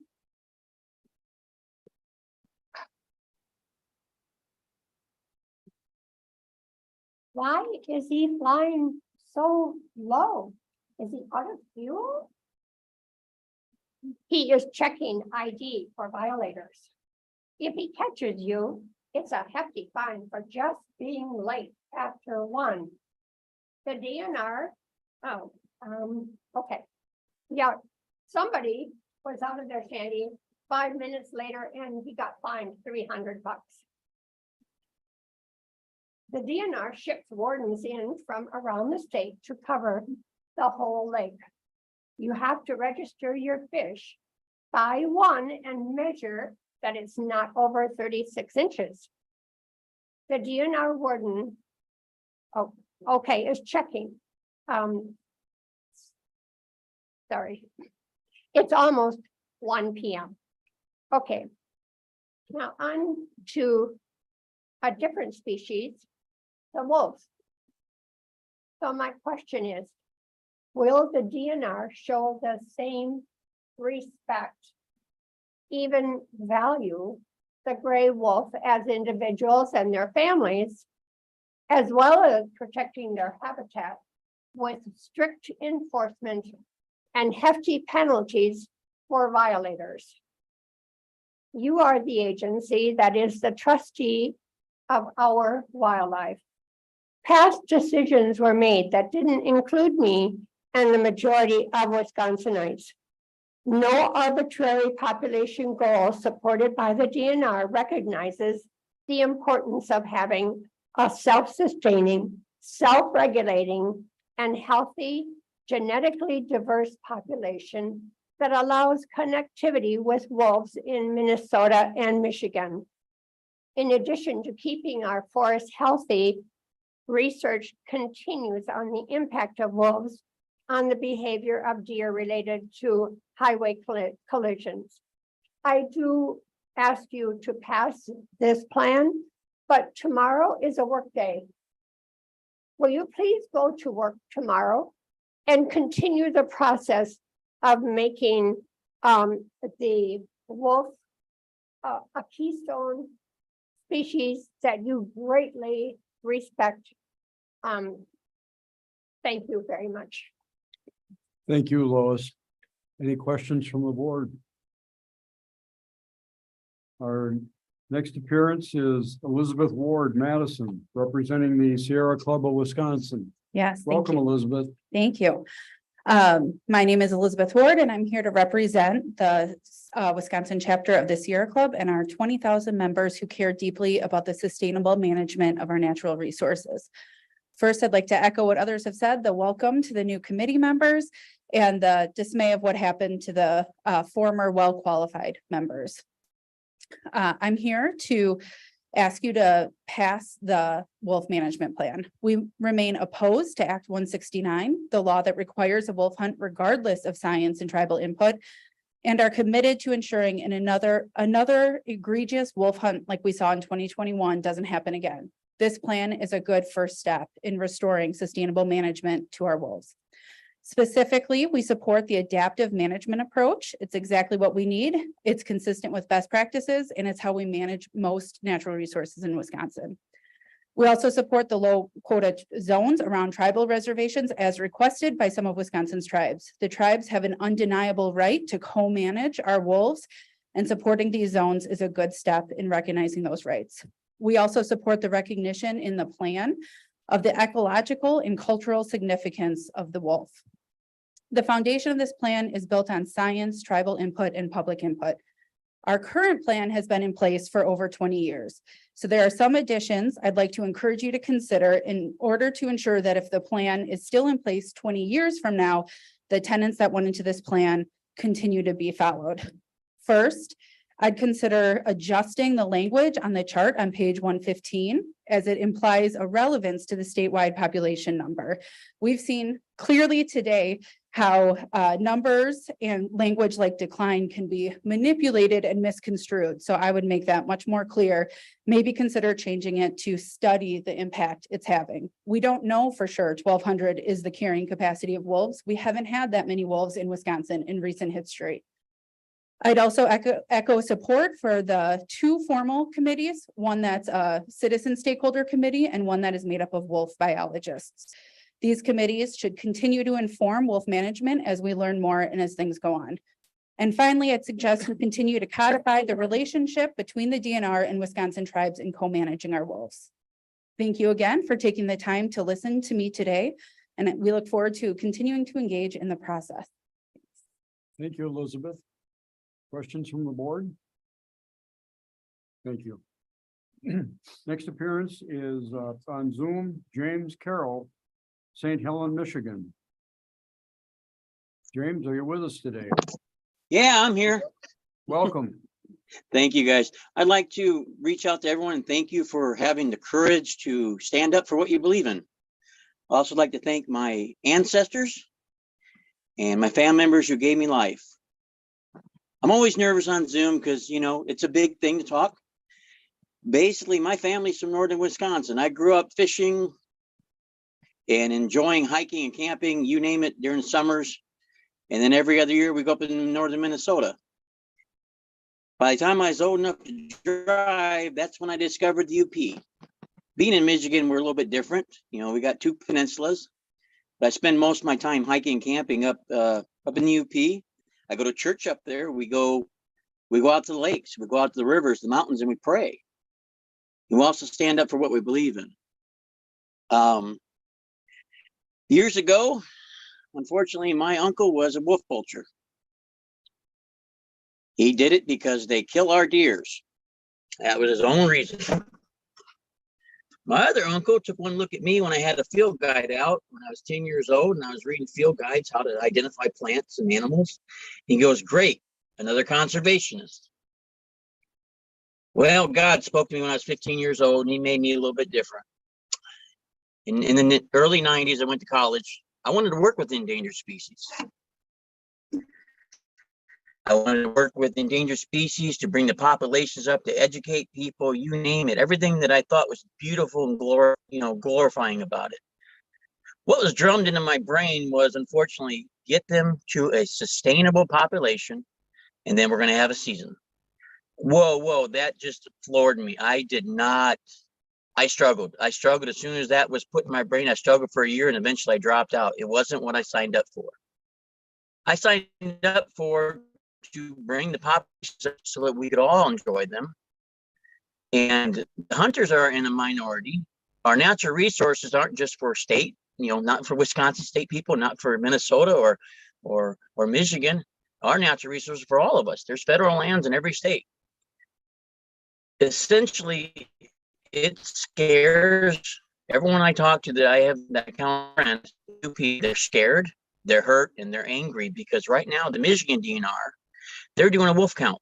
They got about 1 million trail cams out and they want a wolf count.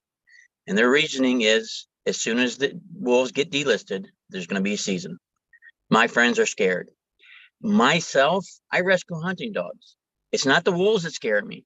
It's not the bears. I have bears right out my window. That's not what scares me. What scares me are hunters and especially trappers. I have a friend over in Minnesota. He has a group. It's called Dog Lovers for Safe Trapping. Unfortunately, dogs get caught in traps. A dog doesn't know what a trap is. And by the time they're caught, it's too late. This year, I unfortunately lost my wife and I lost one of my older dogs. And our pack has not been the same. My wife is still alive, but there's a divorce and we don't talk. My pups are not the same without her. And I know how it feels to lose a pack member. I thank you guys. I God bless you for standing up, everyone. Thank you very much. All right, bye-bye. Thank you, James. Questions from the board? That's gonna be a hard one. That will be a hard one. Our next appearance is Megan Nicholson, Madison. Actually no longer available. You can move on to. Okay, thank you, Ashley. And I understand number 44 is also unavailable.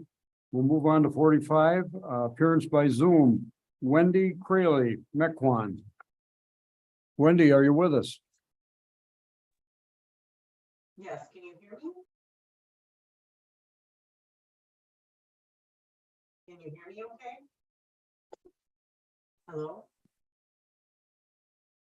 Can you hear me? There was something technical difficulties earlier. I don't know if you want to take Courtney and then we can follow that. We'll move on. If she gets back on, let me know and we'll go right back to her then as the next presenter. Next appearance is in person, Corky Meyer, Kewaskum. Welcome, Corky.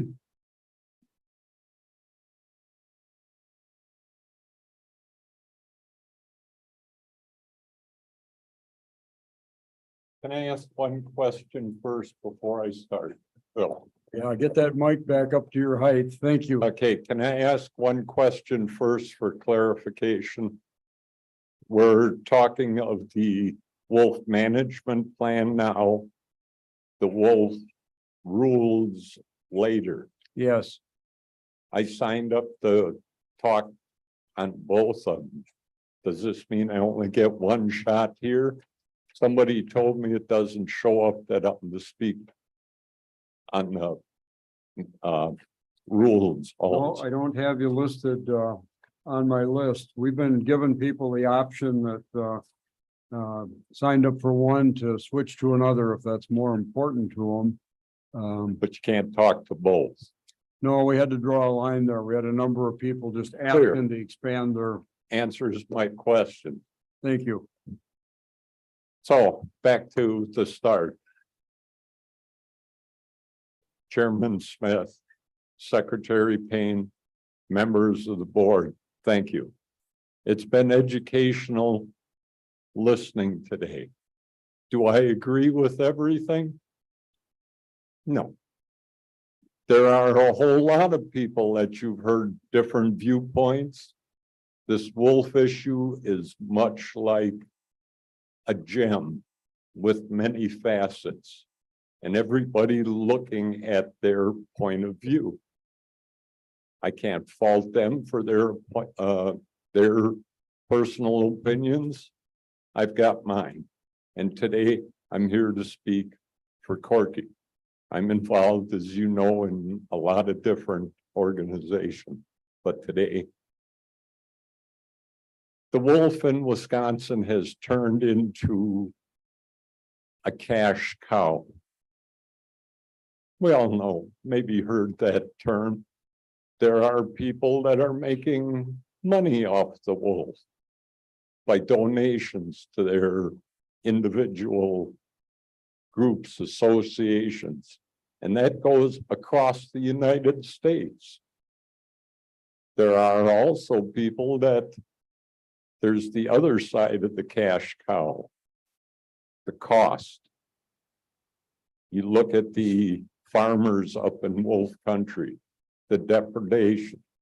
I come from farm people. And let me tell you something about farm people. They don't go to meetings like this and complain. They got a problem, they go fix it. If they can't fix it, they'll call their neighbor. If the neighbor can't do it, then they'll break down and maybe pay somebody. So what do we got? They're handling their problem. Do I condone that? No. But we've heard reports that the depredation is going down. Is it? We don't know. We only know what's reported. Farmers take care of their own. So I'm going to ask you to think also on that other side of the cash cow, the department's expenses. And yeah, that's fed by hunting and fishing dollars. And Randy, the rest of the department people have spent countless hours working on this management plan, trying to find that perfect point in the middle. 3 minutes is fast, Bill. It goes quickly. I'll back off at that. You get the idea. You've got a high challenge today to make a decision. Pass, reject, table, or abstain. Thank you for your efforts. Good luck. I don't envy you the task. Thank you for your comments, Corky. Any questions from the board?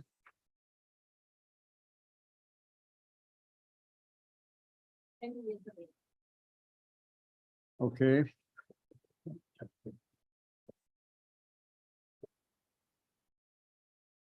This would take us back to number 45, Wendy. Okay. Wendy Crayley, Mequon. Welcome, Wendy. Can you hear me? We can hear you. Thank you. Wonderful. Technology at its best. The phone. Thank you, NRB members, for the opportunity to speak. My name is Wendy Crayley, and I am here today to speak on behalf of the citizens of Wisconsin. My family has a second home and 160 acres of forest land in wolf country in the North Woods. I have spent my entire life, almost 50 years, roaming those woods in search of our wild brothers and sisters, the gray wolf.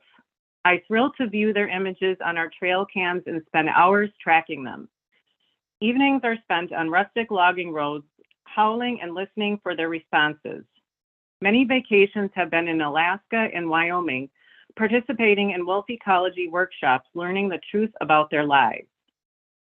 Here in Wisconsin in recent years, it appears our innocent wolf has become a political and cultural football.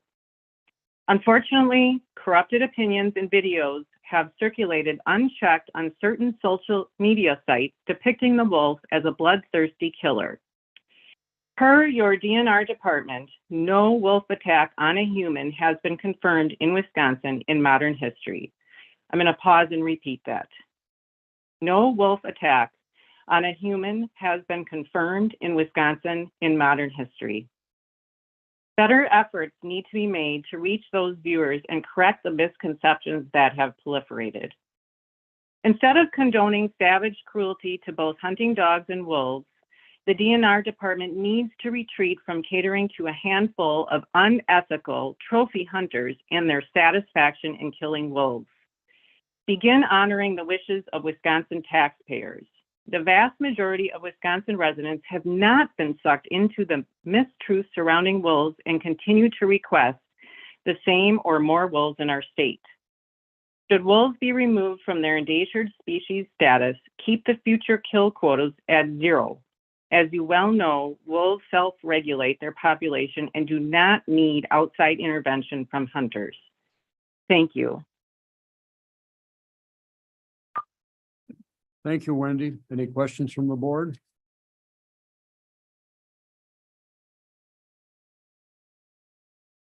Our next scheduled appearance is Kevin Kwame, representing the Wisconsin Wildlife Federation.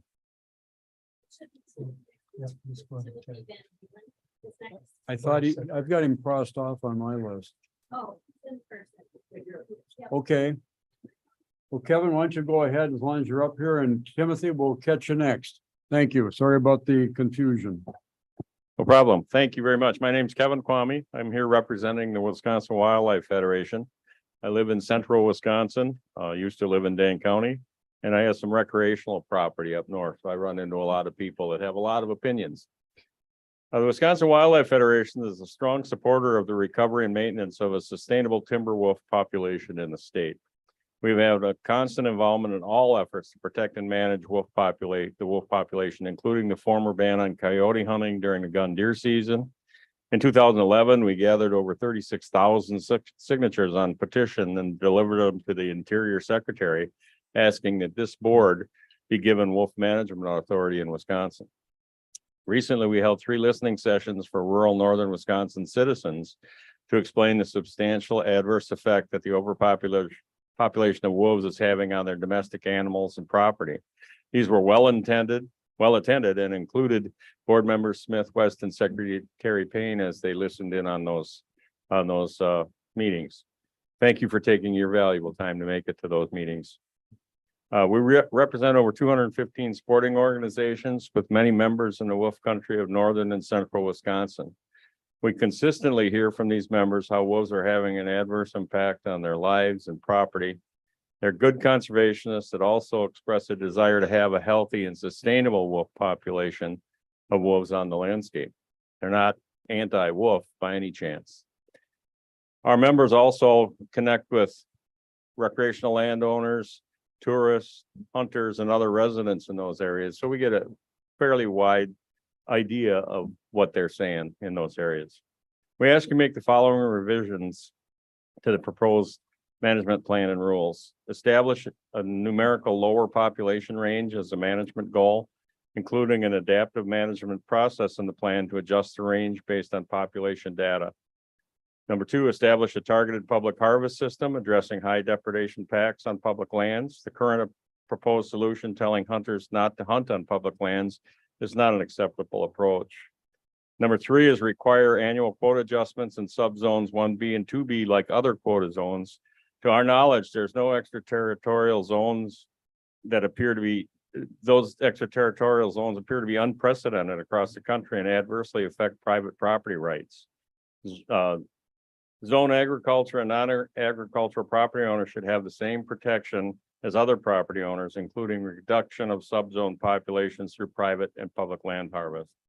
And number 4 is modify the harvest rules to require that the state harvest quotas be set to assure the harvest that will actually be achieved based on the past harvest performance and harvest capacity of past state and tribal harvest.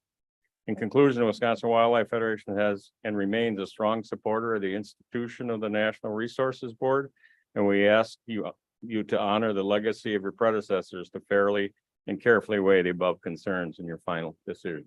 Thank you very much. Thank you, Kevin. Questions from the board? Marcy? Sorry, Kevin, before you go, I lost that second one, public lands.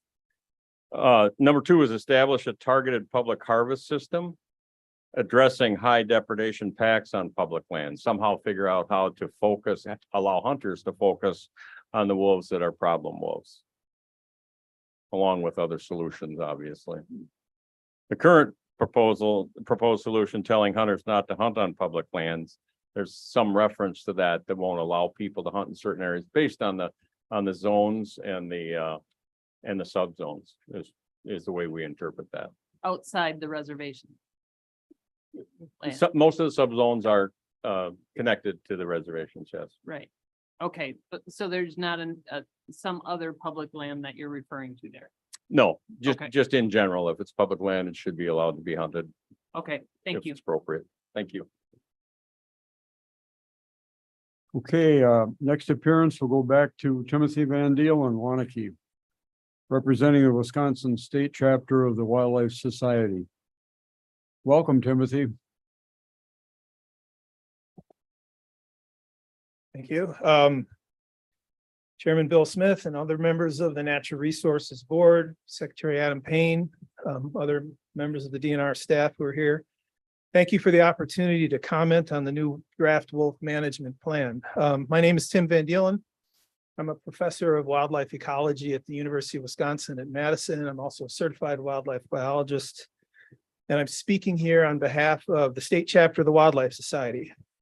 The state chapter represents 380 wildlife professionals working for state and federal agencies, working for the tribes, working in our colleges and universities. We are a state chapter of the Wildlife Society, which is 11,000 members, professional members worldwide. The Wisconsin chapter of the Wildlife Society congratulates the department on the tremendous achievement of developing this new plan for the management and conservation of gray wolves in Wisconsin. We appreciate the great effort incorporating the latest and most rigorous science while paying attention to stakeholder concerns, cultural issues, and the public attitudes as obtained by the latest comprehensive survey conducted during the summer of 2020 by the DNR. The state chapter strongly supports the current version of the wolf plan, and we encourage the Natural Resources Board to approve the plan. The state chapter especially appreciates the following portions of the plan. One, the removal of numeric goals and focusing on filling the full ecological role of wolves while recognizing occasional conflicts and adapting to achieve optimal management. This approach is more consistent with population objectives for other wildlife such as black bears, white-tailed deer, wild turkeys, rough grouse, you name it, frankly.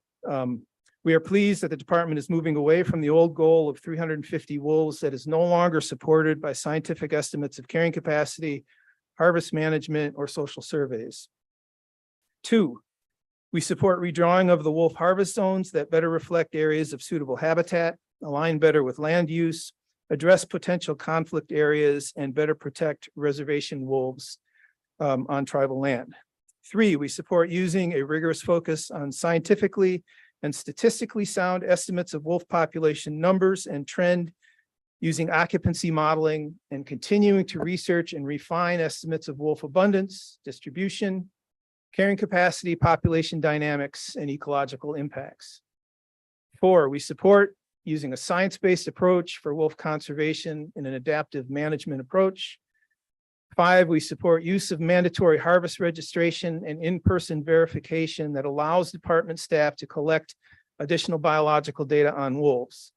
And six, we support continued efforts to support education and outreach to improve wolf-human coexistence in Wisconsin. The wolf plan provides a scientifically sound conservation plan that should eventually lead to federal delisting and allow the state of Wisconsin and the tribes to resume management of the wolf population. New plan will need to develop a timetable and an updated budget for implementation. We urge periodic public attitude surveys be conducted to gauge changing public attitudes on wolf conservation. But in general, we are very supportive of the current draft of the wolf management plan, and we urge adoption by the Natural Resources Board. Thank you, Tim. Any questions from the board?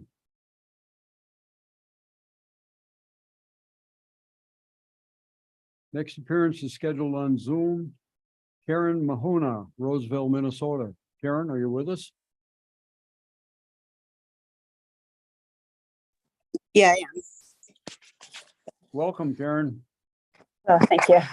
Okay, so my name is Corinne Mahona, and I am speaking to you today as someone who spent many years hiking, canoeing, and camping in wolf territory. I've had the honor of going into enclosures at the Colorado Wolf and Wildlife Center and sitting down with wolves who of their own free will came up to me and licked my face. There is no other carnivore that is as trustworthy as wolves. And we trust them and other wildlife every time we go into our tents and sleep and leave ourselves vulnerable. They are, as Wisconsin DNR biologists have stated in this plan, the least dangerous carnivore. And how do we respond? By historically slaughtering them by any unethical means possible. I think the vast majority of us would get physically ill if we witnessed the horrors of the 2021 wolf hunt, where pack after pack of hounds was released on a wolf until the wolf was totally exhausted, at which time it was surrounded by frenzied baying hounds and held there or attacked by the hounds until the hounders arrived, got their GPS signals, and arrived on their snowmobiles or ATVs so they could enjoy getting in on the kill. Can we really consider this a form of recreation? Can this even be considered hunting? Is this something that we want to condone, thereby making ourselves implicit in these horrors? The extremist hunting groups accuse us of being emotional, yet they have no interest in acknowledging peer-reviewed science, research which details the sentience of wolves, the important ecological benefits they provide, and the devastating impacts of recreational hunting and trapping on their lives. Indeed, their argument for hunting and trapping wolves is purely emotional, for their own selfish need to revel in the tortured death of a fellow creature. While at this time the legislature has demanded a hunt and sanctioned hounding due to the lobbying of extremist hunting and trapping groups, it is still under the control of DNR to mitigate the impacts of these demands, which are based in neither science or ethics. I would ask that the minimal possible number of licenses be issued and the quota be one. I would also ask that your research include the impacts that hounds have on wildlife in general, and especially wolves and bears, as they are allowed to harass and terrorize wildlife at least 7 months a year. There should also include a survey and analysis of how it impacts people and how the hounds and how people feel about hounds in terms of their safety concerns for their children, their pets, and themselves, and how it impacts land values when the hounds trespass. Additionally, I would like to know how Wisconsin can guarantee that hounds will not trespass into Minnesota and Michigan, as well as the reservation lands. There needs to be setbacks for each of these areas so that the hounds can't trespass onto these areas and kill our wolves, kill the reservation wolves, kill Minnesota wolves, kill Michigan wolves. That can't be allowed. They can't be left go. They can't be hunting near this. This is not just about wolves. It is about our own humanity. Please prioritize ethics and science over so-called recreational hunting. Thank you. Karen, questions from the board? Next appearance scheduled on Zoom is Linda Hendricks, New Richmond. Hello, can you hear me? Hello, can you hear me? Yes, Linda, we can hear you. Okay, good. Thank you. We live in New Richmond, but I would like to mention that we have a cabin just outside of the Chequamegon Forest. We love the wildness. Around 2015, we stopped hearing wolves howl as the local town whistle blew at 9 p.m. We lost 50 wolves in our Zone 1, largely due to hounding in the February 2021 wolf hunt.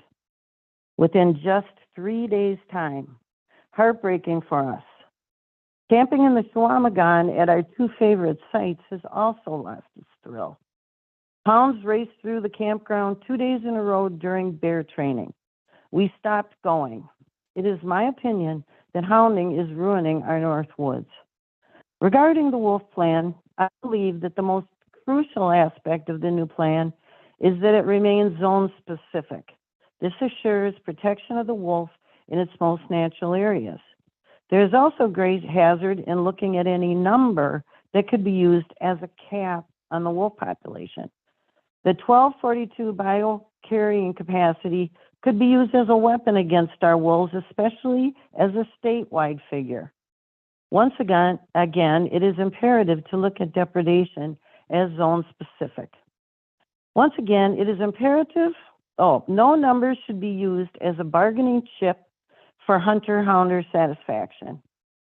I would like to see greater emphasis on non-lethal measures for farmers, such as guard dogs, fencing, flattery.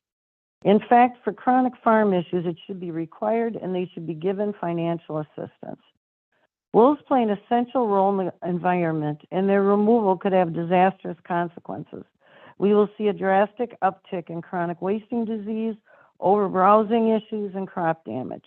Recent studies have shown that hunting wolves can in fact increase depredation on livestock due to pack breakup. It is therefore essential to limit hunting as much as possible. This cannot be overstated. Surveys have shown an increase in support for wolves in this state. Most Wisconsinites want the current number or more. For this reason, I am concerned about the rule that states wolves can be managed at greater than 50% of their biological carrying capacity. With 1,242, that could mean the slaughter of 600 wolves. This number cannot stand. It must be removed or altered to reflect the desires of citizens who want the current number or greater. It's essential to listen to the voices of all citizens in this state. I have just learned that there are 38 riders currently attached to bills to delist wolves at the federal level. We can see the devastating consequences of delisting by witnessing the slaughter of the Rocky Mountain wolves.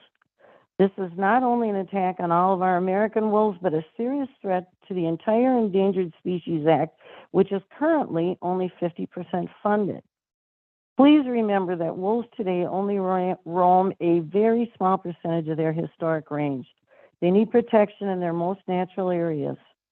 In a world of serious issues of climate change, habitat loss, and species going extinct every day, we need to use science and due diligence to protect our wolves. Thank you. Thank you, Linda. Any questions from the board? Our next appearance is in person, Adrian Whiteman from Cable. Welcome, Adrian. Thank you. Chairman Smith, Secretary Payne, members of the Natural Resource Board. Thank you for this opportunity to provide comments in the new Wisconsin Wolf Management Plan. My name is Adrian Whiteman from Cable, Wisconsin, and I'm representing the Timber Wolf Alliance, or TWA. I formerly worked for the Department of Natural Resources and headed up the team that developed the 1999 Wolf Plan. TWA's mission is to use science-based information to promote an ecologically functional wolf population in areas of suitable habitat and promote human coexistence with wolves, particularly in Wisconsin and Michigan. TWA was established in 1987 to promote educating people about wolves in support of the 1989 Recovery Plan. TWA also provided educational support for the 1999 Wolf Plan and the 2007 Wolf Plan update. We look forward to continue to support educational efforts by the department as a partner in the new Wolf Plan. The DNR has done an incredible job in creating a second draft of this Wolf Management Plan. The plan moved beyond initial recovery of wolves toward the long-term conservation of wolves. It embodies much of what we've learned about wolves, including their important ecological roles. It also reflects significant and growing acceptance of wolves by the majority of Wisconsin's public. There are many elements to the plan that should be preserved, but we especially think the important ones include the non-numeric population goal, the emphasis on ecological benefits of wolves, and the proposed zone design, including special subzones that better protect wolves around Indian reservations.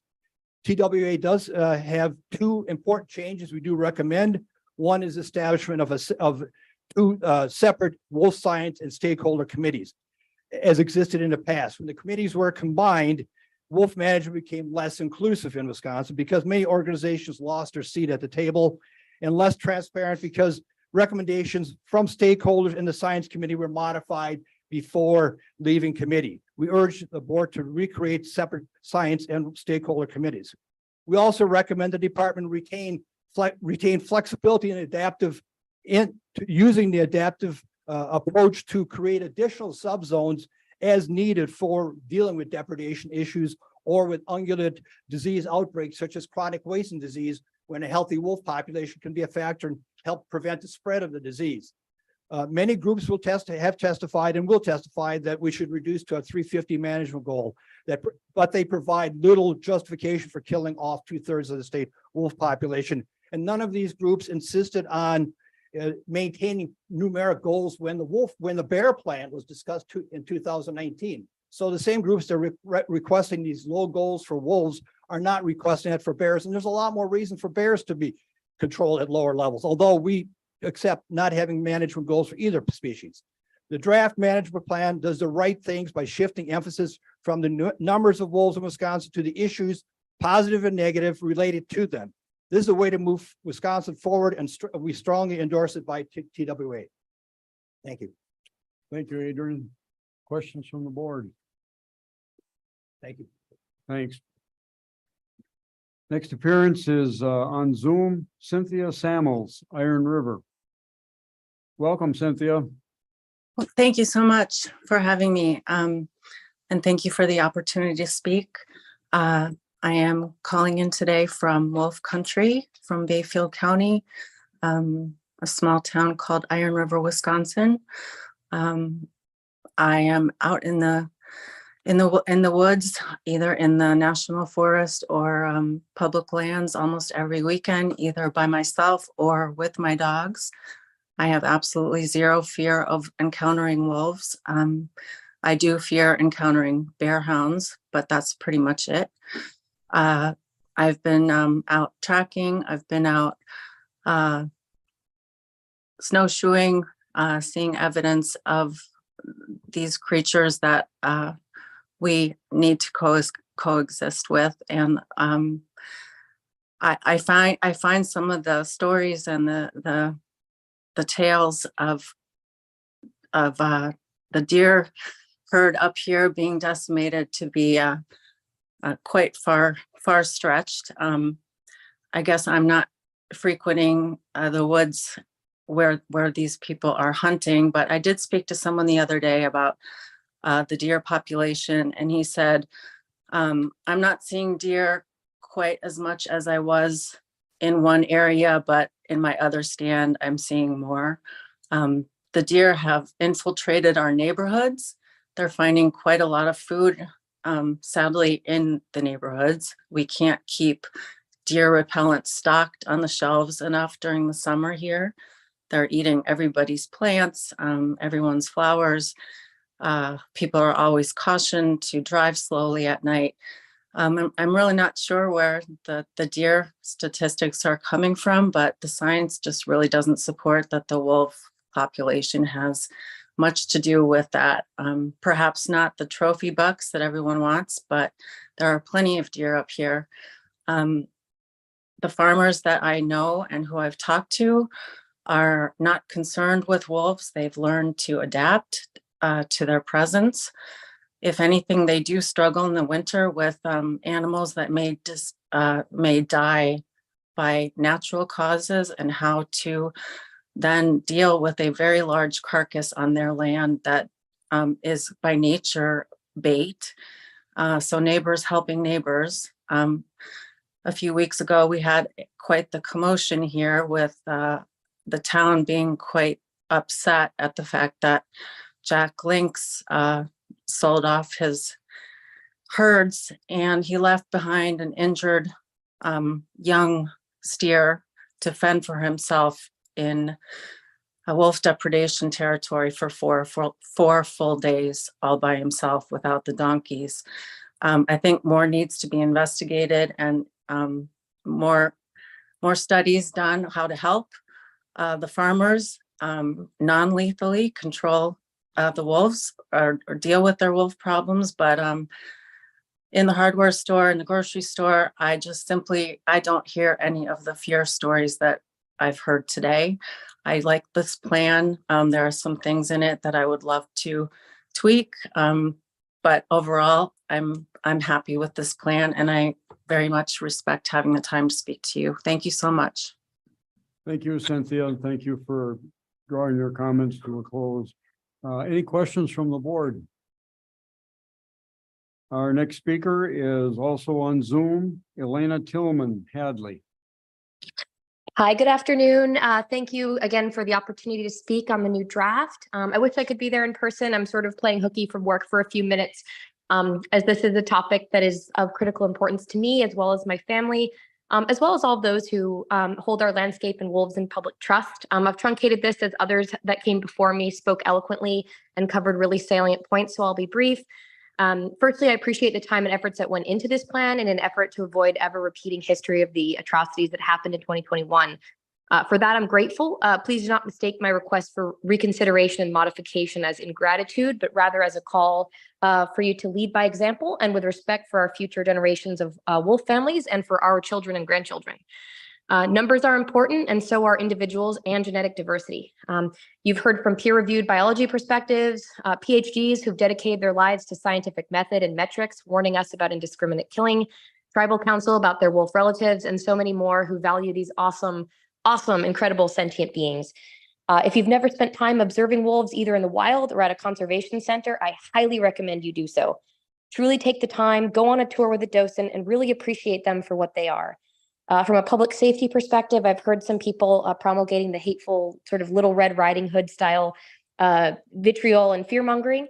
I've got a dog too, and I'm not worried about wolves in the forest because wolves are neophobic. They're afraid of new things.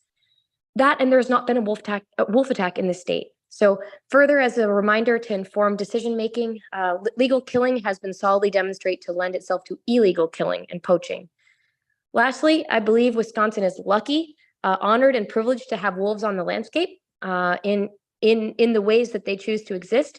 I've lived a lot of places, having been in the military, and so many people in the lower 48 would be grateful to have them back after they were eradicated and never reestablished.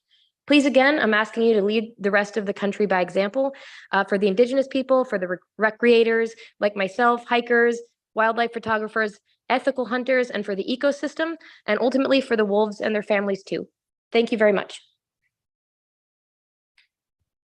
From the board. Our next appearance is scheduled on Zoom, Sue Schneidler from Oconomowoc. Welcome, Sue. Good afternoon. Again, my name is Sue Schneidler. I was born up and grew up here in Wisconsin, and my family's annual camping trips to northern Wisconsin gave me a deep appreciation for all of the wildlife there. When I got older and I finally had my own car, I gladly paid the extra money for an endangered species license plate. I was especially proud to do it because it had a picture of a wolf on it. I knew the wolf had been maligned, but to me, the wolf is the spirit of everything wild. With that endangered species plate on my car, I felt I was supporting the DNR's efforts to protect our wildlife and conveying the message that wolves are important in Wisconsin. I bought that plate every single year until 2011. That's the year Scott Walker appointed Kathy Stepp as the head of the DNR. It was apparent from the beginning that she had no concern about protecting the wildlife in Wisconsin and began to dismantle the DNR. When a massive number of good people were removed, were forced to retire or resigned, the DNR fell apart. A good friend who worked there reported that morale had plummeted because the DNR's ability to use science and ethics to protect wildlife in our environment had been stripped away. During this destruction, on the day that the gray wolf was delisted, Wisconsin politicians passed a mandated wolf hunt law written by anti-wolf hunters, which unbelievably allowed for dogs to be used to kill wolves. I was outraged about what was happening with the DNR in this law. I stopped buying the endangered species license plate. Then the slaughter occurred in 2021. An out-of-state hunting group forced the Wisconsin DNR to hold a wolf hunt because the wolf had been recently delisted. The process was rushed, political, and devastating. The hunters killed over 200 wolves in 3 days. I asked myself, how could an out-of-state group take control of Wisconsin wildlife and cause a slaughter? This incident just reaffirmed why I couldn't buy another endangered species plate. Now, some of you may scoff and say, big deal, she stopped buying an endangered species license plate. But the action's emblematic of a greater issue, an issue of faith. Faith that we can trust that our government agencies are listening to what the majority of Wisconsinites want and are doing their jobs. Now, under some different management, The DNR is slowly recovering despite attempts by legislators and special interest groups who want to control it. When I saw that the DNR was actually looking for public input on the wolf recovery plan, I saw some hope for wolves and other wildlife in our state. And I, along with many others, responded, believing that maybe things could change.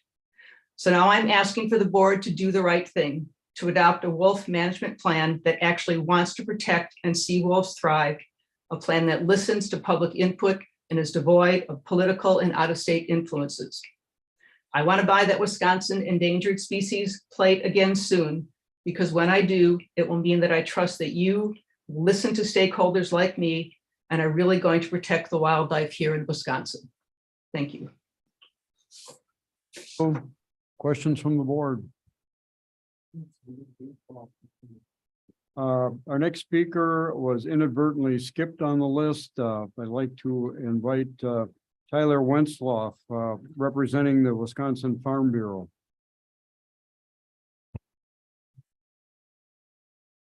Welcome, Tyler. Thank you. My name is Tyler Wenzloff. I am the Director of National Affairs for the Wisconsin Farm Bureau. With my limited time, I'll try to summarize my comments as best as possible. First, I want to thank Ms. West, Chairman Smith, Randy Johnson, both of you guys for just your time and effort of listening. And we just really appreciate you guys attending our meetings, listening to our members, and just your time that you put into it.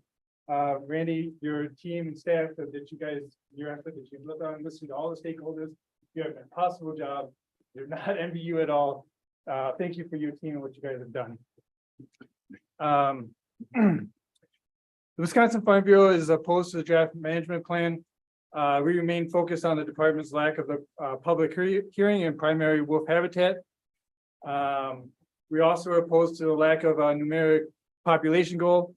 To the department's credit, they have added a management table after reviewing public comments, but as stated in the plan, the table is merely guidance and does not provide any management authority. This gives the impression that the department is added to satisfy rural Wisconsin voices without really doing anything of substance. Beyond that, you can put it in there, but at any point, staff can just, ignore it.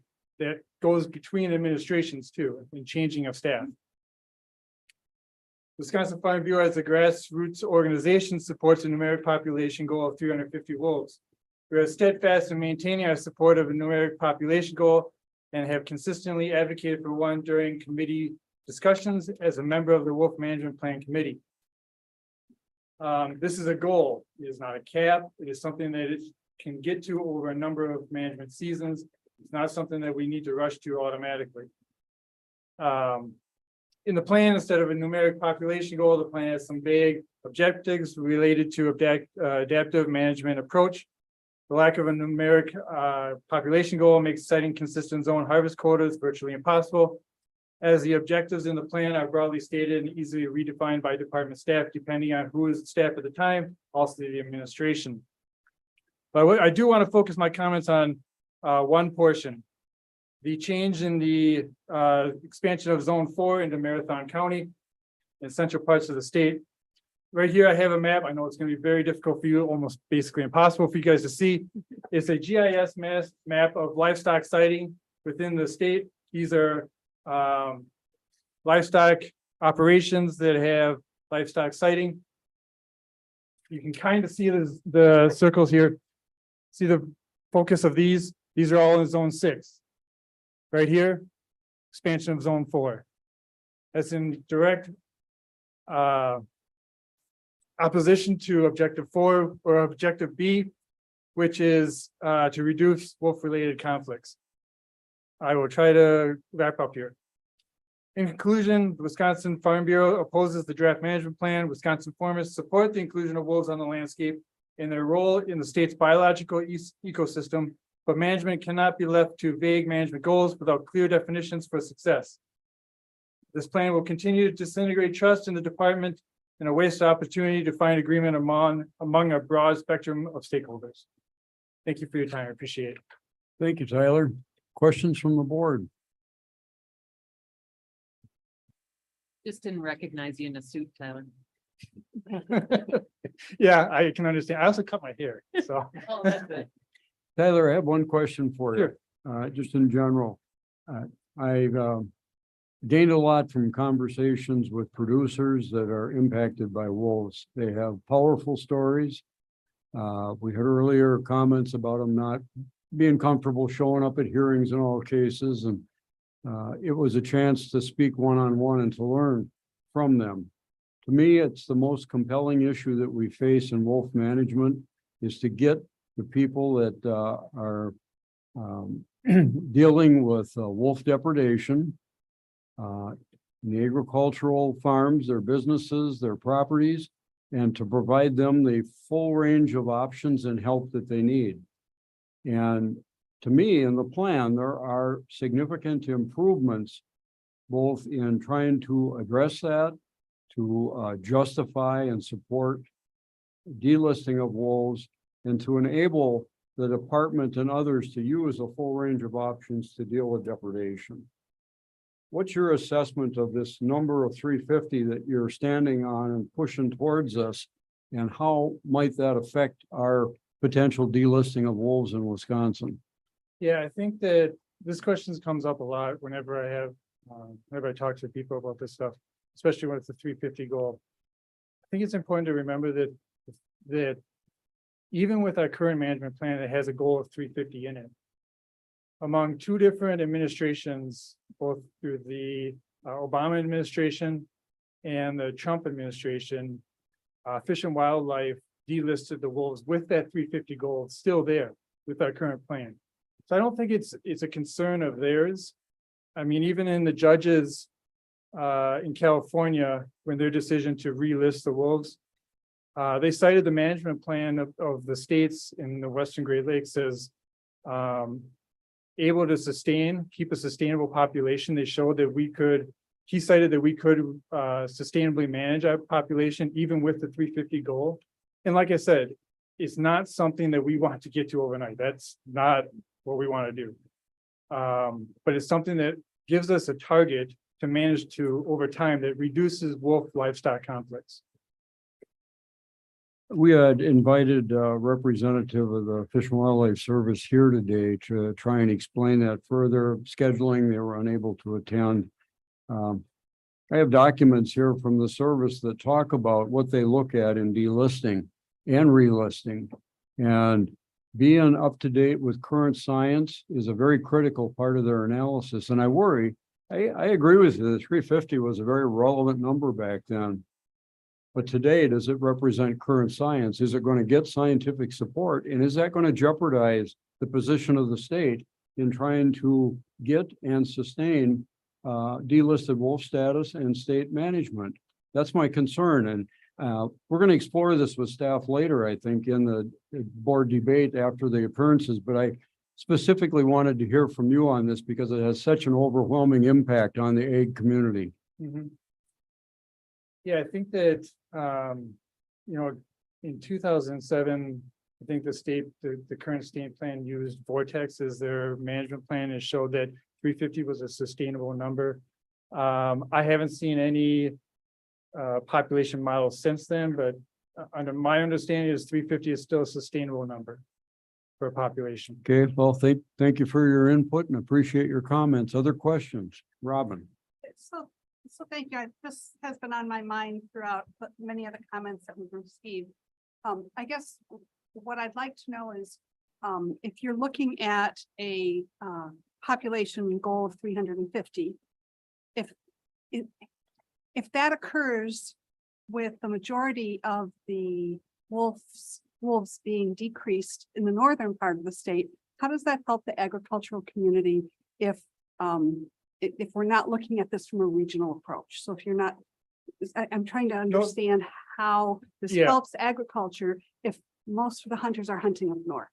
Well, I think that's why these zone specific tags are very important. Okay. We're very supportive of that. Okay. And that's really, I think, what gets to your question right there. Okay. Thank you. I just wanted to make sure I was understanding. You want the number, but you also like the idea of the managing by zone. Exactly. Okay. Perfect. Yep. Thank you. Yep. Other questions to the board? Ashley, we had several people that weren't available on Zoom that we skipped over. Have any of those returned? And are interested in appearing? No. Okay, with that, Tyler was our last scheduled appearance. I'd suggest to the board, we take a short recess and kind of absorb everything we've heard and come back and discuss and further debate. I want to express our appreciation to every person that attended and appeared and your advice. It's powerful. People have strong feelings, and I think we can all appreciate the variety and the diversity of opinions the board has to deal with. But I can tell you, we thank each and every one of you, and your input is going to be helpful in reaching decisions. Thank you. We'll take a short recess, return at 20 till.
Call the board back into session. Yeah. Again, we just finished with public input on the wolf management plan. Now is- your mic on? Is your mic on? I think so. No. Yeah. Check my other mic up. Thanks. We just finished the public input on the wolf management plan. I'd like to also mention that in addition to all the testimony we received, we got 391 pages of written comment in great detail. And it's been quite a homework assignment, but a lot of thinking and a lot of effort's gone into this from everybody. And again, we appreciate all the input that's come to the board. Now's the time for board discussion, further questions, and decision-making. So, Randy, welcome back to the podium. Thank you. People have questions of Randy, clarification, additional information. Now would be the time to start that. And before we get into any debate, we should get a motion on the table. I would move to approve the wolf management plan. Robin moves to approve. Is there a second? I'll second. Todd seconds the motion. Okay. Now we've got a motion to consider and discuss. Gives us context. Robin. Thank you, Mr. Chair. Randy, can you guys hear me okay? You got it right into it. All right, because my voice tends not to carry anyway. So I have a couple questions that came up as a result of some comments that were made. I'm wondering if you could just help educate me a little bit on that. And I'll take turns so other people could ask questions too. I'm curious about comments about changes to the plan that dealt with active wolf dens versus inactive. And I'm just curious how difficult it is to determine whether a wolf den is active or inactive. And I don't know the answer to that. I thought I would ask. Sure, yeah. Good question. That doesn't, oh, that's on. There we go. Okay. So the questions about active wolf dens and some of the clarifications we made there. So the plan throughout this process has recommended protections for active and occupied wolf dens. In the original draft of the rule, we basically said protection for wolf dens. And one of the questions came up is kind of getting at what you're asking, which is what defines a wolf den? Is it active? What about the next year? Is it unactive? So we tried to add that clarifying language, and that is essentially saying protections for occupied wolf dens. The biology of the species is such that wolves occupy a den, during that spring pup rearing season. And then essentially they exit that den, move to these rendezvous sites where they spend the summer and into the fall growing up before they become mobile in their territory as a pack. And so the idea is to provide protections for that den site when it is occupied, specifically during that pup rearing season. So it's you would know that it's occupied because there would be signs of wolves there. Yeah, there'd be signs. Yep, absolutely. Thank you. I mean, they're hard to find. They're hard to find, but if you do find one, obviously you'll be able to tell if it's occupied. And then that's the purpose is to provide protections where they're necessary, but not add additional burden to folks doing, different projects in the woods or what have you. Paul? Randy, we heard several testimonies today on various reasons why they wanted to remove on page 115, wanted to remove the chart. Most recently from the Farm Bureau, they wanted a guardrail installed, but others wanted it because they felt it wasn't adaptive enough, perhaps. Can you explain why that was included and what would be lost if it wasn't in the plan?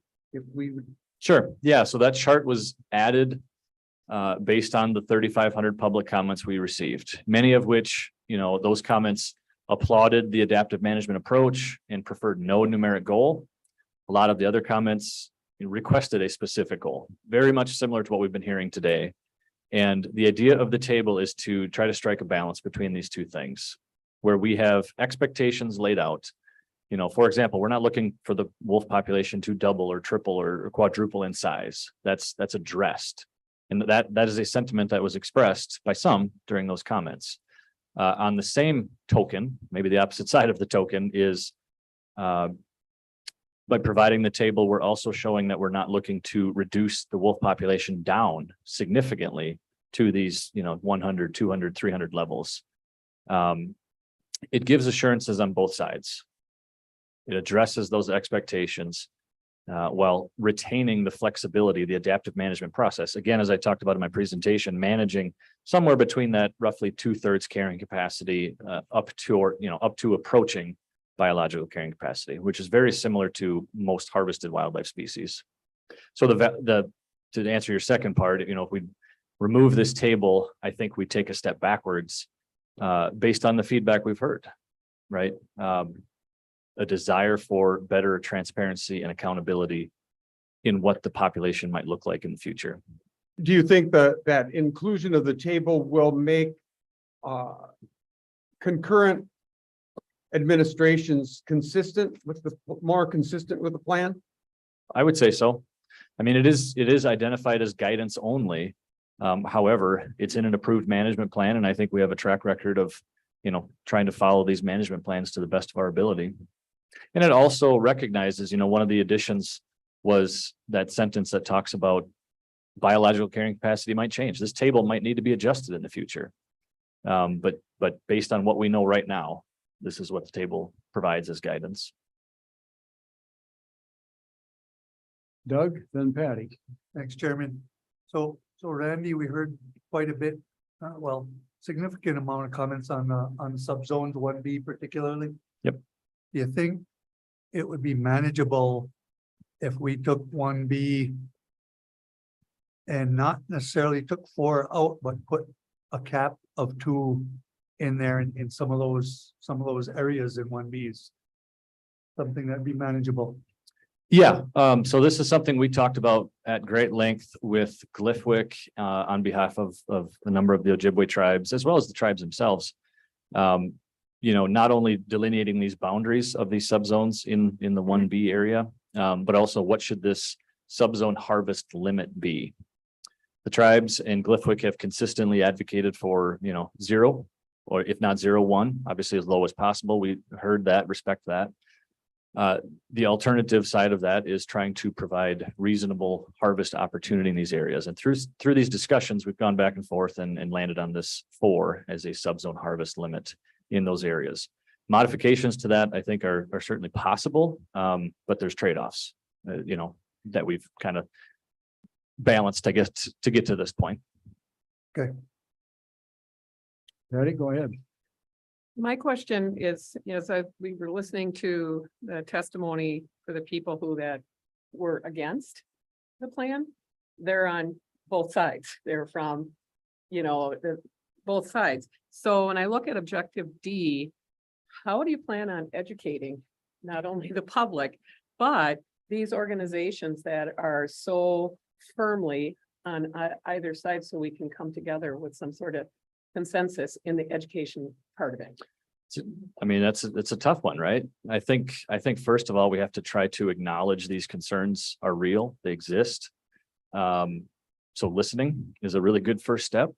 The plan outlines lots of things about communication and, tangible things like improving our website and making sure these resources are available, things like that. But I think it's an effort to go out to these groups, listen to them, meet them where they're at, validate their concerns, and then try to take it from there.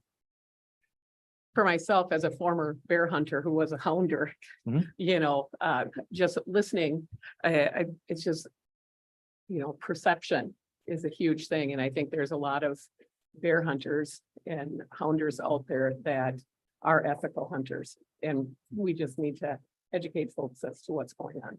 I couldn't agree more. I mean, I've had a number of, one-on-one conversations from all sides of this equation, and most of the time we leave those, on a good note. We can agree to disagree, there's respect, and how do we scale that up?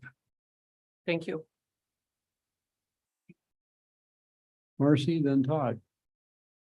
staying on the zone question, you and I talked in the briefing about the concerns of Farm Bureau with that zone. And when I met with them, we had interpreted it very different. I looked at it as it would be able to be specific and address problem areas for their members. And they saw it as more of an expansion.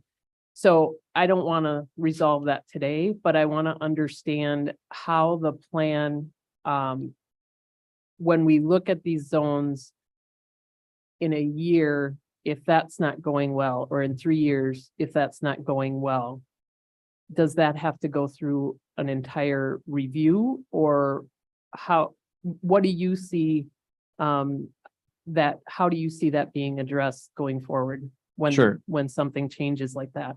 So I think like on like a big picture scale, like what would trigger a change to zones? Is that what you're saying? Right. Okay. I think that's kind of TBD, right? It would go through the adaptive management process and we would look at, okay, so for example, in this area, maybe conflicts remain at a high level, they're unresolved. We've applied harvest, it's not going to where it needs to go. Then we start having the conversations about, well, what else can we try? And on that list of things we could try would be changing the zone boundaries, or maybe establishing a temporary subzone, more specifically in that area. So I think it would be part of that process going forward. There's not a specific item that might trigger that, but what I come back to is on our bear management plan. It became apparent through time that the zone boundaries were insufficient, particularly in the northwest part of the state, to address bear agricultural damage in some of those areas. So through the review of the plan, we modified those, and so far they've been successful. That went through the bear management plan update and the rules process. So modifying zones is not probably the first thing we would jump to, but it's on that list. Okay. Does that help? It does. And in the 13, what you called minor revisions, I think that was pointed out that this is not necessarily set in stone. A management plan is a document that can be brought back up. Correct. Yep. It would go through annual review with the Wolf Advisory Committee, evaluate how things are performing, what can we do better, what's working, what's not. And then in addition to that, the timeline that's identified in the Wolf plan, includes an expected implementation timeline of 10 years with a review halfway between. So there would be annual reviews of the management program, if you will, as well as review of the plan along the way. Okay, thank you. Todd? Thanks, Randy. Impressive work. It's amazing what you've been going through, both when I was still here and then in the last year and a half. So congratulations on still being upright when you get here. I think I understand these 2 points, and you touched on one of them a little bit earlier, but I think it's important for the record. Again, a few folks that were concerned on 2 points. And I just want you to address both of them on page 115. One, the concern that somehow the 1242 that you referenced becomes a cap.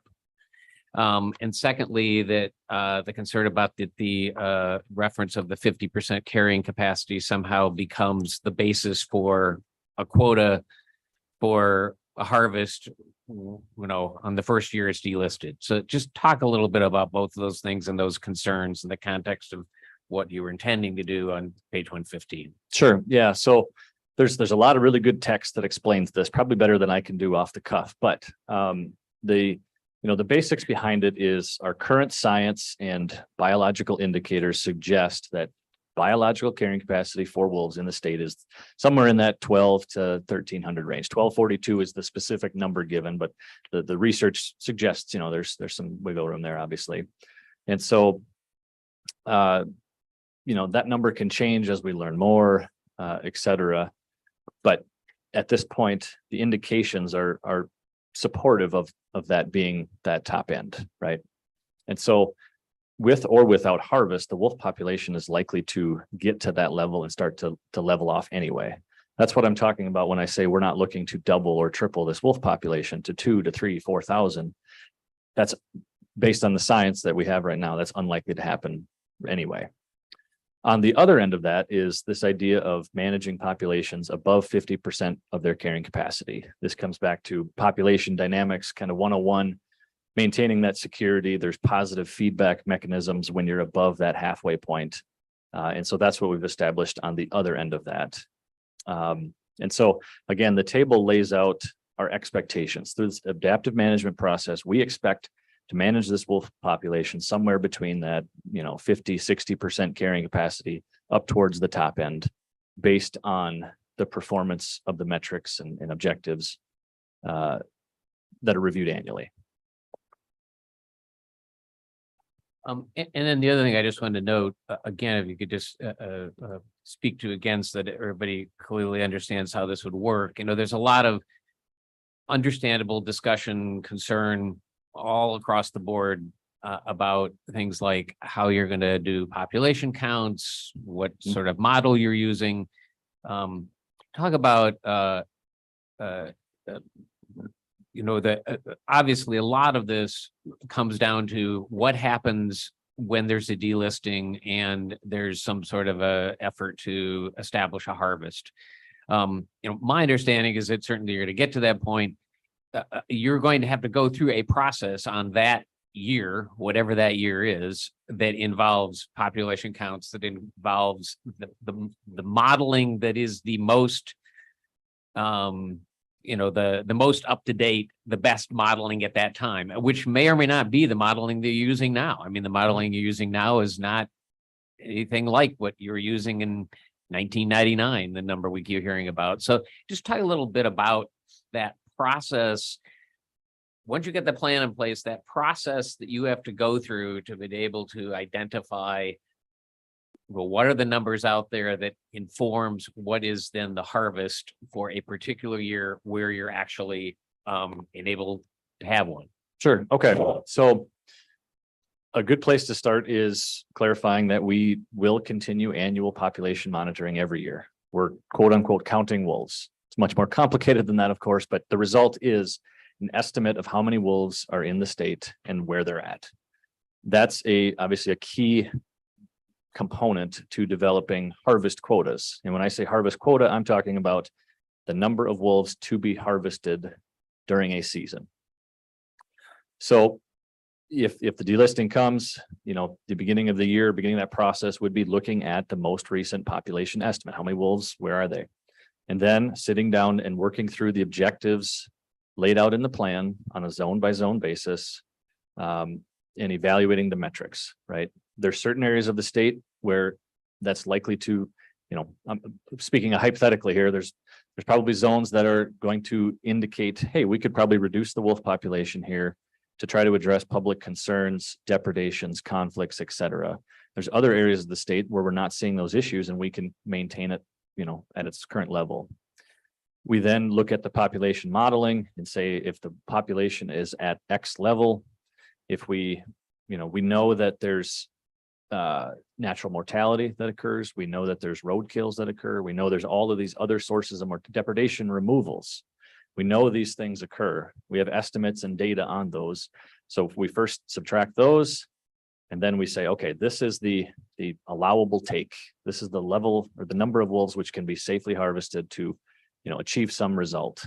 If that intended result is to reduce, we can, take more. If it's to maintain, or if it's to grow the population, we just take less. And there's good science and modeling that helps us inform, project out what those numbers are.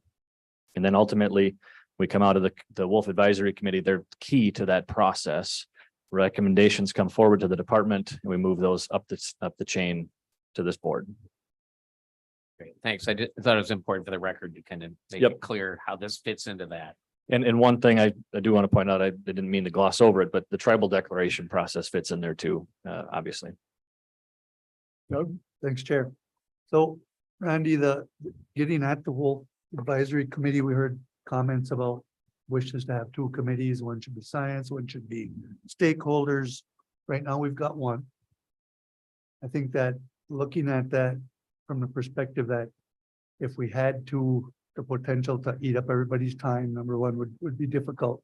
Number two, that stakeholder committee and that science committee are gonna probably be a long ways apart on several things. Keeping it one's probably important, but I think in doing that, I think the focus ought to be even with our stakeholders that are on the advisory committee is to bring science people to the table as part of the whole committee. So if those stakeholders that are out there have those science background folks, bring them to the committee or send that representative to the committee. I think that's important. I think that those comments we heard about wishes for just a scientific committee we'd come closer to some relief there, I think. Yep, heard and understood. I agree. And something to add is there will be DNR scientists, Glyphwick representation. I mean, there will be scientists on this group in addition to obviously the stakeholder side, but point taken. Marcy? In that vein, then that also brings in the research component of the Wisconsin State Chapter of the Wildlife Society brought it up. Obviously, the universities are doing research specific, those kind of things. How does that get brought in? Usually it's, I mean, we have similar species advisory committees for other species, and typically it depends what research is ongoing, where it's at in its process, but usually it's like an invited guest to come talk and to share the results of the research, keep folks up to date. The alternative could be, hey, here's a thing we want to, address or research, and the committee helps identify that as a research need, which then obviously gets shipped out to be researched and results brought back. And all of that gets all the funding they ever need, right? Yep, no problems there. Well, how do you manage? Let's say we move forward and end up having a hunt. How do we manage? Do you have an idea how to manage the hunt so it doesn't get out of hand and get the black eye that was 2021? Yeah, I mean, the plan lays out a number of things, but I think some of the keys are the zone specific tags. We've heard a lot about that already. That allows us to recognize that there's different harvest rates to be expected in different areas of the state. This is exactly what we do with, I think, literally every other harvested species in this state. We issue licenses specific to certain areas based on all these factors. That helps us basically apply the appropriate amount of harvest pressure or activity depending on those factors. That's a big one. Reducing that harvest registration time, that's really important. This is the most would be the most restrictive harvest registration timeline, if you will. Most things are 5 p.m. the day after harvest. If you take a deer, register it by 5 p.m. the day after harvest. We're saying for wolves 8 hours because we want to make timely decisions about where the season is at as we go along. The other one is the idea of the calibrating more measured, more thoughtfully how many licenses are to be issued. In the first 3 wolf seasons, licenses were issued at a ratio of 10-1. For every 1 wolf in the quota, there was 10 licenses. In the 2021 season, that was 20-1. For most of our other species, it's usually in the single digits for sure. Bear, for example, is approximately 4-1. And so by moving away from the ratio idea to this more measured approach, we can do just that, be more measured. There's certain zones where we can apply more or less pressure. We know what the harvest performance is likely to be, that type of thing. So we can apply the appropriate number of tags based on all those different factors. I think those are 3 really big ones. And then continue to learn. What you notice is I'm not saying it should be X number of licenses for this quota in this area, because we've got to, work towards that, but we've got good information to start with. Robin? So I heard some testimony today and I would like some clarification from you from a tribal perspective about the buffer, 6 mile buffer around the tribal boundaries. And I'm just curious, your thoughts on that, and correct me if I'm wrong, but my understanding is that wolves don't know when they're crossing the boundary. And they Yep. tend to move around a Correct. fair bit. So providing that buffer might allow the tribes to better manage the populations within their boundaries, so to speak. But I'm also wondering if there are logistical challenges for hunting wolves if you don't know where that 6 mile buffer is when you're hunting. I'm just wondering what your thoughts are on that concept. Sure. Yep. So you're correct about the intention of what these are intended to do. The subzones around the tribal reservations are intended to reduce harvest pressure in those areas specifically to reduce the likelihood of killing wolves that are part of reservation wolf packs, those that live on and maybe, immediately adjacent to the reservation.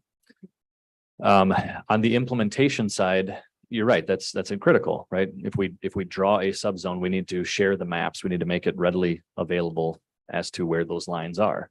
So the maps are delineated in the plan, and then they would be, included in any hunting regulations, packets, things like that for the future. So somebody that gets a wolf license in the future, I think the plan details, mailing these packets of information, clarifying the regulations, including the maps, helping them understand both the rules and the boundaries, because implementation is obviously key to these being effective.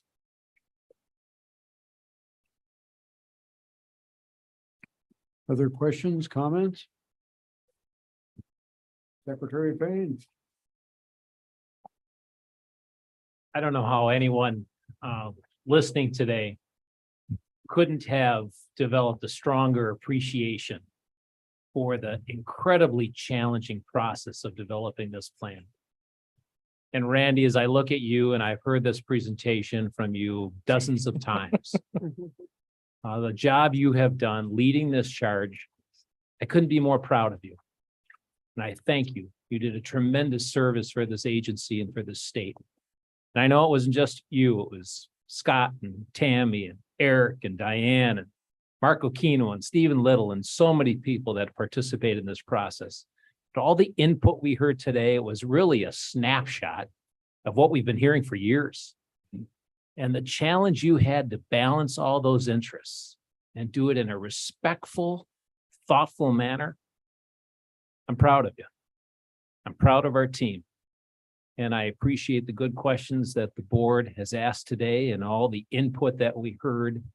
But really, I'm sitting here beaming with pride because I know how much went into this, how much hard work, thoughtful work went into this, and how many people contributed.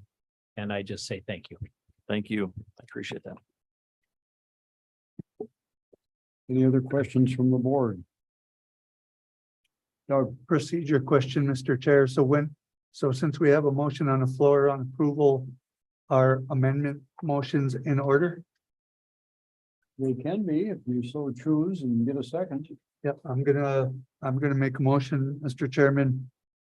I'd like to make a motion for amendment to the subzone 1B that would allow for stopping harvest at 2 in certain areas within that subzone. Okay, we've got a motion to amend the primary motion, and that amendment would limit the allowable harvest in zone 1B to 2 wolves. Okay, is that clear? Yeah, for clarification, if I might, so it's not reducing the number of 4, but it would give us the ability to stop harvest at 2 in certain areas within 1B. That's the intent of the motion. Okay. Is there a second? I will second. We've got a second on the amended motion from Todd. Discussion. How fast could we get that Marcy? picture up? Probably faster than I can find it on my computer, right? There should be more maps in the slide here. And it's in my packet, but my Right. blue Post-it notes have gotten all out of. Page 111.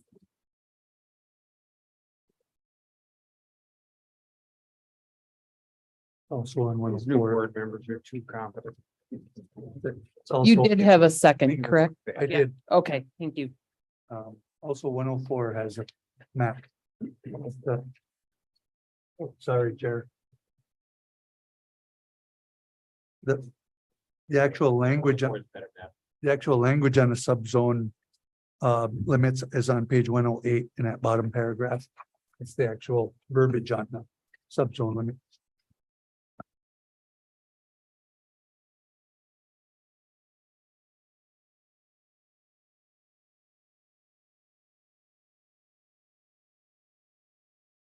You want to comment on that at all, Randy?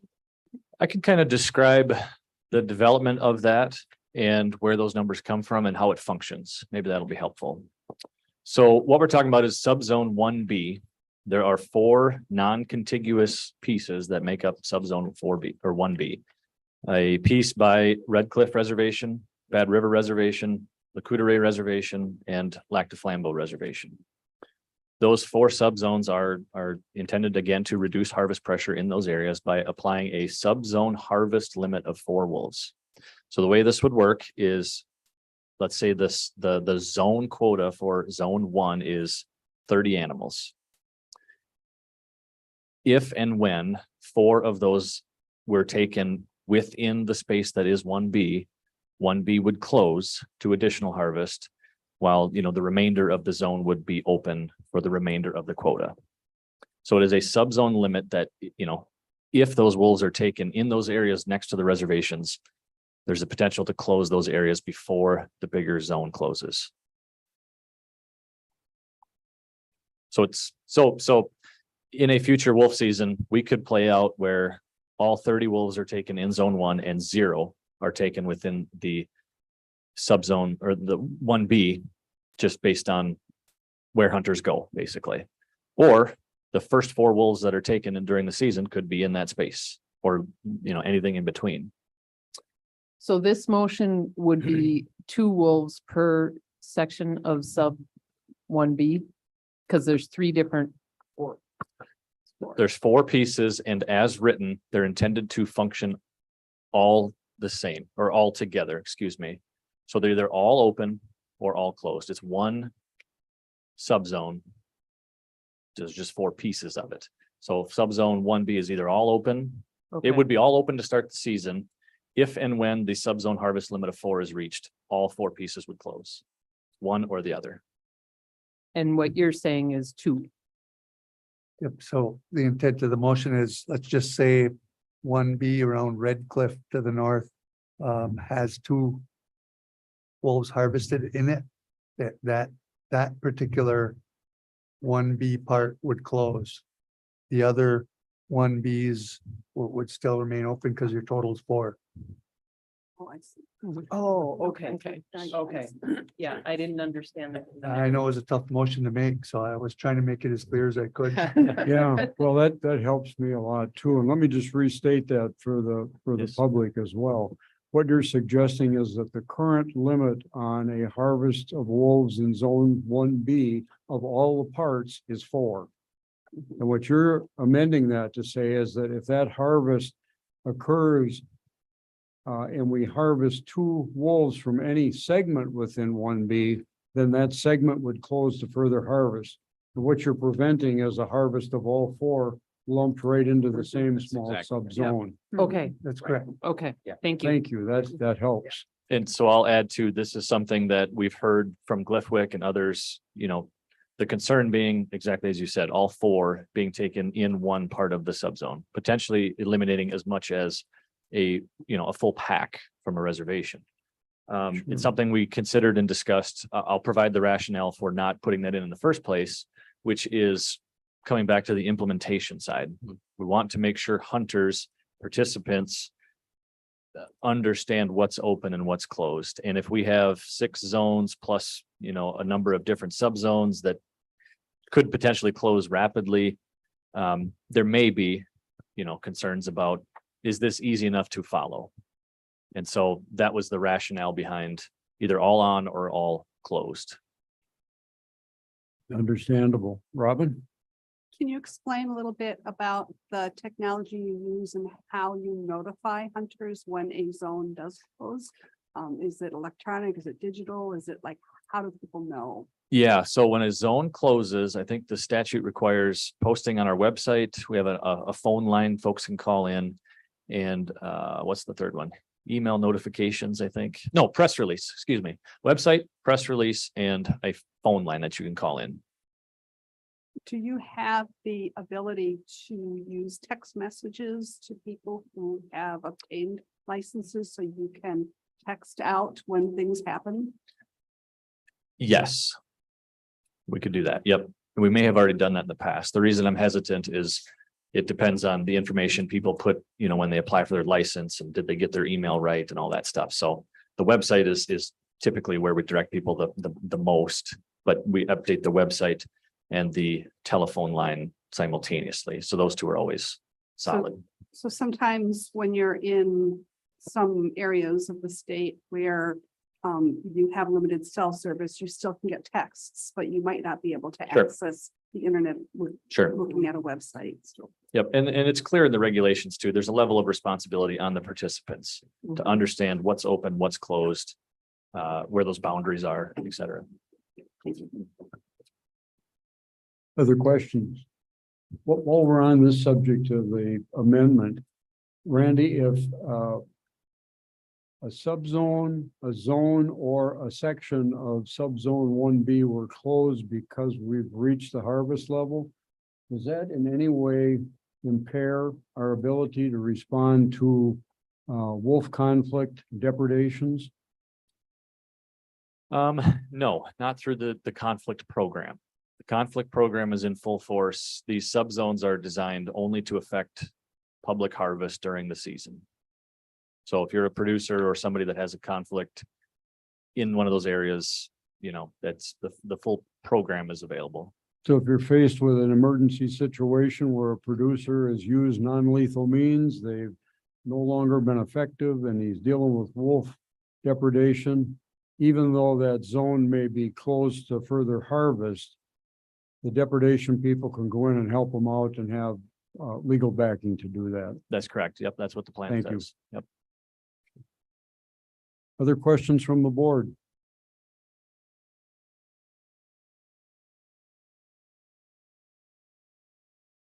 I have some other questions, but they don't pertain specifically to the amendment. So what I'm suggesting we do is if there are no further questions on the amendment, let's take the vote on that and then re-engage the debate on the main motion. I just want to ask Randy for his take. You think that it is, you can administer that degree of finesse in a season? When we get the harvest data, we get basically a GPS point of where that wolf was reported to be taken, right? And then there's some follow-up there to make sure these locations are, you know, they're obviously reported in good faith. So when that data is reported, we would monitor it and look at it. Where is it at? If and when, in this case, 2 would come in, we would make that decision, issue the press releases and update the websites, et cetera. So yes, I think we have that ability. Yeah. Yep. You know, we've had the past wolf season, zone 4, I think the quota there was 4 animals. You know, it obviously adds a level of urgency, perhaps is the word, to keep an eye on those relatively small numbers. There is a potential for, you know, once in this case, 1, 2 harvests are reported, you know, there's still the 8-hour window, plus by state law, once the agency issues a closure, it can only take effect no sooner than 24 hours later. So if we see that second wolf come in at noon, we issue and update the notices, if you will, shortly thereafter. We still got, you know, another 24 hours basically, where another harvest could come in. Sure. So what we don't have is the ability to say it's closed immediately. There has to be a window there, and that is identified in the plan. There's a potential to go over in those cases. And that potential does increase with the smaller numbers. Any further questions or discussion on the amendment? Okay, again, as a reminder, we have an amendment that would place a maximum harvest of 2 wolves on any subunit of subzone 1B. And it would not change the overall harvest cap of 4 across the full extent of 1B. Okay, with that, all those in favor signify by saying aye. Aye. Opposed, say no. Motion carries. The amendment passes. Thank you. Now I'd ask for any further questions or discussion on the main motion. Robin? That's one question. Can you confirm, and I'm sure I've read it in here, with respect to, whether or not, depredation rates are going up or down after the wolf hunt that occurred?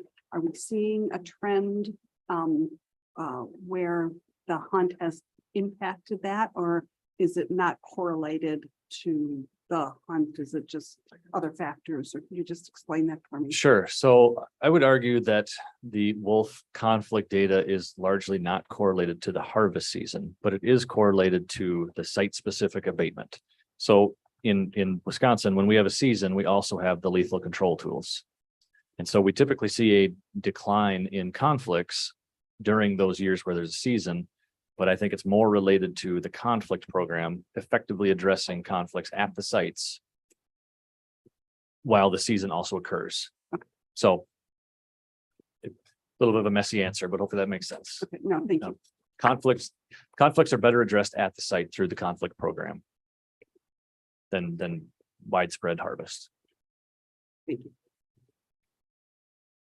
Randy, I'd like to ask you for some speculation My favorite. and clarification on the delisting process. We heard from a number of people today mentioning a decision that's coming soon, expected from the Fish and Wildlife Service on February 2nd, that would be important relative to the wolf status as either listed, downlisted, or delisted. I think it's important for everybody to realize that we can pass a plan or not, we can pass a rule package or not, but no matter what this board does, as long as the wolf is listed at the federal level, any kind of a harvest, whether it's hunting or trapping, any kind of a take in response to depredation that involves lethal means is not authorized and will not happen. To me, after hearing all the testimony, I think the compelling issue here is what we're contemplating here today. How could that either support or undermine the delisting process and our ability to sustain a delisted wolf and sustain a state management program? Could you comment on that? Sure. Yeah. So the federal decisions are ongoing. The February date that we're talking about is when we expect some decision from the Fish and Wildlife Service as part of their appeals process of the relisting. And that decision should be in the form of a proposed rule regarding the federal status, listing, delisting, threatened status, et cetera. And that's not specific to just Wisconsin. That's specific to basically the lower 48 states wolf entity. We don't know what that decision will be, but we'll know soon. What we do here in the state, I think you're right. We're being, there's certainly, the feds are certainly paying attention to both us, our neighboring states, other states with wolf populations.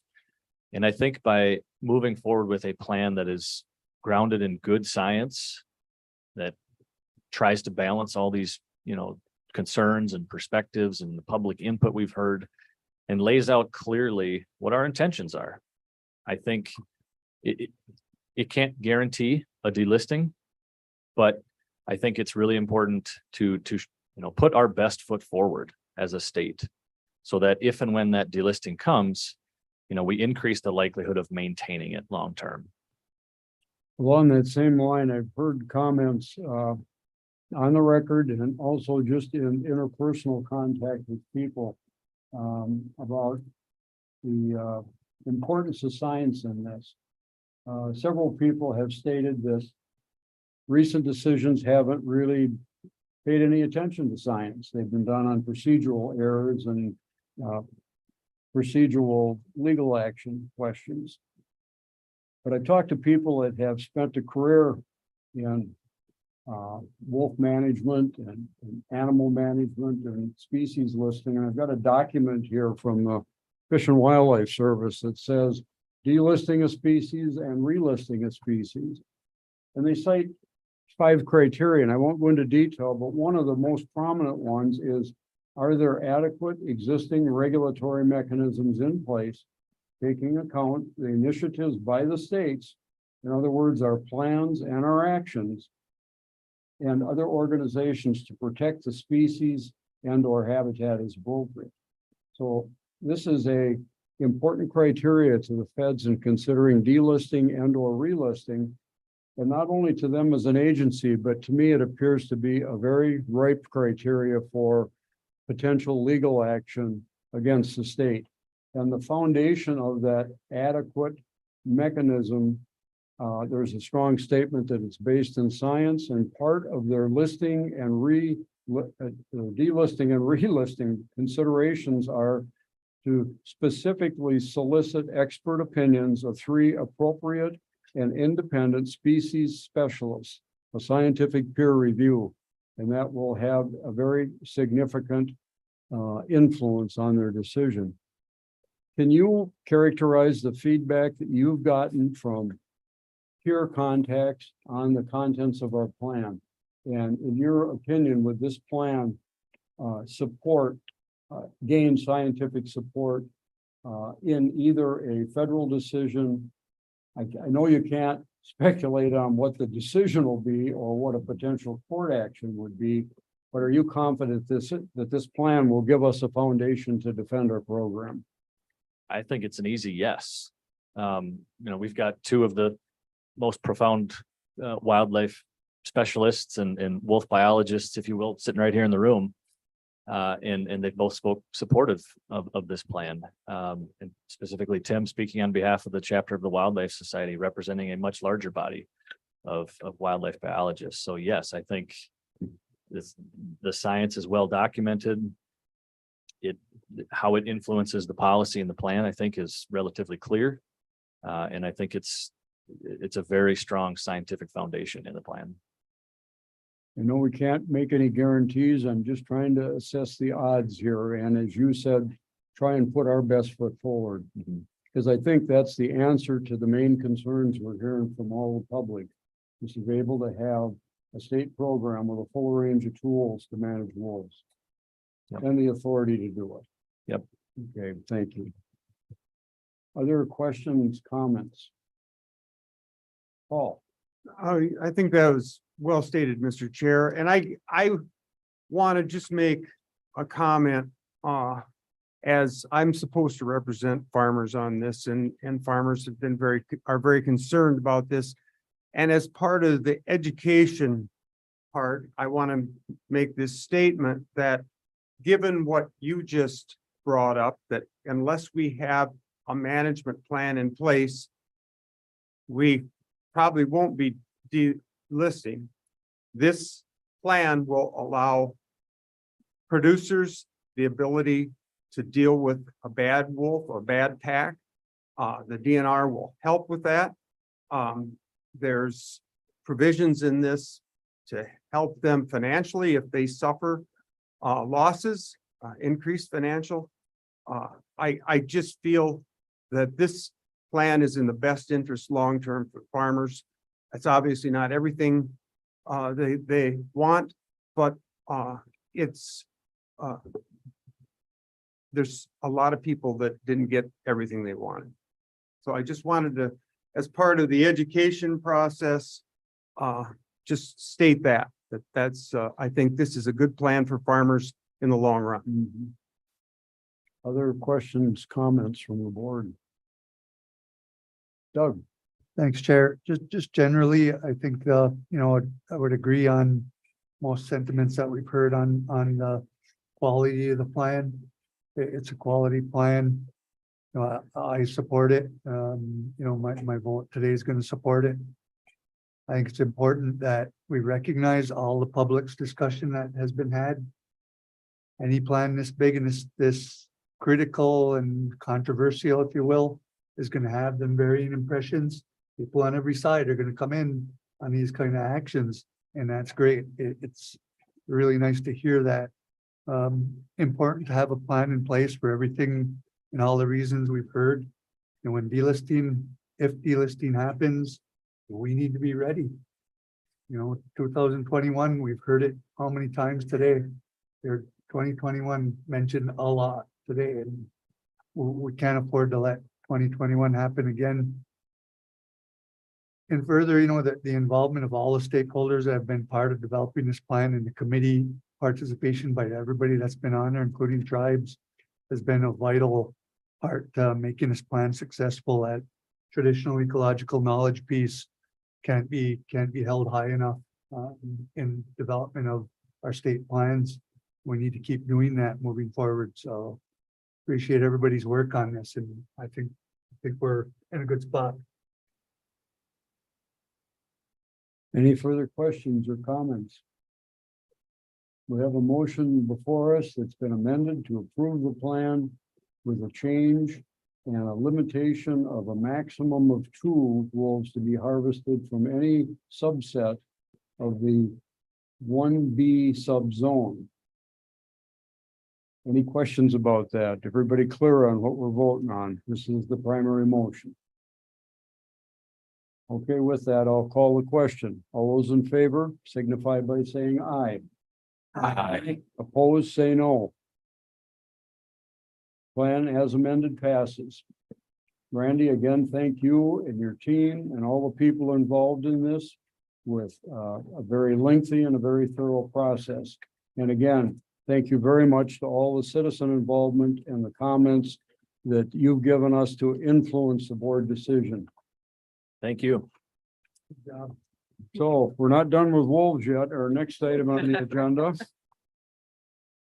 is item 5G. Request the board adopt WM 0321 proposed rules affecting chapters NR 10 and 12 related to gray wolf harvest regulations. Scott Carroll, welcome back. Nice to be back. Much cooler up here now. Let's talk wolves. Good afternoon, Chair Smith, Secretary Payne, members of the board. So I'm here asking for adoption of WM 0321, which is a permanent rule related to gray wolf harvest regulations, and specifically comes out of our wolf management plan, which is just approved by the board a couple minutes ago.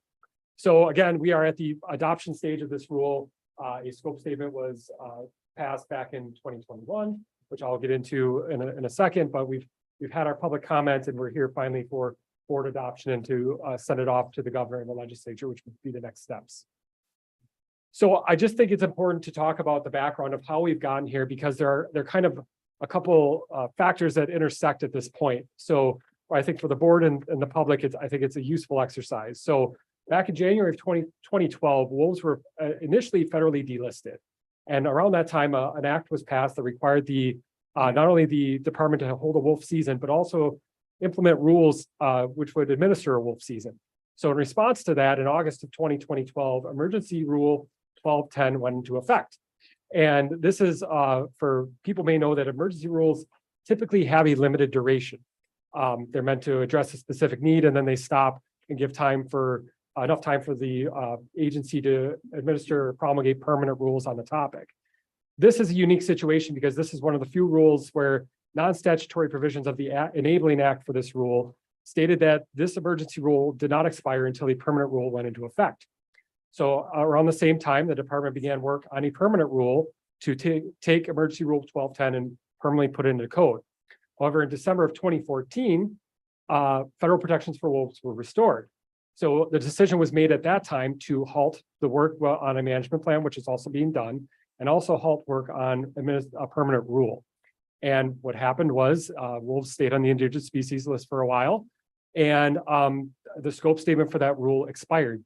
But we had this emergency rule, which regulated all previous wolf hunts, was still valid and still on the books. So fast forward to January of 2021, wolves were again federally delisted. At that time, the department began work on a wolf management plan, And we began working on new rules to get that emergency rule into effect, also knowing that there might be rules coming out of a wolf management plan. So in April of 2021, the NRB approved a scope statement. And, we have to acknowledge too, that in February of 2022, wolves were again put back on the endangered species list. However, the department made a commitment to continue to work forward on finalizing the management plan, which we just did. And then now we're bringing this rule to the board as well. So that's the background. I want to briefly kind of give a high level overview of the contents of the rule. And there are three big parts of this, and I think two are the heaviest weights of the three. And that is this rule, the bulk of this rule is permanently codifying Emergency Rule 1210, which is still, still out there. It's still valid, right? We're not making a lot of changes to the specific harvest regulations that happened for all the other wolf seasons, but we are making rule changes that came out of the wolf management plan. And those I will specifically list for you shortly. But I think it's also important to acknowledge that this rule does make housekeeping updates. And it was part of the challenge of this rule is that I had to balance an emergency rule, which existed, and then also recommendations on the management plan, but acknowledging that in the 11 years since the emergency rule was promulgated, things have changed, right? Sections of code have moved around. We do things differently. We used to refer under the previous wolf seasons, the act of reporting a harvest to the department was called harvest reporting. And then when you brought the wolf in to a warden to get tagged, it was called registration. We made the change several years ago to say, okay, now anytime a harvest was reported, it's called registration. And when you bring the animal in to get tagged, it's called certification. So we had to update things as changes have happened in wildlife management since that time. So this rule also makes some housekeeping changes as well. So as I mentioned, and as Randy has gone over, this rule makes this plan makes recommendations for changes in administrative rule. A big one is the wolf management zones. They are updated. We have subzones, which Randy, has gone into effect of. Some subzones are meant to increase harvest. Some subzones are meant to decrease harvest. I think it's important to note, and I heard some of the public comment that even in these subzones, harvest will be legal, right? There's no zero subzone, no zero harvest within these subzones. It's just restricted in some areas, but in other areas, it's going to be more. We're going to direct tags into those 1A and 4A.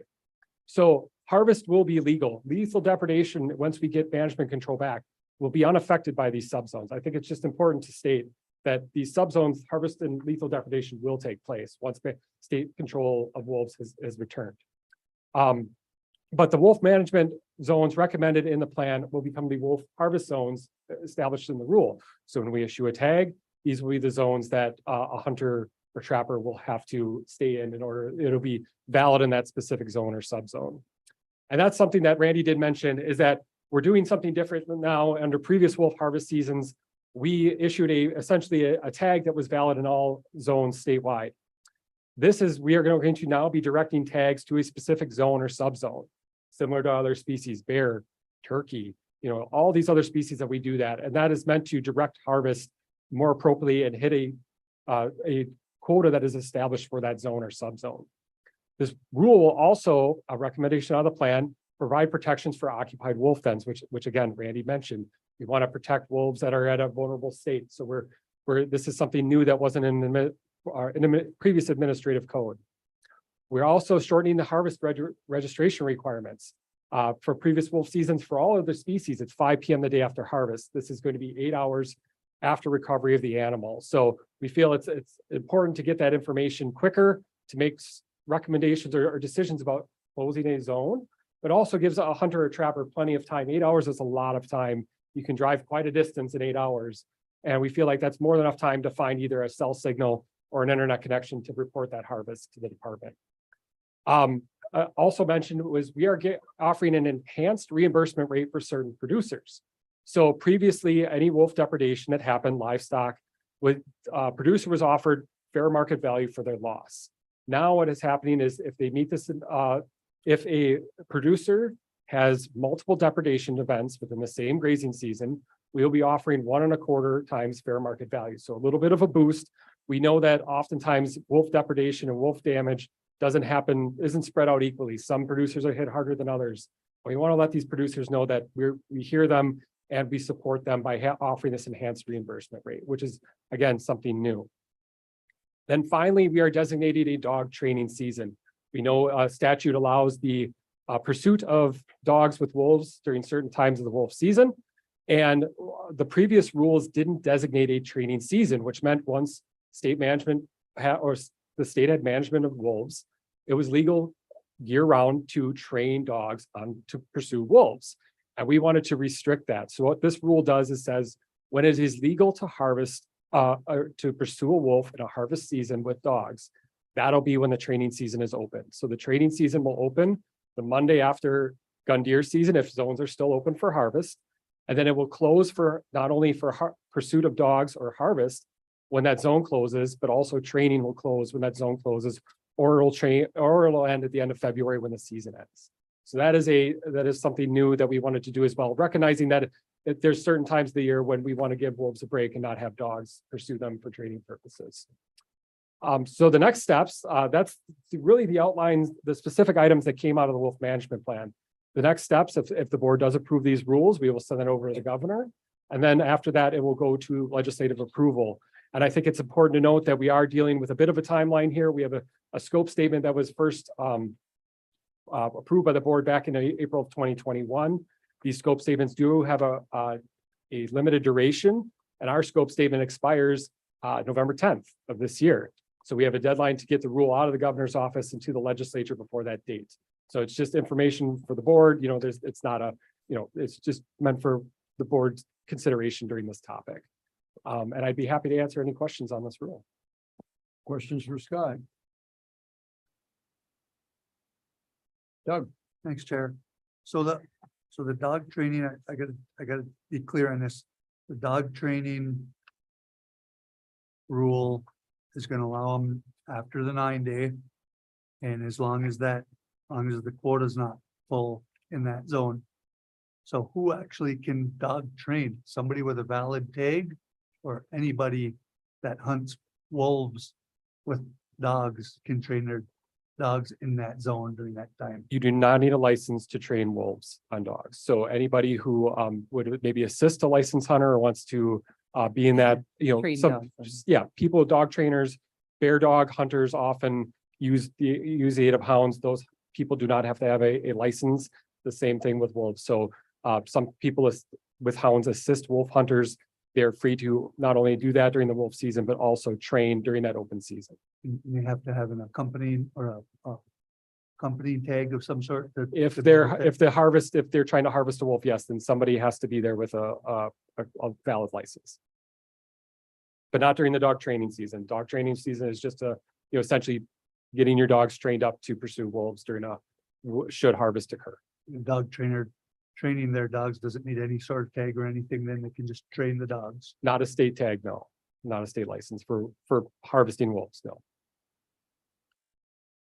Can I have a follow-up to that? Marcy, yeah, please. Okay, so along those lines, the summer, when they're training.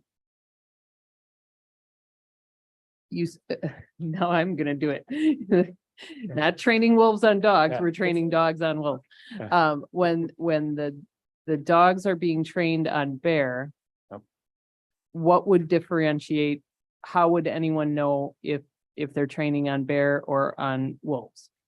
I think that might be a question for law enforcement. I don't know specifically. Well, we haven't heard from law enforcement yet maybe today, so what the I'm heck? not sure if Casey wants to come up here, but I think that's a question that law enforcement needs. to answer Okay, specifically. and it might be, it Yeah. might not be answerable, but Yeah. that triggered that. Thought I was gonna make it. No. Hello, everybody. Casey Krieger. I'm the chief warden here at the Department of Natural Resources. Mr. Chair, Mr. Secretary, rest of the board. So there's a lot of things that people can train dogs on, coyotes, a lot of different things. So we really have to investigate and run that stuff down when we receive those complaints. And that happened during the wolf season where we ran into encountered people that were claiming to, whether they were or not, we couldn't prove one way or the other, they were training for coyotes. So it's something we have to work through. It's not an absolute. We count on our investigators out there to come to that conclusion. Without having a specific, like what was he alluded to, a tag or anything that has to be an accompanying with a training, it's really hard to differentiate. We have to kind of sit back and kind of watch and see just what they're doing for intent. Okay, so we had testimony today and I realized it was on the management plan, but in the 21 hunt that somebody cited like 80% were taken by hounds. I didn't think we did a necropsy on the carcasses. So we don't have that statistic, do we? Yeah, go ahead. Sure. Yeah, short answer is 86% of the wolves harvested in that February wolf season were taken with the aid of dogs. So that's from registration data. When the hunter registered their animal, they, was it called in? Was it trapped? Was it hunted with the aid of dogs? Oh, That's how we got that data. oh, So okay. 86%. It wasn't a necropsy. Correct. No Okay, necropsies. Thank you. Thanks, Casey. Other questions for Scott? Robin? I think we heard this before, but I just want to make sure that I'm fully understanding when it comes to those areas where there is frequent nuisance from wolves.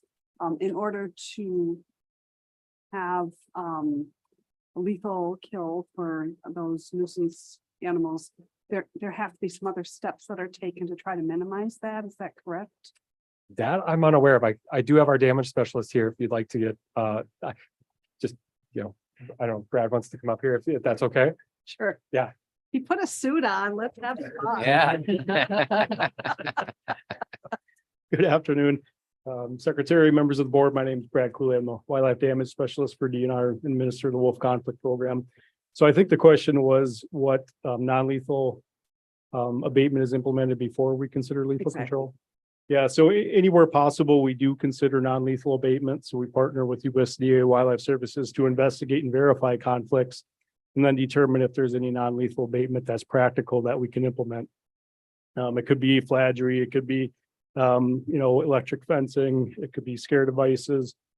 There's a variety of non-lethal tools that we do to try to mitigate or lessen wolf conflicts. So we do that typically before we consider lethal control. It's a chronic farm, and a chronic farm is a farm that's had 2 or more depredations within a 5-year period. So we, on farms that are not chronic, we rely solely on that non-lethal if we can. A lot of producers will implement their own or change their own husbandry practices to try to reduce conflicts. But yeah, we try to utilize non-lethal before we go that lethal route. Thank you. Other questions? Doug? Thanks, Chair. So one more for me on confusion is hunting hours. So we heard comments about night hunting.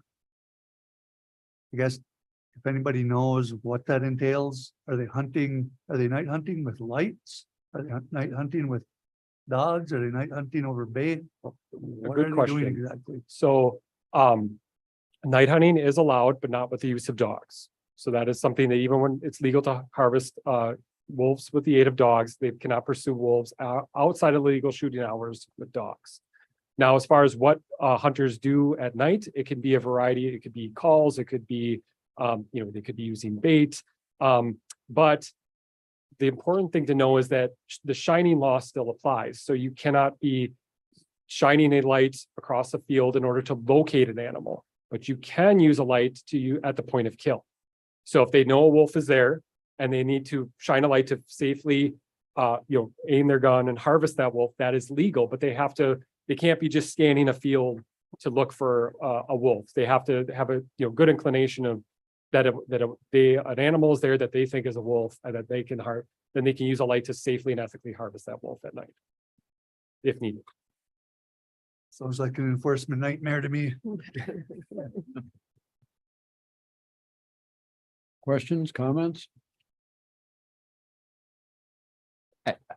I would just, I'll have some substantive comments, but I just soon hear the testimony before we get to that. Okay. I have one question for you, Scott, that's kind of peripheral to this. It's not specifically in the rule package, but it's related to it. If we get to a point where there's a harvest season available, I sense some tension between the different user groups in that the trappers and the various forms of wolf hunting Some are more successful than others. And some have different prime seasons than others. The trappers, they focus their efforts when the furs are prime. Later in the winter, they start to deteriorate. Dog hunters have other conditions and days when they're particularly effective, and we've seen that. Some of the people that are calling or baiting, it seems to be a much more gradual, a much slower, and a more deliberate harvest. And each of them worry about getting opportunity. If the trappers are really successful early, there aren't many harvest opportunities left for the hound hunters, so on and so forth.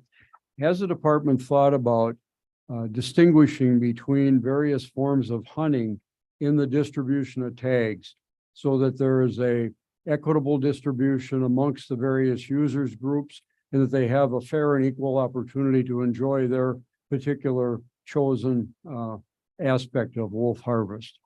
You know, I think Randy can correct me if I'm incorrect, but I don't think we have seriously considered at this point issuing tags by specific method of harvest. I think one of the challenges is that we haven't had a lot of harvest seasons under our belt. And the previous harvest seasons were ones that were more, how to say it, like we had the statewide, where tags were valid statewide. So what we're hoping with this rule is by going and having the zone specific tags and having the things that we've done in this rule, that we can have a more deliberate season, right? So, you know, previously under previous wolf seasons, most of the harvest was through trapping. Yes. And then sometimes some zones weren't open for dogs, right? And there can definitely be this concern. And I think what we want to see is how do these rules, when we do have a season, what does our season length look like? What is the methods of harvest that are look like? If we're hearing from certain groups that I don't have an opportunity, then I think we at that point have the ability to come back and look and say, okay, do we need to make adjustments at that time? I think the challenging part right now is just we've had what, 5 seasons under our belt. That's not a lot and then we're changing up how we're issuing tags for those seasons. So I think we need, before we do anything like that, we need to see have a little bit more success under our, I'm not asking for Yeah. immediate change, just to keep it on the windshield and on the horizon and evaluate it as we go along. Because there are certain instances where people could buy a license and really have no realistic opportunity to go out and use it just because of the timing and the success in the harvest. I just wanted to jump in and add one thing to what Scott said. Your concern is spot on, and it's something we've talked about and contemplated, but my understanding of the statutory language is such that it says a wolf harvest license has to include all methods, basically. So I believe there's some challenges at the state law level of designing that split season you're talking about. But everything you said still applies. We can still use the things in the rule to affect season length, which thereby affects opportunity. Thank you.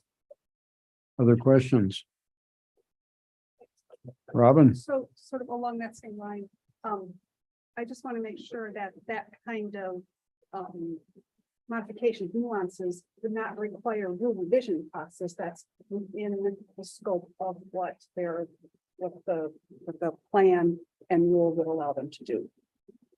Well, I'd look to Scott or Randy to answer that, but I didn't quite hear the question. I'm sorry, I was leaning back. So the discussion that just occurred about having some flexibility or, how you manage that would not require a rule revision. It's something that you would be allowed to do based on the approval of the wolf management plan. It's consistent with that. Yeah, so we could, there's certain things we can do, like number of tags issued in the zone, right? Where we could, we could tweak things to say, okay, if the season's happening too fast, maybe we reduce the number of, or if the zone's closing too fast, maybe reduce the number of tags available in that zone. There's things we can do outside of the rulemaking process potentially to have that impact. Thank you. any other questions on clarity? We have a few appearances yet that I'm eager to hear from. And then we can get into the specific motions and debate after that. So some of the people signed up are no longer available. But I believe we're starting at 58 with Amy Mueller from Dousman. Amy, welcome. Thank you. Back again. I appreciate the ability to come back and speak again on this rule because the rule is super important. I mean, the plan is the vision and the rule is where the rubber meets the road. And so while I know everyone is constrained by Act 169, of which I completely oppose, I do want to applaud the improvements in the rule. Specifically, the 8-hour registration requirement for hunters, the creation of the zones and subzones with the specific tags, and the restriction of the hound training time. My concern is, and we alluded to it this afternoon here, is how do you actually enforce who's training and who's hunting? And I do think there is a very reasonable solution, and that would be a tag that would bring in revenue to the department. And it would also, I think, somewhat support the enforcement of our forests. Because then the department's able to report back on how many people are running dogs and who's doing what where. So I do think there's an obligation there. Furthermore, I want to just highlight two things that have been touched on what feels like years ago, early this morning.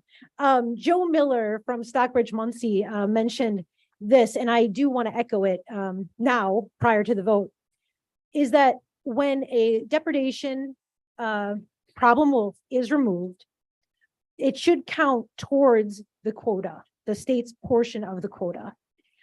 It is removing a wolf from the biological gene diversity pool in our state. And I think there needs to be caution taken. We don't have that large of a population. And so I think there's a way to factor that in that safeguards the genetic diversity of our wolves.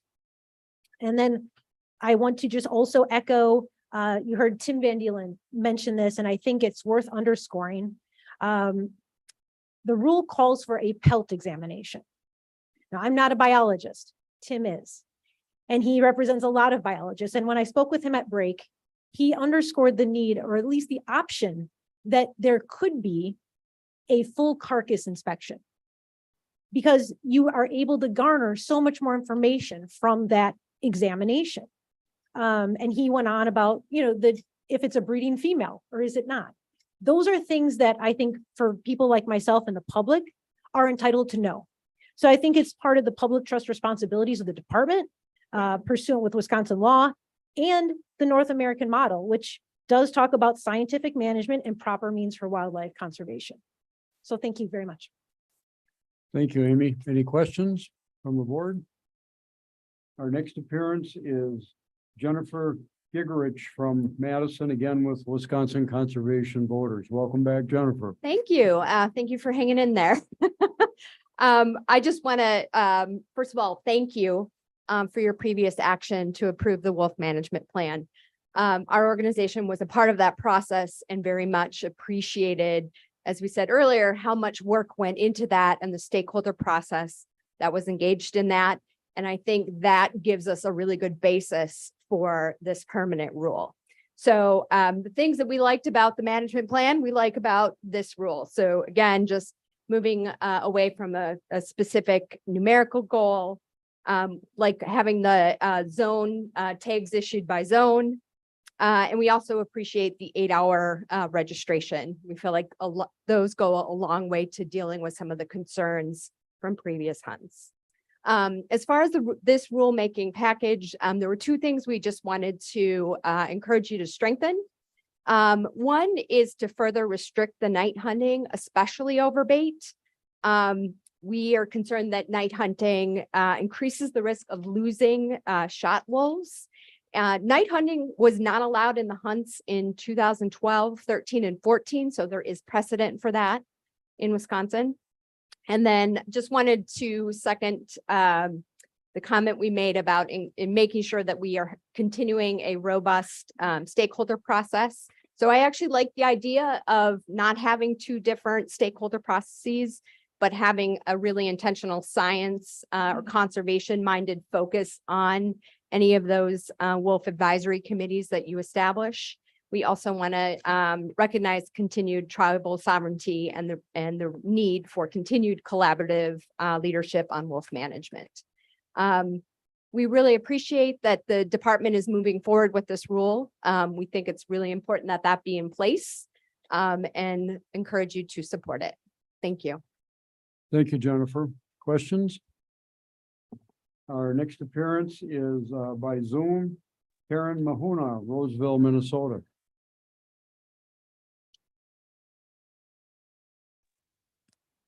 Hello. Hi. Hello Welcome again. back, Karen. Okay, thank you.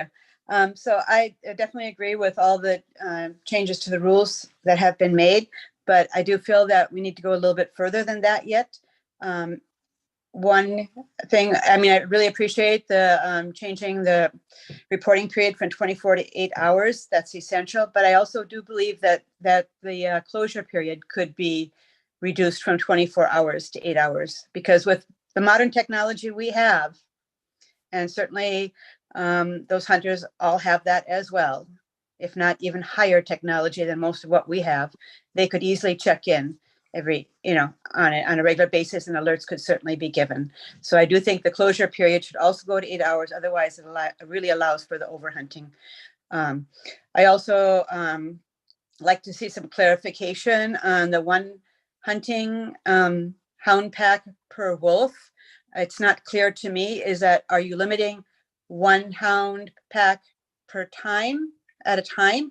Or are you saying that if they're chasing a wolf, that it cannot be replenished? So you want to understand what I'm meaning there? It's not clear. Are you saying one hound pack at a time, or are you saying one hound pack period per chasing a wolf? Because what they have been doing in the past is have a pack go after the wolf, and then they refresh their hound packs. That's not one hound pack. So I think that really needs to be clarified exactly what is meant by that, because I think that's very, very unclear there. I also agree that there should be no hunting at night at all. It's totally unethical. It's dangerous, and it's not fair to the wolves at all. No training of the wolves, no training of the hounds on wolves, again, outside of the hunting season, but also outside of the zone that they're issued in. And again, I agree with the previous comments that how are you going to know whether they're training or whether they're hunting? And are you going to have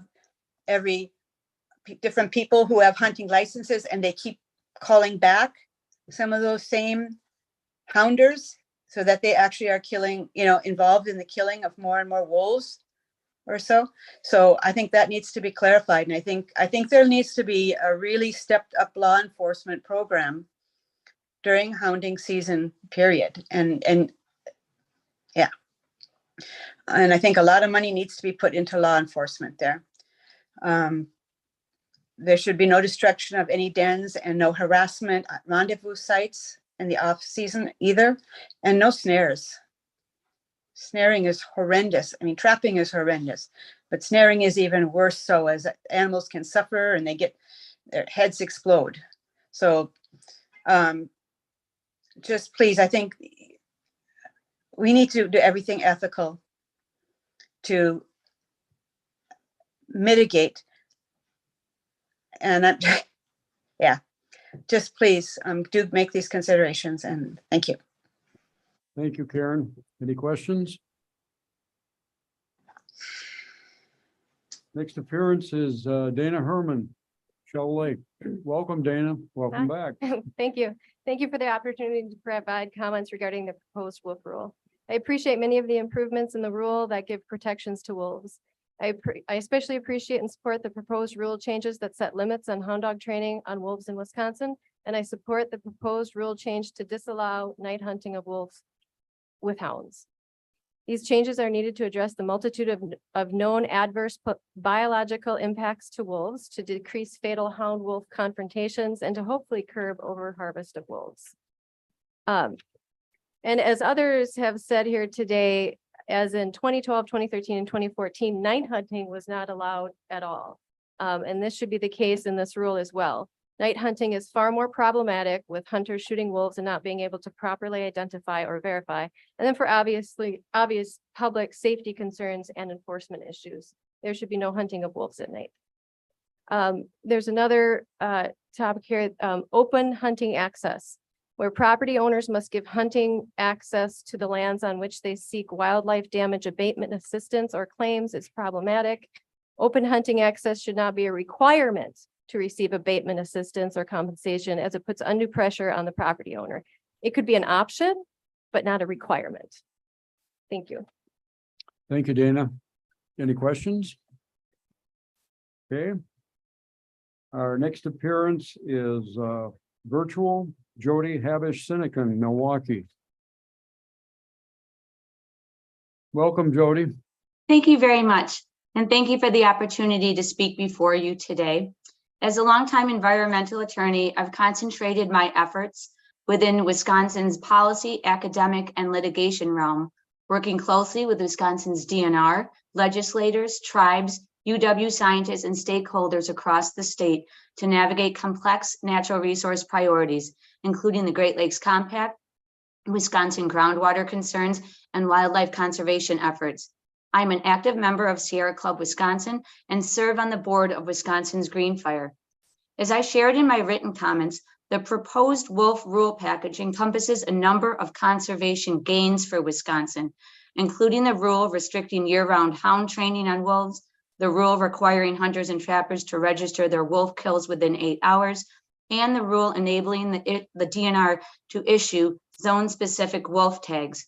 These, together with the other proposed rules awaiting your approval, improve the DNR's ability to maintain a stable population of wolves capable of fulfilling their ecological role and to protect against the blatant quota exceedances and brutality of past Wisconsin wolf hunting, hounding, and trapping seasons, which as we have heard today, have left a lasting stain on Wisconsin and trauma to far too many.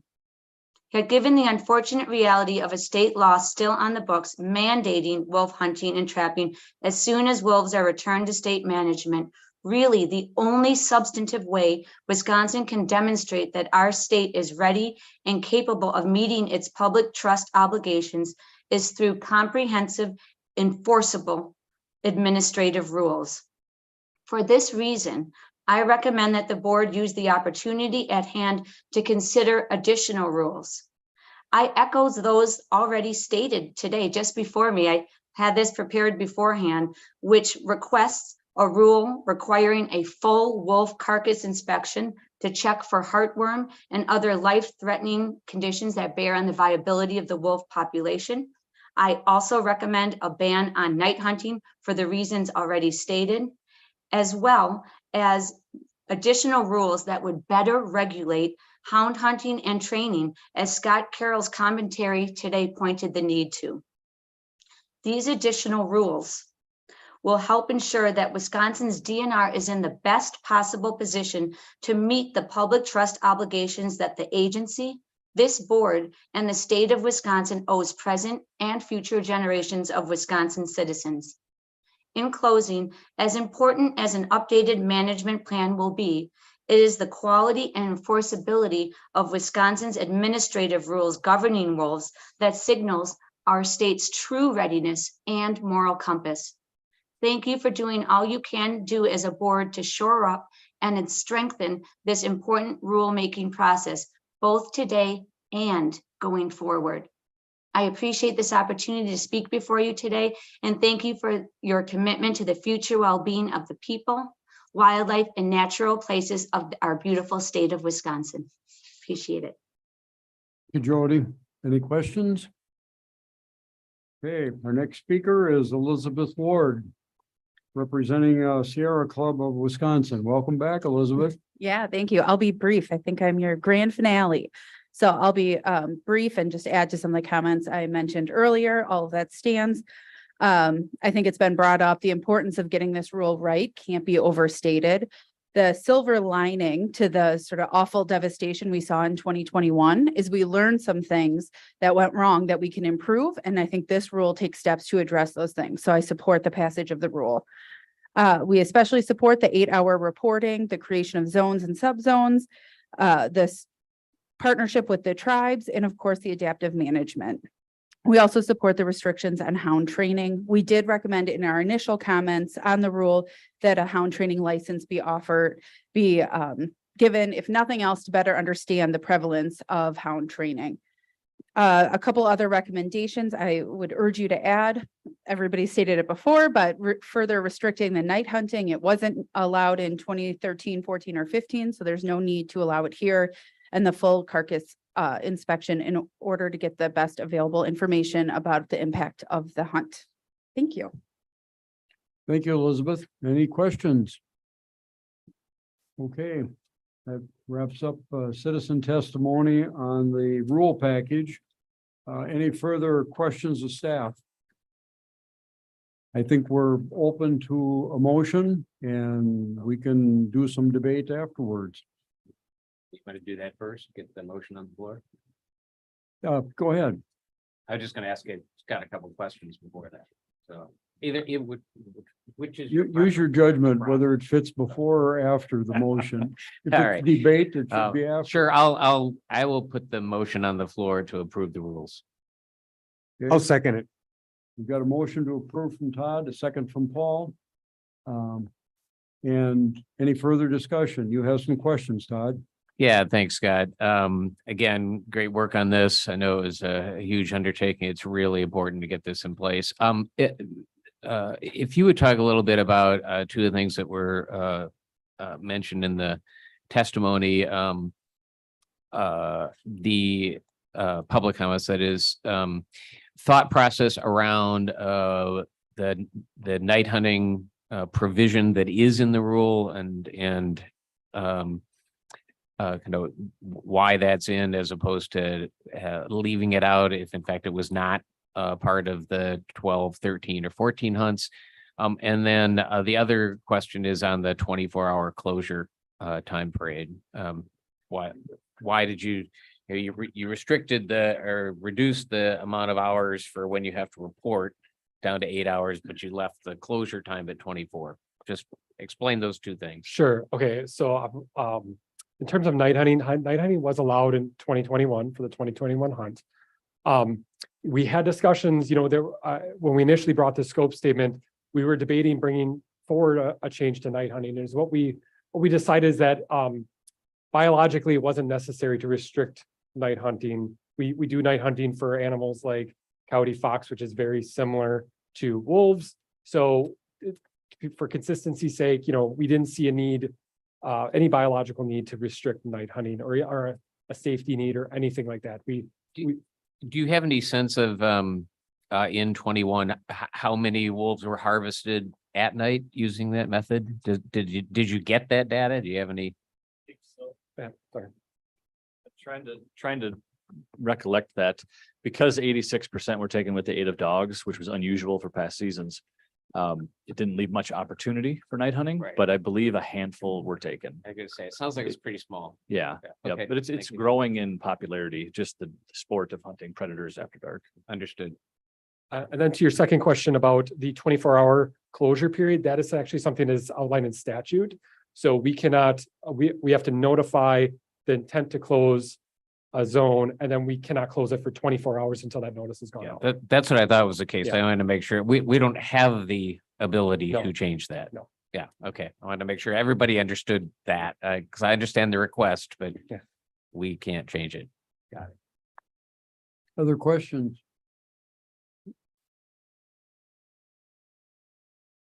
I'd like to pass out a potential amendment. To amendment, Marcy, you've got a amendment to pass out?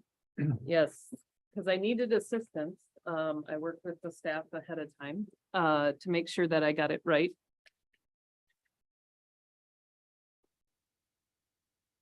I didn't want to upend any further questions though beforehand. And there's probably extra copies, Tim, and anybody that's left. Yeah, if it could be up on the screen, that'd be great. They're not complex.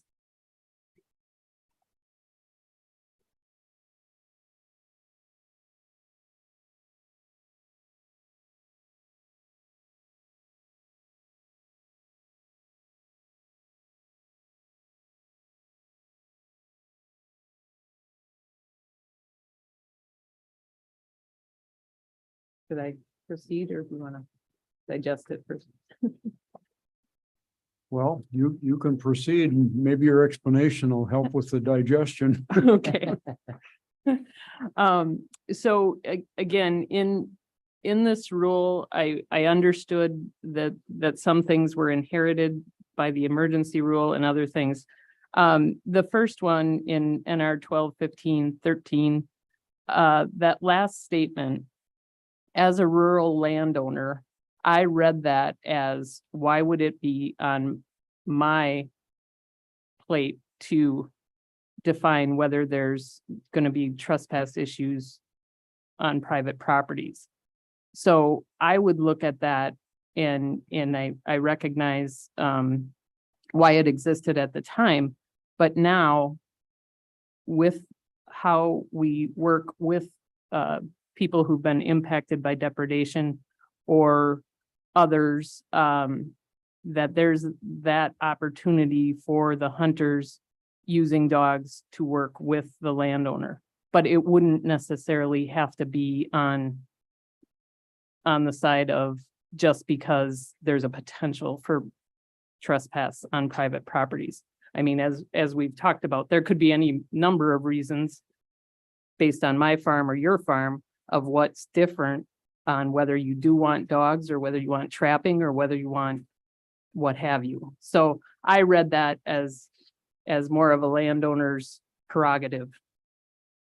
And so I would like to amend that portion to just strike out that last portion of the sentence.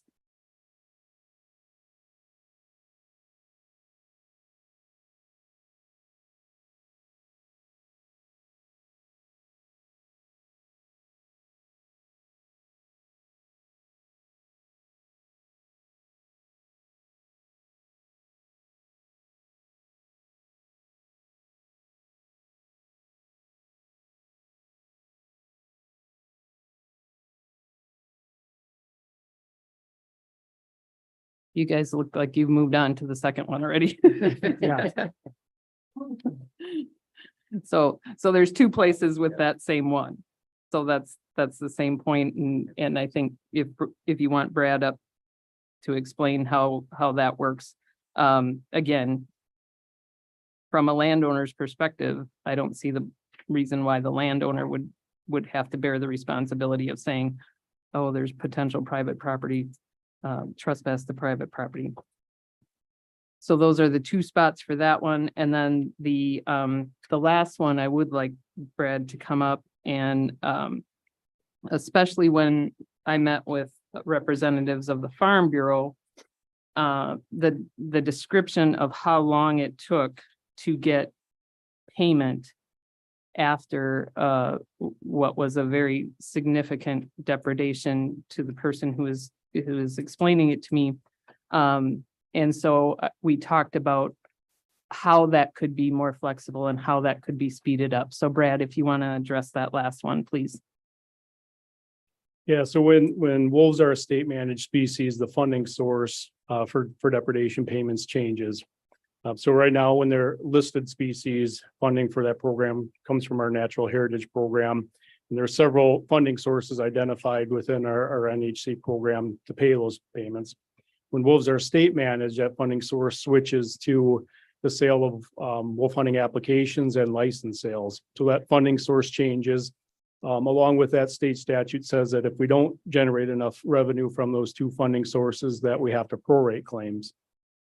So not knowing how much revenue we're going to generate requires us to basically hold those claim payments until the end of the year. The wolf depredation program is administered on a calendar year.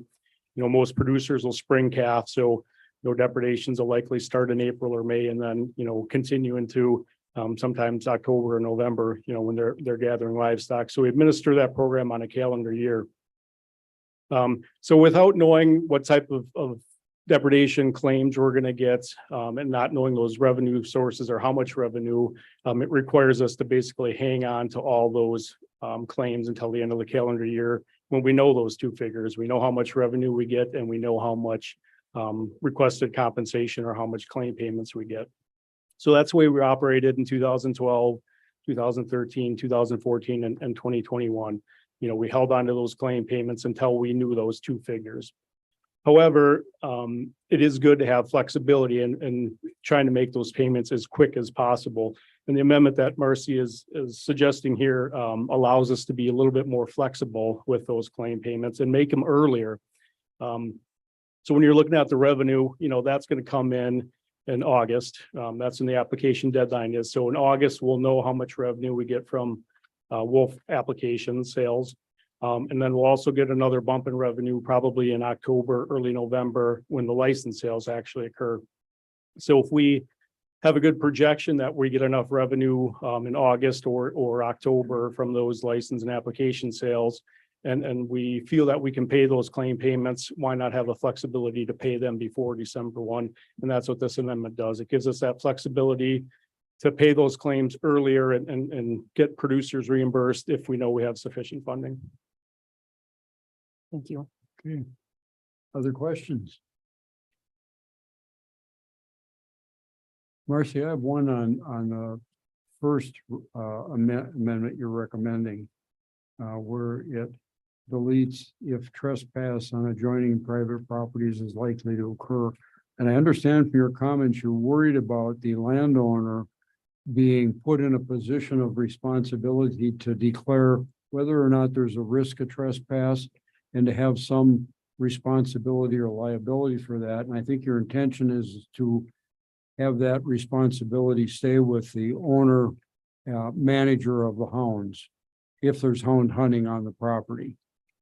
The way the wording reads to me, it might also, though, provide a much broader, less restricted opportunity for the landowner to prohibit or restrict hunting access with hunters using dogs.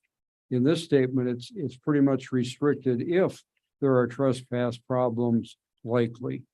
So if we delete that, it takes away any limitation on the ability of the landowner to prevent hunting with dogs on their property.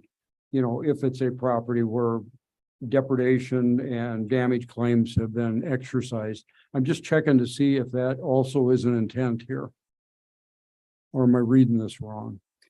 I could hopefully clarify for you, Bill. So NR 12.1513, that's a paragraph that deals with wolf removal permits or removal permits in general, depending on the species.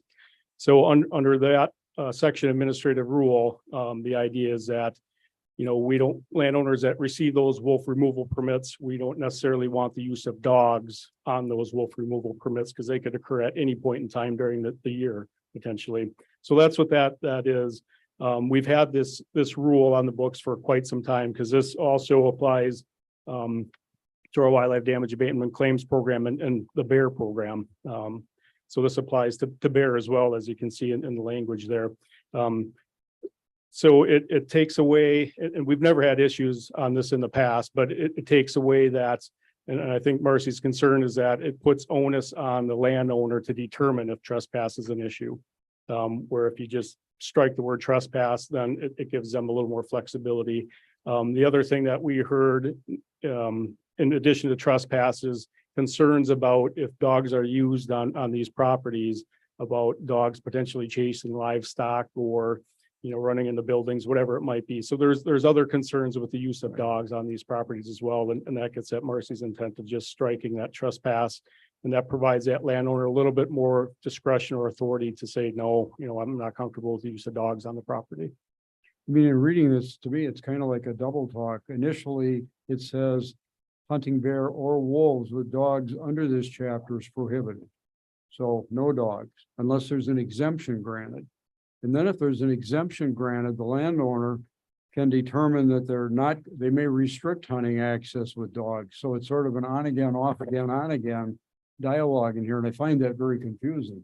It is confusing. And again, that's specific to the shooting permits, right? So the agricultural damage bear shooting permits or wolf damage shooting permits, it gives the department the flexibility to allow the use of dogs, but then it also gives the landowner the flexibility too, to say, I don't want the use of dogs. So for bear, we've never authorized the use of dogs on bear shooting permits. We do have policy that allows us to do that, but we've never had a request from a landowner to allow the use of dogs. So it just provides some flexibility in those, in allowing the use of dogs or not, both for the department and for the landowner. So to play this out in real life on the ground, the landowner comes in, asks for an exemption to allow hound hunting on their property in response to depredation payments. But they don't want a whole bunch of hound hunting on there. So they may have a person that they're comfortable with and they trust and knows the local area. And they invite them in to hunt, or maybe hunt just during a certain day of the week or whatever restricted. But they don't have to open it widely to a wide range of hunting with hounds. It just gives them a lot of flexibility to restrict that. Is that what the intention is? Exactly, yeah. So under 12.15, that again, that's a shooting permit, and the landowner or permittee has full discretion on who they allow to participate under that shooting permit. So yep, they can choose who they allow to run with dogs, or even whether or not they utilize dogs. And this doesn't in any way change that landowner discretion. It just changes the perception of responsibility for trespass. Yep, for trespass, and as well as like I said, the issues of potentially chasing livestock, dogs chasing livestock, it provides them more authority to not allow the use of dogs. Thank you, that helps. Paul, go ahead. Just a couple of things. One, does open hunting access, does that inhibit any producers that have had a loss from enrolling in this? Do some of them balk at having hunters come in on their land and have open hunting access? So they decide to forego the whole claim process? We have not experienced that. So this was an emergency rule back in 12, 13, 14, and again in 21. And in those years where we implemented or had these rules, no, we did not hear from any producers that were not willing to allow. And again, that public hunting access requirement is at our discretion. So if you have a pet depredation on a small parcel where it's only 1 or 2 acres or 3 acres and it's not feasible to hunt or trap, we're not going to require public hunting access. The other question I have is I read the second amendment, the second one. It switches back from claimant to enrollee.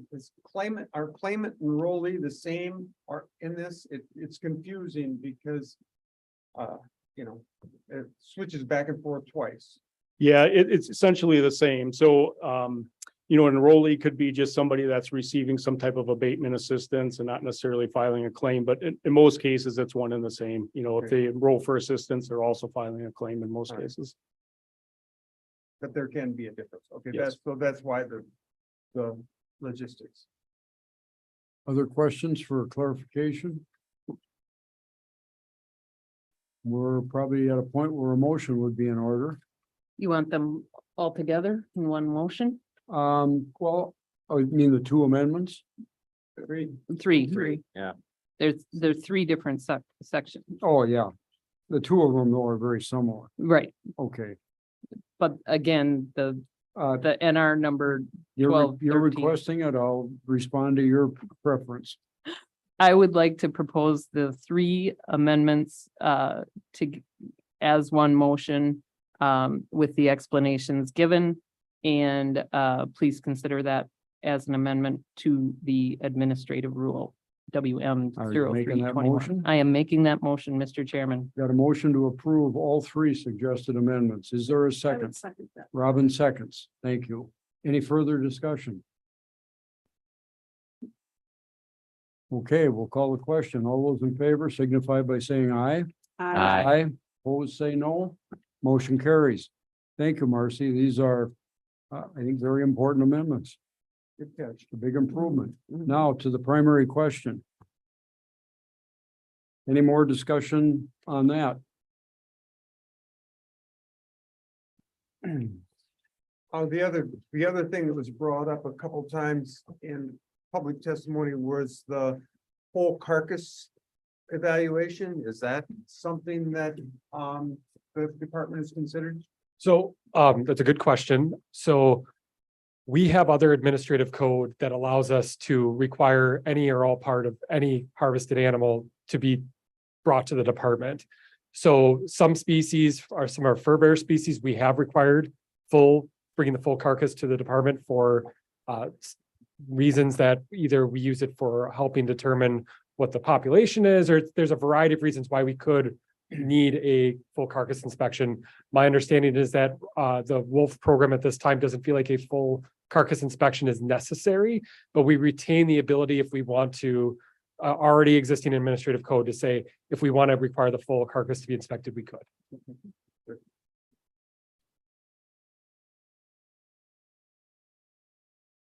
Oh, Todd, go ahead. Thank you. Thank you, Mr. Chair. I do plan to vote in support of these rules, but I wanted to offer a couple of thoughts before we do that.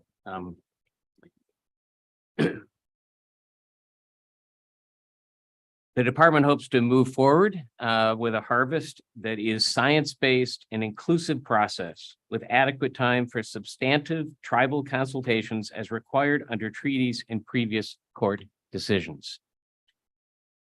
I first said that in January of 2021, numerous times. And it was a justification for us to have a harvest in November of 2021, to not have one in February of 2021. We argued that we needed that time to be able to do this properly. And we needed to have, if not a full plan adopted, certainly further along than we were at that time, and definitely to have updated rules addressed. The board actually agreed with us and voted not to authorize a hunt. The department went to court twice to try to ensure that that hunt took place only in November. And then we were ordered by a court to have a hunt, and we had 4 days to get ready. And that all led to what happened in February of 2021. We really need the plan that we just adopted and also these rules to make sure that we do not have the problem that we encountered in February of 2021. And there are so many of these key changes. I can tell you, just the changing to 8 hours is a huge improvement and way to manage that quota much more efficiently. The zone tags, just all of this is so for those folks that on the one hand have been arguing that they want to make sure that we have a much more orderly process to any future harvest. This gives us that. And to Bill's earlier points, I absolutely believe that having this science-based 21st century approach in terms of both the plan and the rule is how we demonstrate that the state is actually prepared to do responsible management if and when a delisting occurs. So for all of those reasons, and just noting for the record, I think this is very good work. I'm glad that we are to this stage, and I will be definitely supporting the rules. So thank you. Okay, thank you, Todd. Any further questions, comments? Doug? Thanks, Chair. Just one more circle back. I hate to bring it up again, but the dog training license, we heard comments on that here from the comment period. People wishing to implement that. What's the thoughts behind not requiring a dog training license? I think, and Cheryl can jump in if I'm incorrect, but I think we would need some sort of statutory authority to administer a license to train dogs. We haven't heard from Cheryl yet today. Only one we haven't heard from. Checking the boxes. Yeah.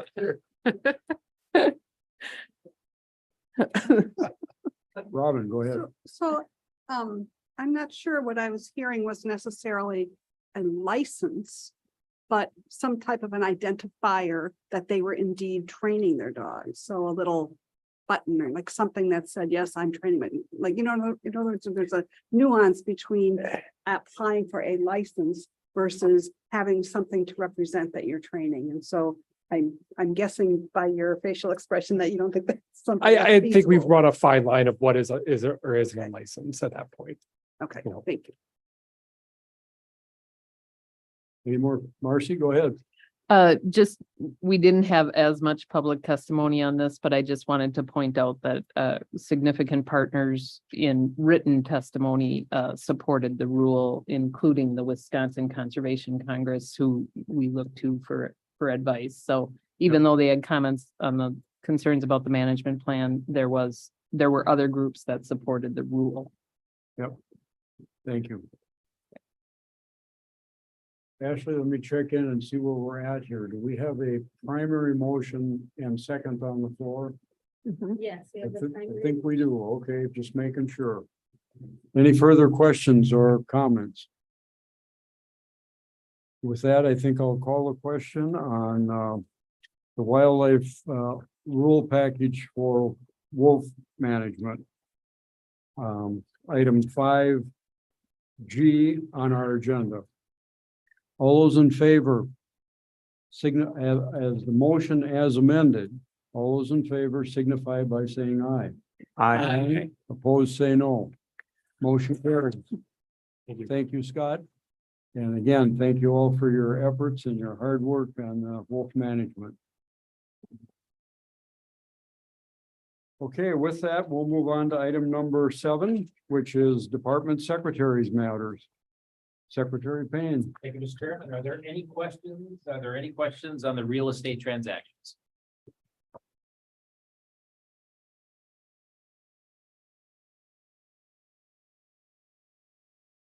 Hearing none. All right, then I'm going to move right into my secretary's remarks. So I think we should do a fact check here. Is this the longest Natural Resources Board meeting we've ever had? Stephen Little, anybody want to venture a guess? Not even close. Not even close. Not even close. Not even close. Really, I thought maybe we were gonna set some new. Well, it isn't over yet. Okay. Well, as you know, this is going to be my last Natural Resources Board meeting, and it's really with a heavy heart, to say the least. And I too last night was preparing a few remarks that I wanted to share, and I'll try to be brief. But when I was with Sheboygan County for 24 years, usually in November, I would always talk a little bit about what I was grateful for. And it was really easy to put together a list because of the staff at Sheboygan County were just wonderful to work with. I got to work with a lot of wonderful stakeholders, as I have here. And for the new Natural Resource Board members today, you know, this is a big ship. This is, there's $1.2 billion biennial budget. Almost 2,000, a little over 2,500 employees working in 6 divisions: forestry, fish, wildlife and parks, environmental management, internal services, external services, and public safety and resource protection. What an opportunity to learn and to seek continuous improvement and to continue to strengthen our state and to protect and enhance natural resources. What an opportunity. So welcome aboard. Welcome aboard. And as a former speaker said, hopefully you are going to be in these seats for a while, right? But welcome aboard. This is a really talented organization. It truly is. I had the pleasure of working at the Department of Ag, Trade, and Consumer Protection, the Wisconsin Land and Water Conservation Association, 24 years with Sheboygan County, and I have never worked with more passionate, hardworking, caring, thoughtful group of employees. And I've worked with a lot of good people, but this is second to none. So it's just been a privilege. And over the past year, I was just so pleased and proud to advocate for so many of Governor Evers' key priorities.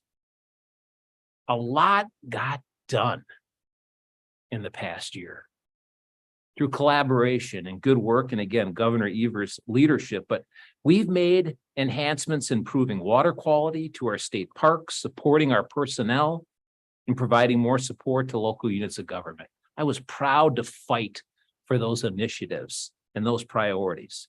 And thanks to the governor, thanks to the legislature, thanks to the hard work of many stakeholders that were here today and that we've interacted with over the last year, thanks to our staff, key investments have been made. Tremendous work. I'm particularly grateful for the additional resources that will help us better respond to communities and people in need to combat water pollution, particularly PFAS, but nitrates, phosphorus, and lead. We are making some wonderful advancements. Just yesterday, the governor announced another $400 million in financial assistance through the Safe Drinking Water Loan Program for over 106, or specifically 106 municipalities to improve their drinking water. This is an exciting time to be part of this agency and to be part of this Natural Resources Board and to be fighting the good fight in this state, whether you're a part of an environmental or a conservation organization or whatever it may be. This is an exciting time. $125 million were put in a trust fund to help people in communities in need combat PFAS. We didn't get to where we wanted to be yet with the bill and accessing those funds, but it's going to happen. It's going to happen because so many Wisconsinites care about their water quality and want to make sure that we're helping people in communities in need. So I'm glad, I'm grateful that that trust fund exists. $57 million were invested in maintenance, repair, and upgrades to the DNR's parks, roads, buildings, bridges, parking lots, boat ramps, and campsites. $57 million. That's a historic increase.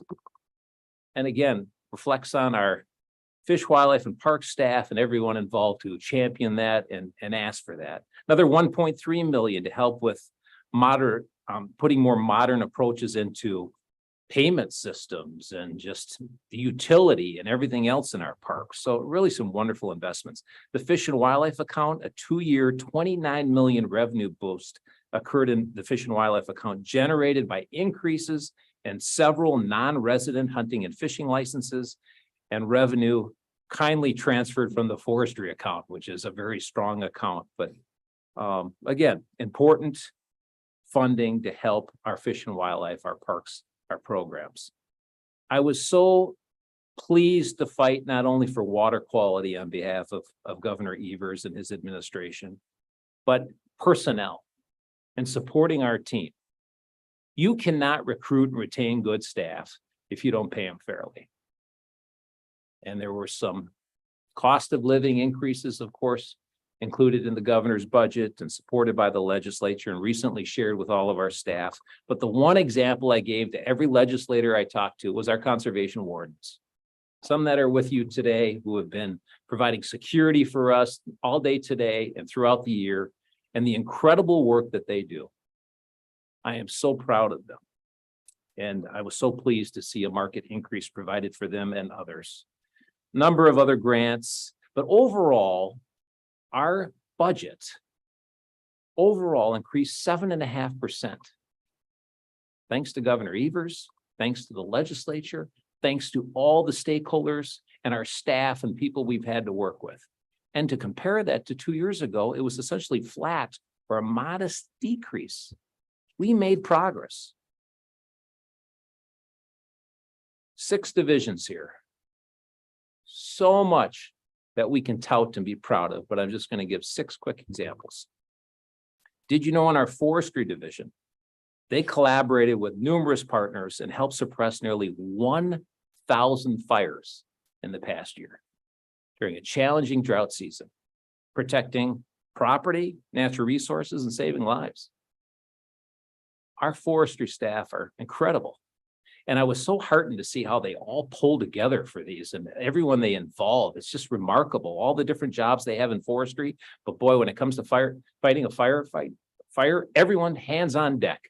They're there in different roles and responsibilities, and it's something special to witness. And I'm so proud of our forestry division. We just approved a wolf management plan. After 2 decades, years of striving to update this and seek input and balance all those interests. So pleased with that, and so pleased with our Fish, Wildlife, and Parks division and the work they recently did with the Natural Resources Conservation Service and Ducks Unlimited. They just recently converted 1,700 acres of a muck farm into a wetland reserve to restore wetland habitat and provide more hunting and recreational opportunities. These things they just don't happen. It takes good people who are tenacious and care and going after it and building those relationships. So really proud of all of our staff in Fish, Wildlife and Parks. In our Division of Internal Services, also working with Fish, Wildlife and Parks in collaboration. They're catching up, as I said, on our state parks, our roads, our buildings, our bridges, our parking lots, our boat ramps, our campsites. As most people can appreciate, I really firmly believe this. It is far more fiscally responsible to take care of our infrastructure today than to let it deteriorate and kick that can down the road and have more costly repairs later. We have one of the most incredible state park systems in the country. Yet we've got some work to do. We've got some backlog of projects and maintenance and repairs. And again, thanks to the governor and legislature, we made a historic investment, but we have to stay after it.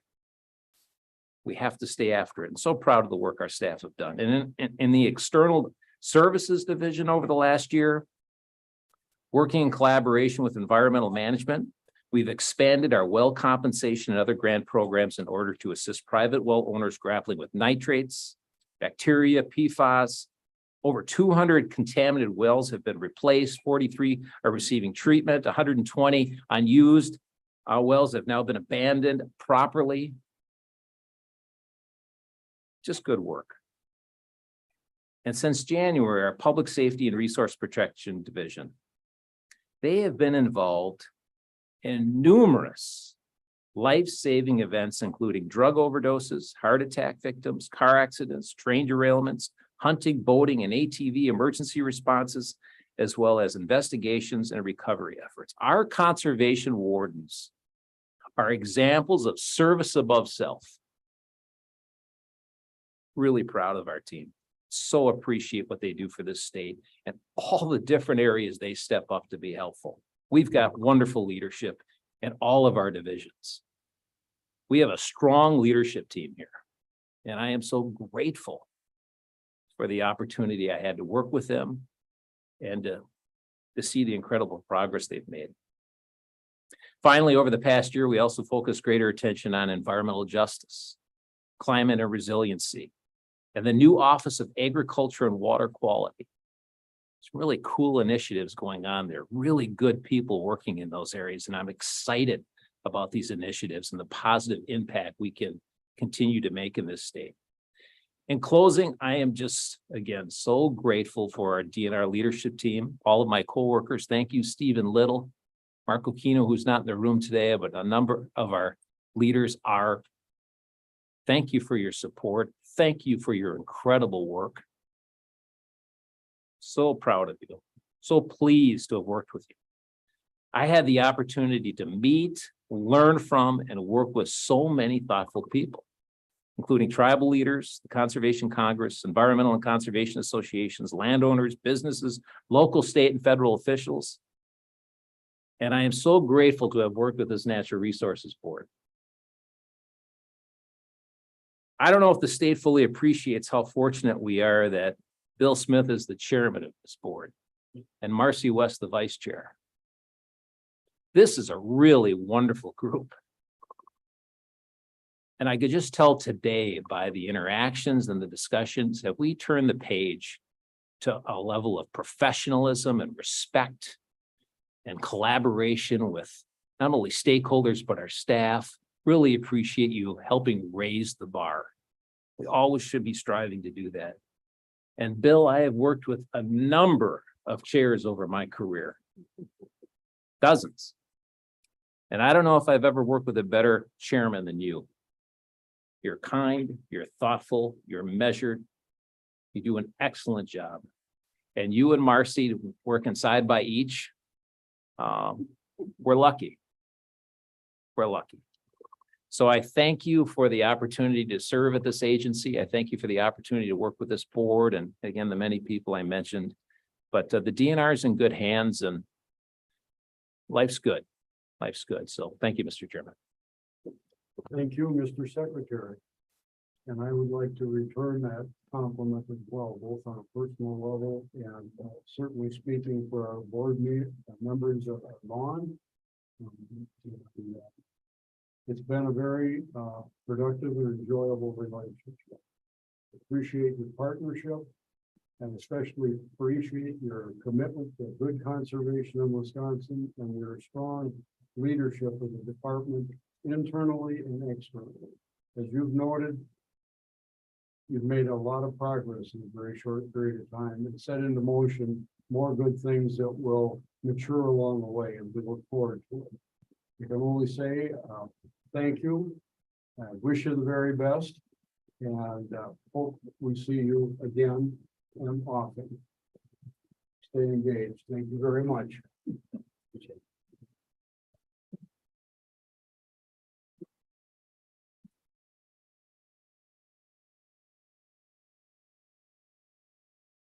Okay, item 8, board members matters. Todd Ames, you're first. Thank you, Mr. Chair. Nothing from me today other than appreciation for being able to be here at my first meeting. But I also want to wish the secretary all the best on his next chapter. And sorry I didn't get the chance to work with you for a longer period of time, but wish you well in future endeavors. Paul Burr. Thank you, Bill. I just want to welcome all of you new board members. It's you put me to shame. I thought you all hit the ground running and well prepared and excellent glimpse of things to come from you. You set the bar pretty high. It's going to be hard for you to keep this up every meeting. I'm just going to tell you. But thank you for choosing to serve, and I look forward to serving with you. But also I want to acknowledge the board members that left. They were great people, great fits. I loved listening to each one of them whenever they gave asked a question or gave a comment. Their perspectives were well thought, and I appreciate their service, and I wish them well. Hope to see them again.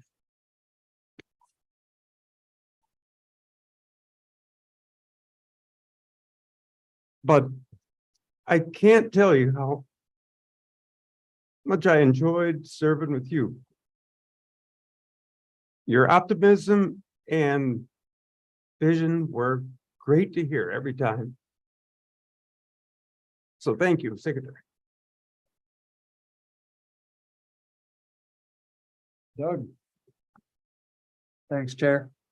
So, I listened to the secretary speaking about department staff and the programs, in the state here that we can rely on to help us manage our environment and our natural resources. And you're right. Just in my experience, in my career with natural resource staff, you have some great staff. We have some great staff. I've gotten to know many of them through the years that I've worked around the state, and just great staff, and just look forward to continuing to work with them on this level for at least 6 years. So yeah, it's just spectacular, and I can't agree more. There's some things that you'll hear me talk about hopefully in the future on some of these chances I get opportunities to. The Wolf River's home for me, and there's some things that I'd like to talk to the board about and get an opportunity for the board to examine going forward. I'll save them for another day, but this one I think we should set aside for the secretary's follow up in his words that he just had. Appreciate it, Secretary Payne. We didn't get a lot of time together, but one meeting for sure was a good one, and I think we made strides on the issues we talked about during that time, and I'm impressed by what you've done to this point. I'm going to miss you, and I just like the previous comments. Don't be a stranger. Thank you. Thank you. Patty? Well, what a whirlwind week this has been.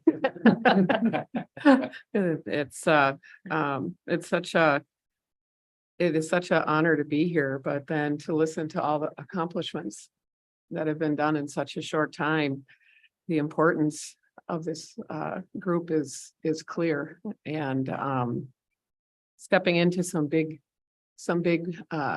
feat, coming to this position, the reason that we're here is kind of bittersweet in that. So looking forward to learning as long as folks will have us, and wish you all the best. Robin? I echo Patty's sentiment about being here is bittersweet, because we all know the quality of people that were here before us. And like you said, it's big shoes to step into. I think that we're all eager and willing and able to do that. But at the same time, I kind of wish that they were still here, because they had developed that rapport and they were moving forward on some areas. That being said, I'm humbled and honored to be here. Secretary Payne, I wish we had more opportunity to work together, but I wish you all the best, and I'm grateful for your leadership to the agency and support for the board. I also hope that, as I suspect the past board did, and what this current board will do, is to really provide support and recognition of the incredible talented staff that run this agency, and to allow them to be innovative and to think creatively and to come up with new ways of addressing challenges that have been there. And I think it's time that they know that they have, that we have their backs, we support them, and recognize just how skilled and respected they are in their professional careers. Thank you. And thank you, Chair Smith, for your leadership and welcoming. It means a lot to know how welcomed we were prior to this meeting, recognizing how quickly we did have to come up to speed, but also knowing it was easier because we had the support of you and the secretary and Mr. Stephen Little and all of the staff. So Thank you, Robin. Marcy? All right, we got 4 minutes, right? So I add my welcome and thank you for stepping up. I think it definitely is a challenge, but obviously you're quick learners and very well aware of the issues, and I'm very grateful for that. I do want to take a minute to talk about the 4 board members, because we got to be a little bit more close, and obviously I knew Sandy Noss for a long time, and I got to know Sharon Adams and Dylan, and I knew Jim for a long time. But today we heard from a number of organizations. So I'm going to turn this round into an action item of challenging those organizations to not let that kind of thing happen in a vacuum. We had very qualified people, and like I said, I knew Sandy the best, but for Sandy to come down here month after month in that first year and give an update and do it with class and professionalism and the breadth of knowledge that she has, I just can't thank her enough. And I've told many people that she's handling this much better than I am after it happened, and we talked again. But Sharon Adams as well in the Milwaukee Voice, and when we visited Milwaukee, and the Milwaukee Metropolitan Sewage District engineer came up and gave Sharon a hug and said, "This woman has done more for water quality in Milwaukee than anyone I know." I mean, those are doers, those people get things done. And Dylan Jennings, not only being the tribal member, he no offense to others, but we don't have that younger demographic represented on these boards very often. I'm speaking of me included. And Dylan has that network to those college students and could share that conduit. And Jim Vandenbroek, obviously just so well informed on all issues. So all of those organizations that participated in this discussion today is pretty overwhelming. We have a number of organizations. Please don't let this become the norm, that this decision gets made by a few senators. I mean, I recognize it's more than a few, but again, that they can do that on that kind of level.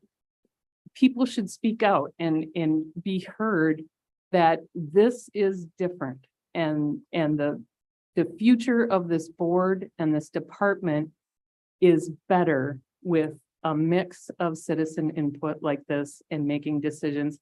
And I agree, we have a very talented staff, but citizens can also challenge this staff and question things, as we did today and as we've done in the past.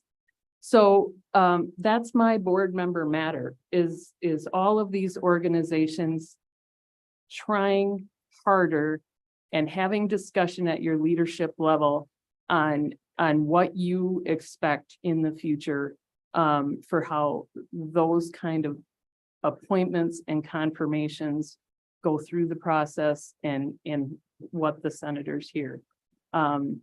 Because I mean, you guys are all talented and I'm so glad you're here.